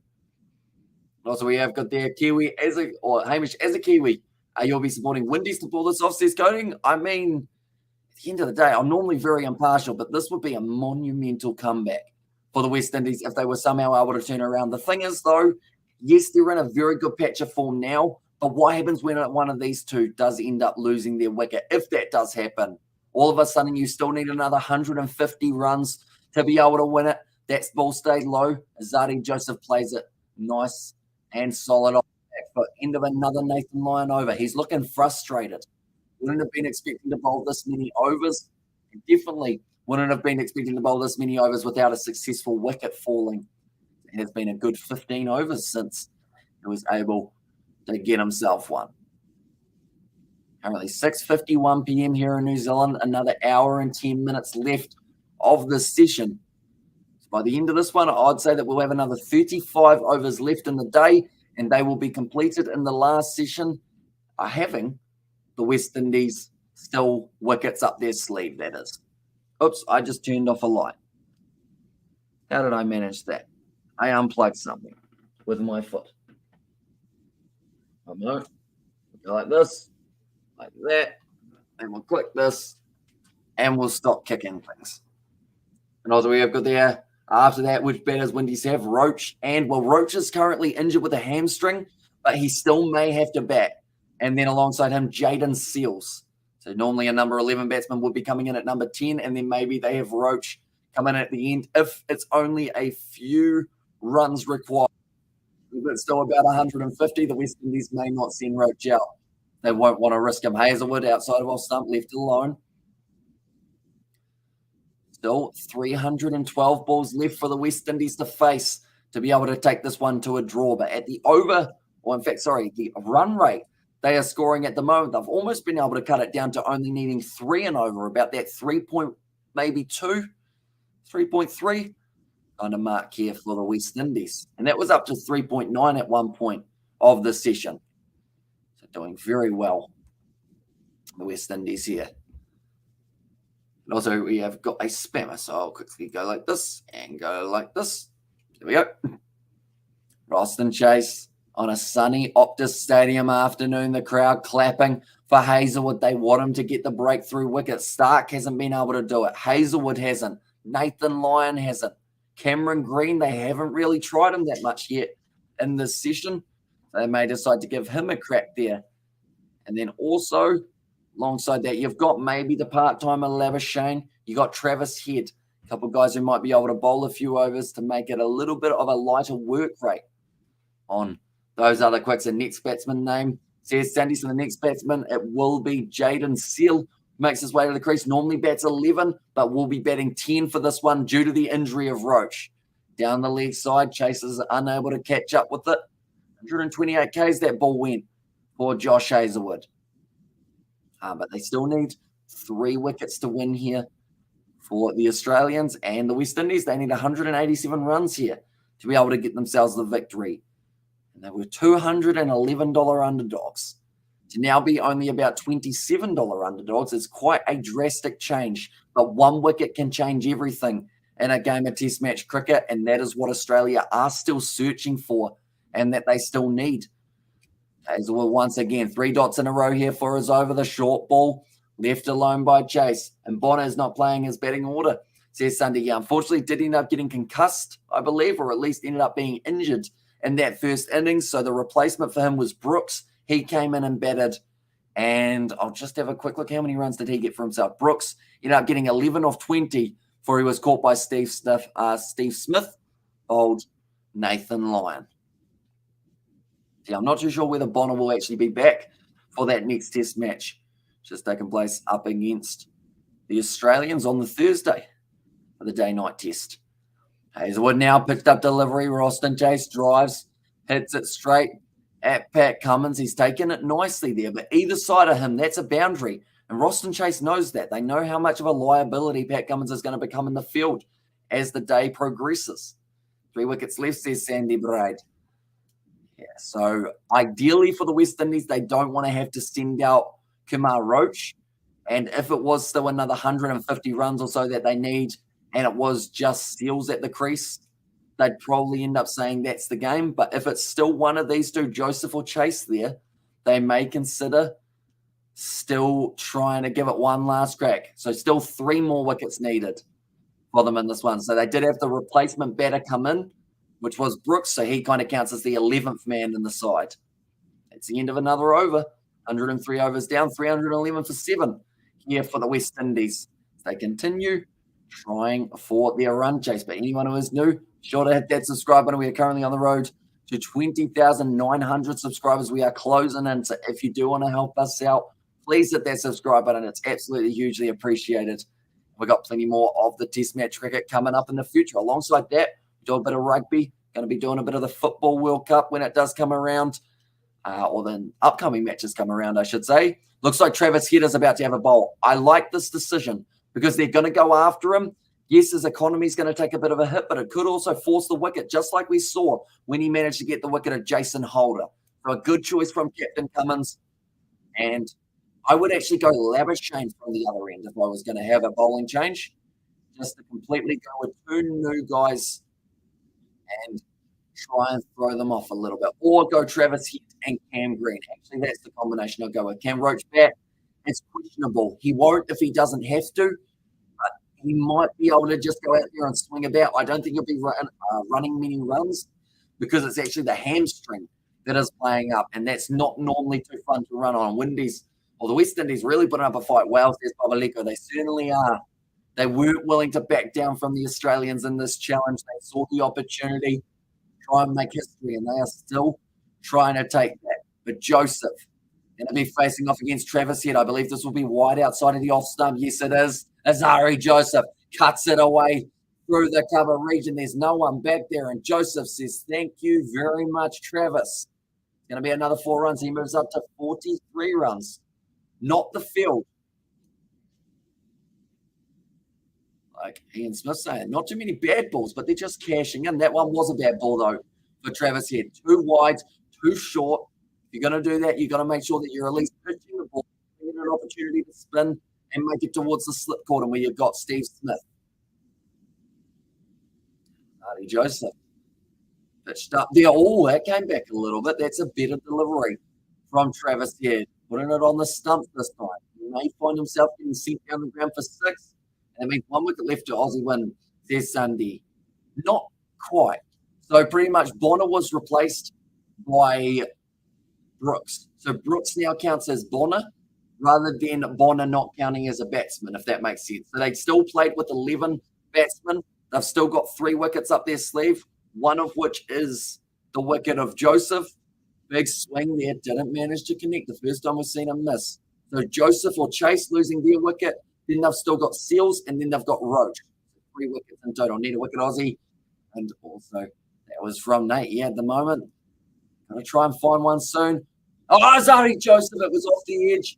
No time for Alex Carey to get his hands onto that one. It just smacked straight into his pad, and rather than blooming up, it did go wide on by quite a mile. He's disappointed. Was he too high up? Oh, hits him in the forearm, just didn't have enough time to react to it. He should try being an auctioneer, says Tony Howe. I have been. Oh, he's bowled him. He's gone straight through on Travis Head, the wonder spinner. Part-time is what they call him, but I don't think he's going to be part-time after this. He's trying to catch up with Nathan Lyon's wicket taken. wicket for Travis Head. Azari Joseph gonna be bowled, and now Seals will be making his way to the crease. That's a brilliant delivery. Didn't spin completely. Azari Joseph unable to get it, and the wicket has come just right when you asked for it, Nate. But also, about the auctioneer thing, I think either that or horse racing commentary is what I have been told I should try and go down in the future. But Azari Joseph, he is going to be dismissed. 43 of 72 deliveries. Very good innings from that man. But now I bet you the betting odds completely rotate on their head after that one has taken place. But now it is going to be the drinks break. And this one right on the hour mark. If he had survived that over, they would have gone to drinks and he would have still been out there. And my bad says, Nate, I mean, not really if you're considering if you wanted Australia to be able to get down. Vikas has said out. He was indeed. It was a great ball. And now the test match between Australia and the West Indies. For West Indies to win this, it said $13.50 before the wicket fell of Azari Joseph. And outbowled says a Vikas in there. So, with that wicket of Azari Joseph, Australia were $1.06 favourites. The draw was $11.50, and the West Indies were $13.50. It's still taking a little while to update, but once it does, I'll let you know exactly how the betting odds sit and how that changes the way that it looks. Right, Australia have gone straight down to $1.01. It's a heavy favourites, I should say. The draw's gone up to $52. And West Indies to win has gone up to $106 once again. But Travis said they're going to have a bit of a chat with him. Oh, he's just been hit with an ice cube. That was David Warner. He's actually smacked him right in the side of the head. First time he's bowled this summer. Steve Smith just going over and just looking straight at him. Nice to contribute is the comment from Travis Head. I think it's more contribution. He's got Holder, he's got Joseph, and now he's possibly helped Australia towards a massive win. The momentum was all in favour of the West Indies. They have just said there, pretty much Travis said he thought he was going to get smacked for 6, but he got lucky. And Azari Joseph missed it. And Aussie need this win, says Nate, and they're looking to end the streak of the West Indies. They are yet to lose a match in 2022. They have managed to get themselves 3 wins, 2 draws. So this will be the first loss on the West Indies table. Anyone who is newbie, sure leave a like and subscribe. Jaden Seals, now making his way to the crease with the big opportunity. Like you're saying, the end is close now. Still with an hour left of this session. More than likely, if we did manage to get to the end of the hour and another wicket was to fall, I would say that they would give the extra 30 minutes, if required, to get a result in this test match. But currently sitting 7 p.m. here in New Zealand, Kumar Roach is actually going to be padded up. He looks like he's keen to bat. Knows what it would mean for the West Indies to be able to get themselves the victory. He's probably hoping that total needed would be less than 183. But 50 overs remaining. Big shot from Roston Chase. Straight away sweeps. Did they get the single? Yes, they did. I'm not sure about Roston Chase here. Like Brian Lara is just explaining, he needs to be facing more than the first ball and then getting out of there. He's given Seals now. He's really exposed his tail water, and he's done that multiple times. He did it with Joseph. He was doing it straight away with Seals here. Nice Australia win today, says a none, but it's been an absolutely brilliant test match. West Indies, they dug deep. Seals decides to leave that one. Didn't want a piece of it. Australia now need 2 wickets to be able to go on and get themselves the victory. Nathan Lyon, he's looking to try and get himself his 5th wicket. Been working hard throughout the innings, Nathan Lyon. West Indies have been doing well to not allow it to happen. And well and solid behind it, Seals. 82-run partnership between those 2 individuals, Chase and Joseph. And Travis Head was able to break that partnership with a brilliant wicket. And I mentioned it in the first innings. He almost got a caught and bowled. I think they've probably underused him. in this test match. And now they're starting to find out that they've got another very viable spinning option for Australia if they do want to give Nathan Lyon a break, or if there are other bowlers that do need a bit of a spell. Travis, here's your guy. I know one you could do. I don't think I would go down too good. Live comments on people returning and taking books out from the library. Says Kiwi Gamer. That would be an interesting commentary video, wouldn't it? I'm sure it would annoy them very much. I'd have to whisper it to them so that they do feel like it's still a library environment. Seals on strike, face 4 deliveries, 1 more of the over. I'll be saying, thanks, Roston Chase. You've just given me 5 balls in a row to face up against a spinner who wants his 5, but that's the end of the over. If Roston Chase gets a single off the first ball of this over, he's just a bit of a non-team player, I would say, is the best way of describing it. Could have used other words, but I decided against it. But 105 overs down. West Indies still 182 runs short, 49 overs to go, which means they have got themselves a total of 294 balls remaining. Now, Roston Chase, he's been at the crease for quite some time. Azari Joseph, he was the same, but they had only faced 140 balls between them. We've got to double that, and then that's how many remaining that the West Indies need to face. It will be Roston Chase on strike to Travis Head. They give the ball an almighty tweak by the looks of it here. Travis bowls the straight one, nicely bowled. And like I mentioned, for a part-time spinner, he's getting it on the perfect area on the pitch. And the thing is, every ball is where he wants it. That's off the outside edge of Roston Chase. There's no one there. It's gone just over the head of Usman Khawaja. Come back for the 2 runs. Good run in between the wickets, but also almost a half chance. Roston Chase moves up to 45 runs off 70 deliveries. I think Khawaja wanted to stay back, and Travis said, nope, you can come on up. We're going to keep the pressure on. We want him to go over the top, because if he mishits, that's when we get the wicket. Oh, bowl once again. Seems like Chase is still picking the ball to go after rather than just chasing everything that's on offer for Travis Head. I think he's earned the batsman respect, because normally with a part-timer, you do try and absolutely smack everything. Hang on, I might have to take that back. He's tried to absolutely obliterate that through cover, and he's missed it for Roston Chase. Luckily for him, didn't find the edge. He's frustrated in himself there. And Steve Smith is part-timer. Also says Augustus. Yeah, he falls into that category. Alongside him, Marnus Labuschagne, you'd have to say, is another part-time bowler for the Australians. And it really adds a whole other level to their bowling game, because, let's be honest, they haven't bowled the best at times throughout this one. I think that's also because of how well West Indies have batted, though. But because they haven't had Pat Cummins, they had overs to fill in. It's a very nice shot from Roston Chase. Gets the single, and now Seals will have to face off against Travis Head for the last ball of the over. That is better from Roston Chase. I think maybe Seals just had a bit of a chat with him and said, mate, I'm the tail ender. You're supposed to be the batsman here. Don't make me face all of the deliveries. That's not how it's supposed to work.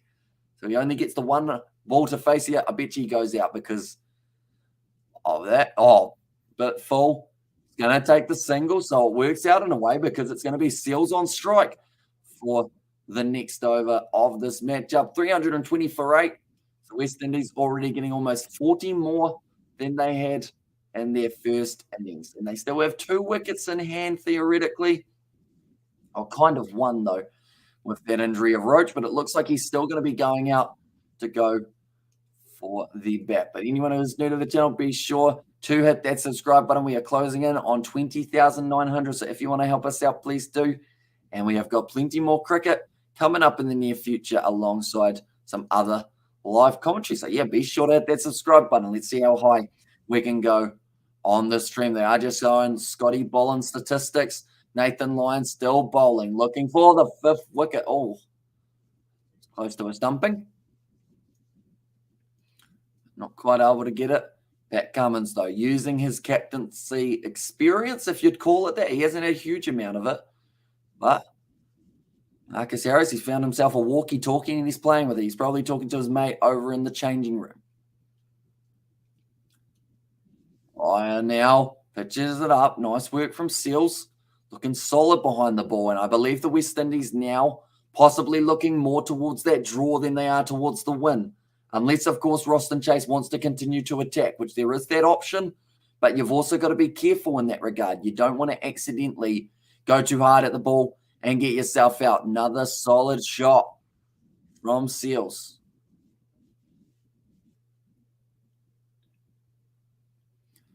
Just showing the wicket balls for Nathan Lyon to the left-handers. It's on that good length 70.4% of the time. That'll be where he's aiming now. A little bit more full, nicely protected by Seals. Didn't have to play it, that one.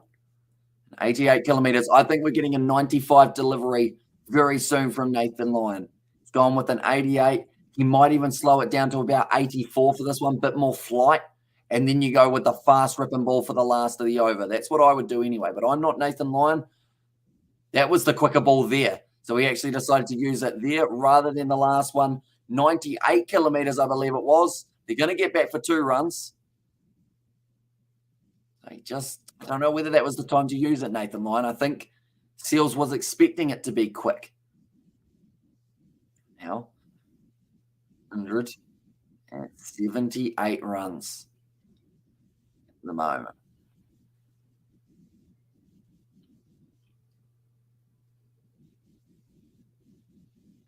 And they're actually saying that one of the players is flying back to the West Indies and then going to be flying to Adelaide on Tuesday. That's not a lot of time to prepare. That's the better ball from Nathan Lyon. Slightly straighter, 85 kilometres, and that will be the end of it. It is 2 runs off the over, 8 wickets down, 322 for the West Indies. Still 50 minutes left on the board currently for the second session. If it is close enough, they will consider going for the extra 30 minutes if they feel they can force a result. If not, we will have a 20-minute intermission, and then it will end up coming back for the final session of the day. And that will be starting at around 8:20 p.m. But we are still another 50 minutes away from that moment. So we are all good in that regard.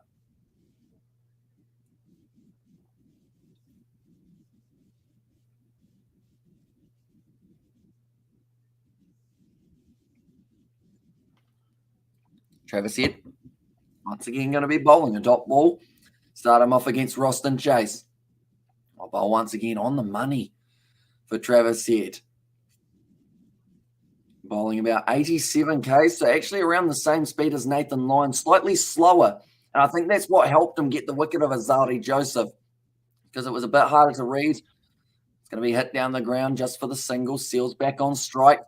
Travis Head will be going back round the wicket now to bowl to Seals.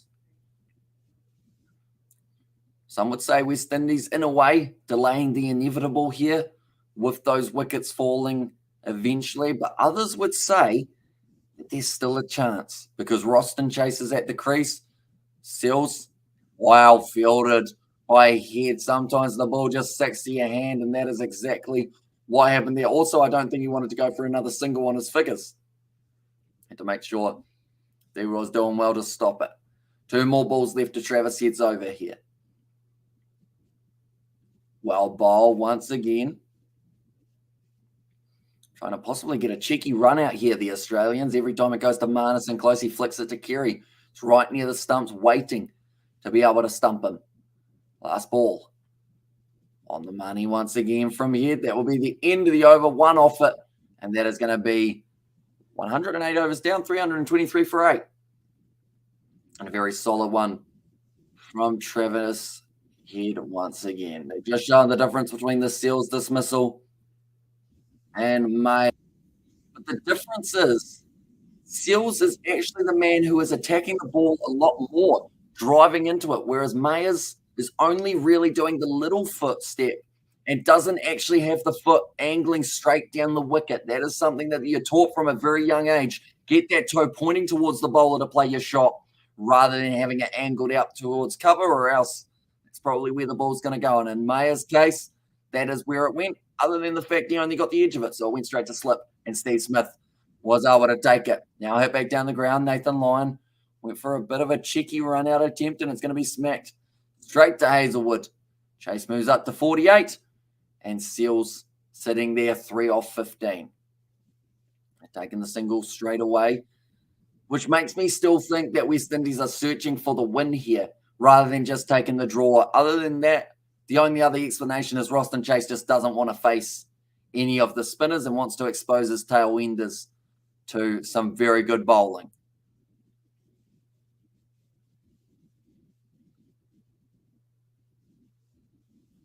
So Nathan Lyon, I've just said he had 4 for 63. Now he's sitting 4 for 124. He's bowled 41.2 overs, working hard, but they're certainly pushing Nathan Lyon here. He's got to try a few new tricks. It looks like he wants another man with the helmet on, which means that Scotty Boland will be running the helmet out onto the field. It's another big yawn, Travis said. Going to end up with the helmet on. Kind of looks like one of my old teachers, Travis said.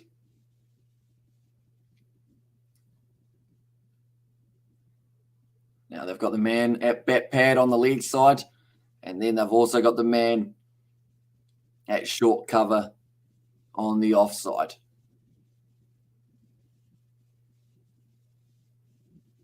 Nathan Lyon to bowl. Straight delivery once again, and behind it, Seals. Textbook defence here from the number 11 batsman. Normally you get pretty good at blocking when you're a number 11, just because you're used to trying to keep yourself at the crease so that the man at the other end can score a majority of runs. The only difference here is Roston Chase is the man giving more strike to the number 11.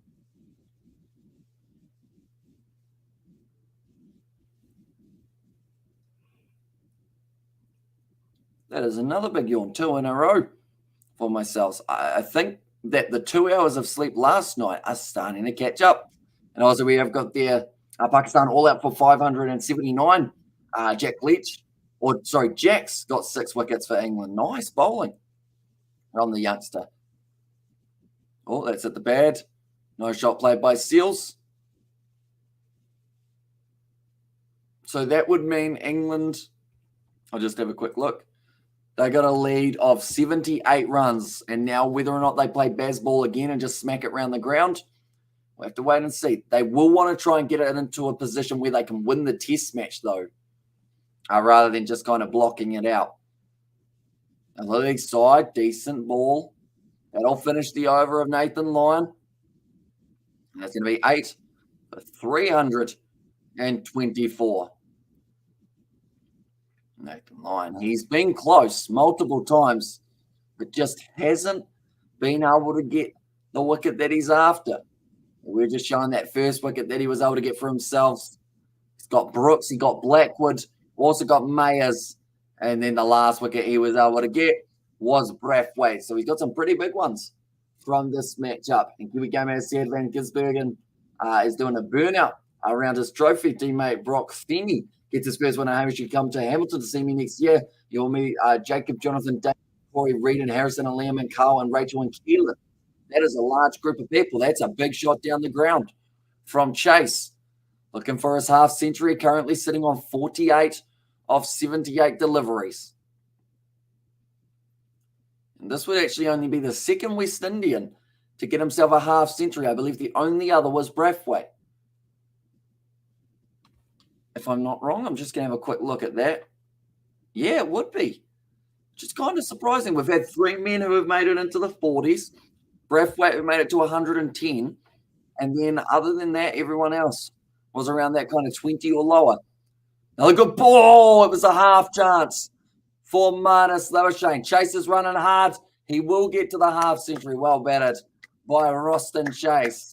And it was a half chance for Marnus, who will be disappointed. Normally, even if the ball's a mile away from Marnus, he's sad that he wasn't able to take it. At his 10th Test 50 in 44 matches. He's had 500s as well. Now 174 runs left on the board. I believe that will update relatively soon as they were able to get themselves another couple. There we go. Just updated. Quicker arm ball. 89 Ks. It's going to be another single for the West Indies. I'm going to say it now. And I'll probably say it again in an over or two. Marnus Labuschagne leg spin. That's what they need right now. I think Nathan Lyon, don't get me wrong, it's going to be extremely hard to pry the ball out of his hand. Okay, Michael Hussey's actually said to keep Nathan Lyon going. It's an inside edge. Travis Head's creating a whole heap of opportunities at the moment, and Michael Hussey wants to kick him off the bowling lineup. Yeah, I would say, for me, I would take Nathan Lyon off, and I would put Marnus Labuschagne in with some leg spin, so that the ball's going both ways. We are hanging in there. They certainly are the West Indies. They've still got Roach. There's an option. Michael Hussey's just corrected himself and said maybe keep Travis Head going because he's going all right. He's creating opportunities. Travis Head, 42 overs remaining in the day. It's a wide ball. That'll annoy Australia. We weren't able to make the most of that opportunity. That's 8 for 529. Less than 170 runs now required for the West Indies. 2 fours and a 6 for Roston Chase. It was a great shot down the ground that he did hit the 6 off.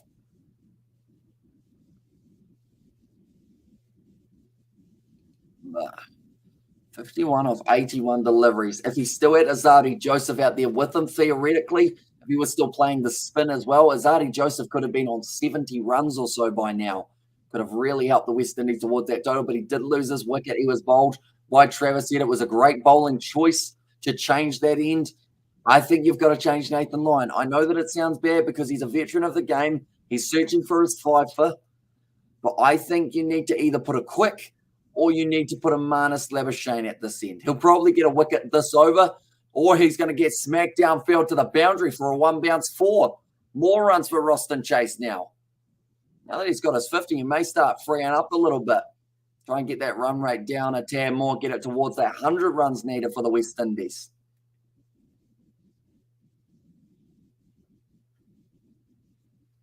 Nice shot. Nathan Lyon not hitting his length. And he hasn't been for the past 3 or 4 overs, but they continue to persist with him. That's a better ball from Nathan Lyon. Much better.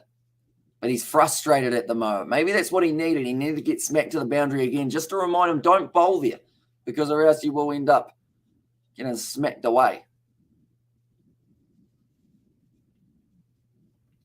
Chase on strike. Nicely played in behind it. They've still got Steve Smith as first slip, Marnus and close on the leg side. No one on that offside at the moment, which is why I would say when Seals is on strike, they'll end up bringing another man in just to put that extra pressure on him. And this is an exciting finish to Odysseus Keith. Exactly right. Going to go down to the wire. Chase hits it in the air. There's a man out there, and it's the catch from Mitchell Starc. Nathan Lyon gets his fifer, and Roston Chase throws away his wicket. And that will make them 9 down. West Indies still need another 165. Are they going to send Roach out there?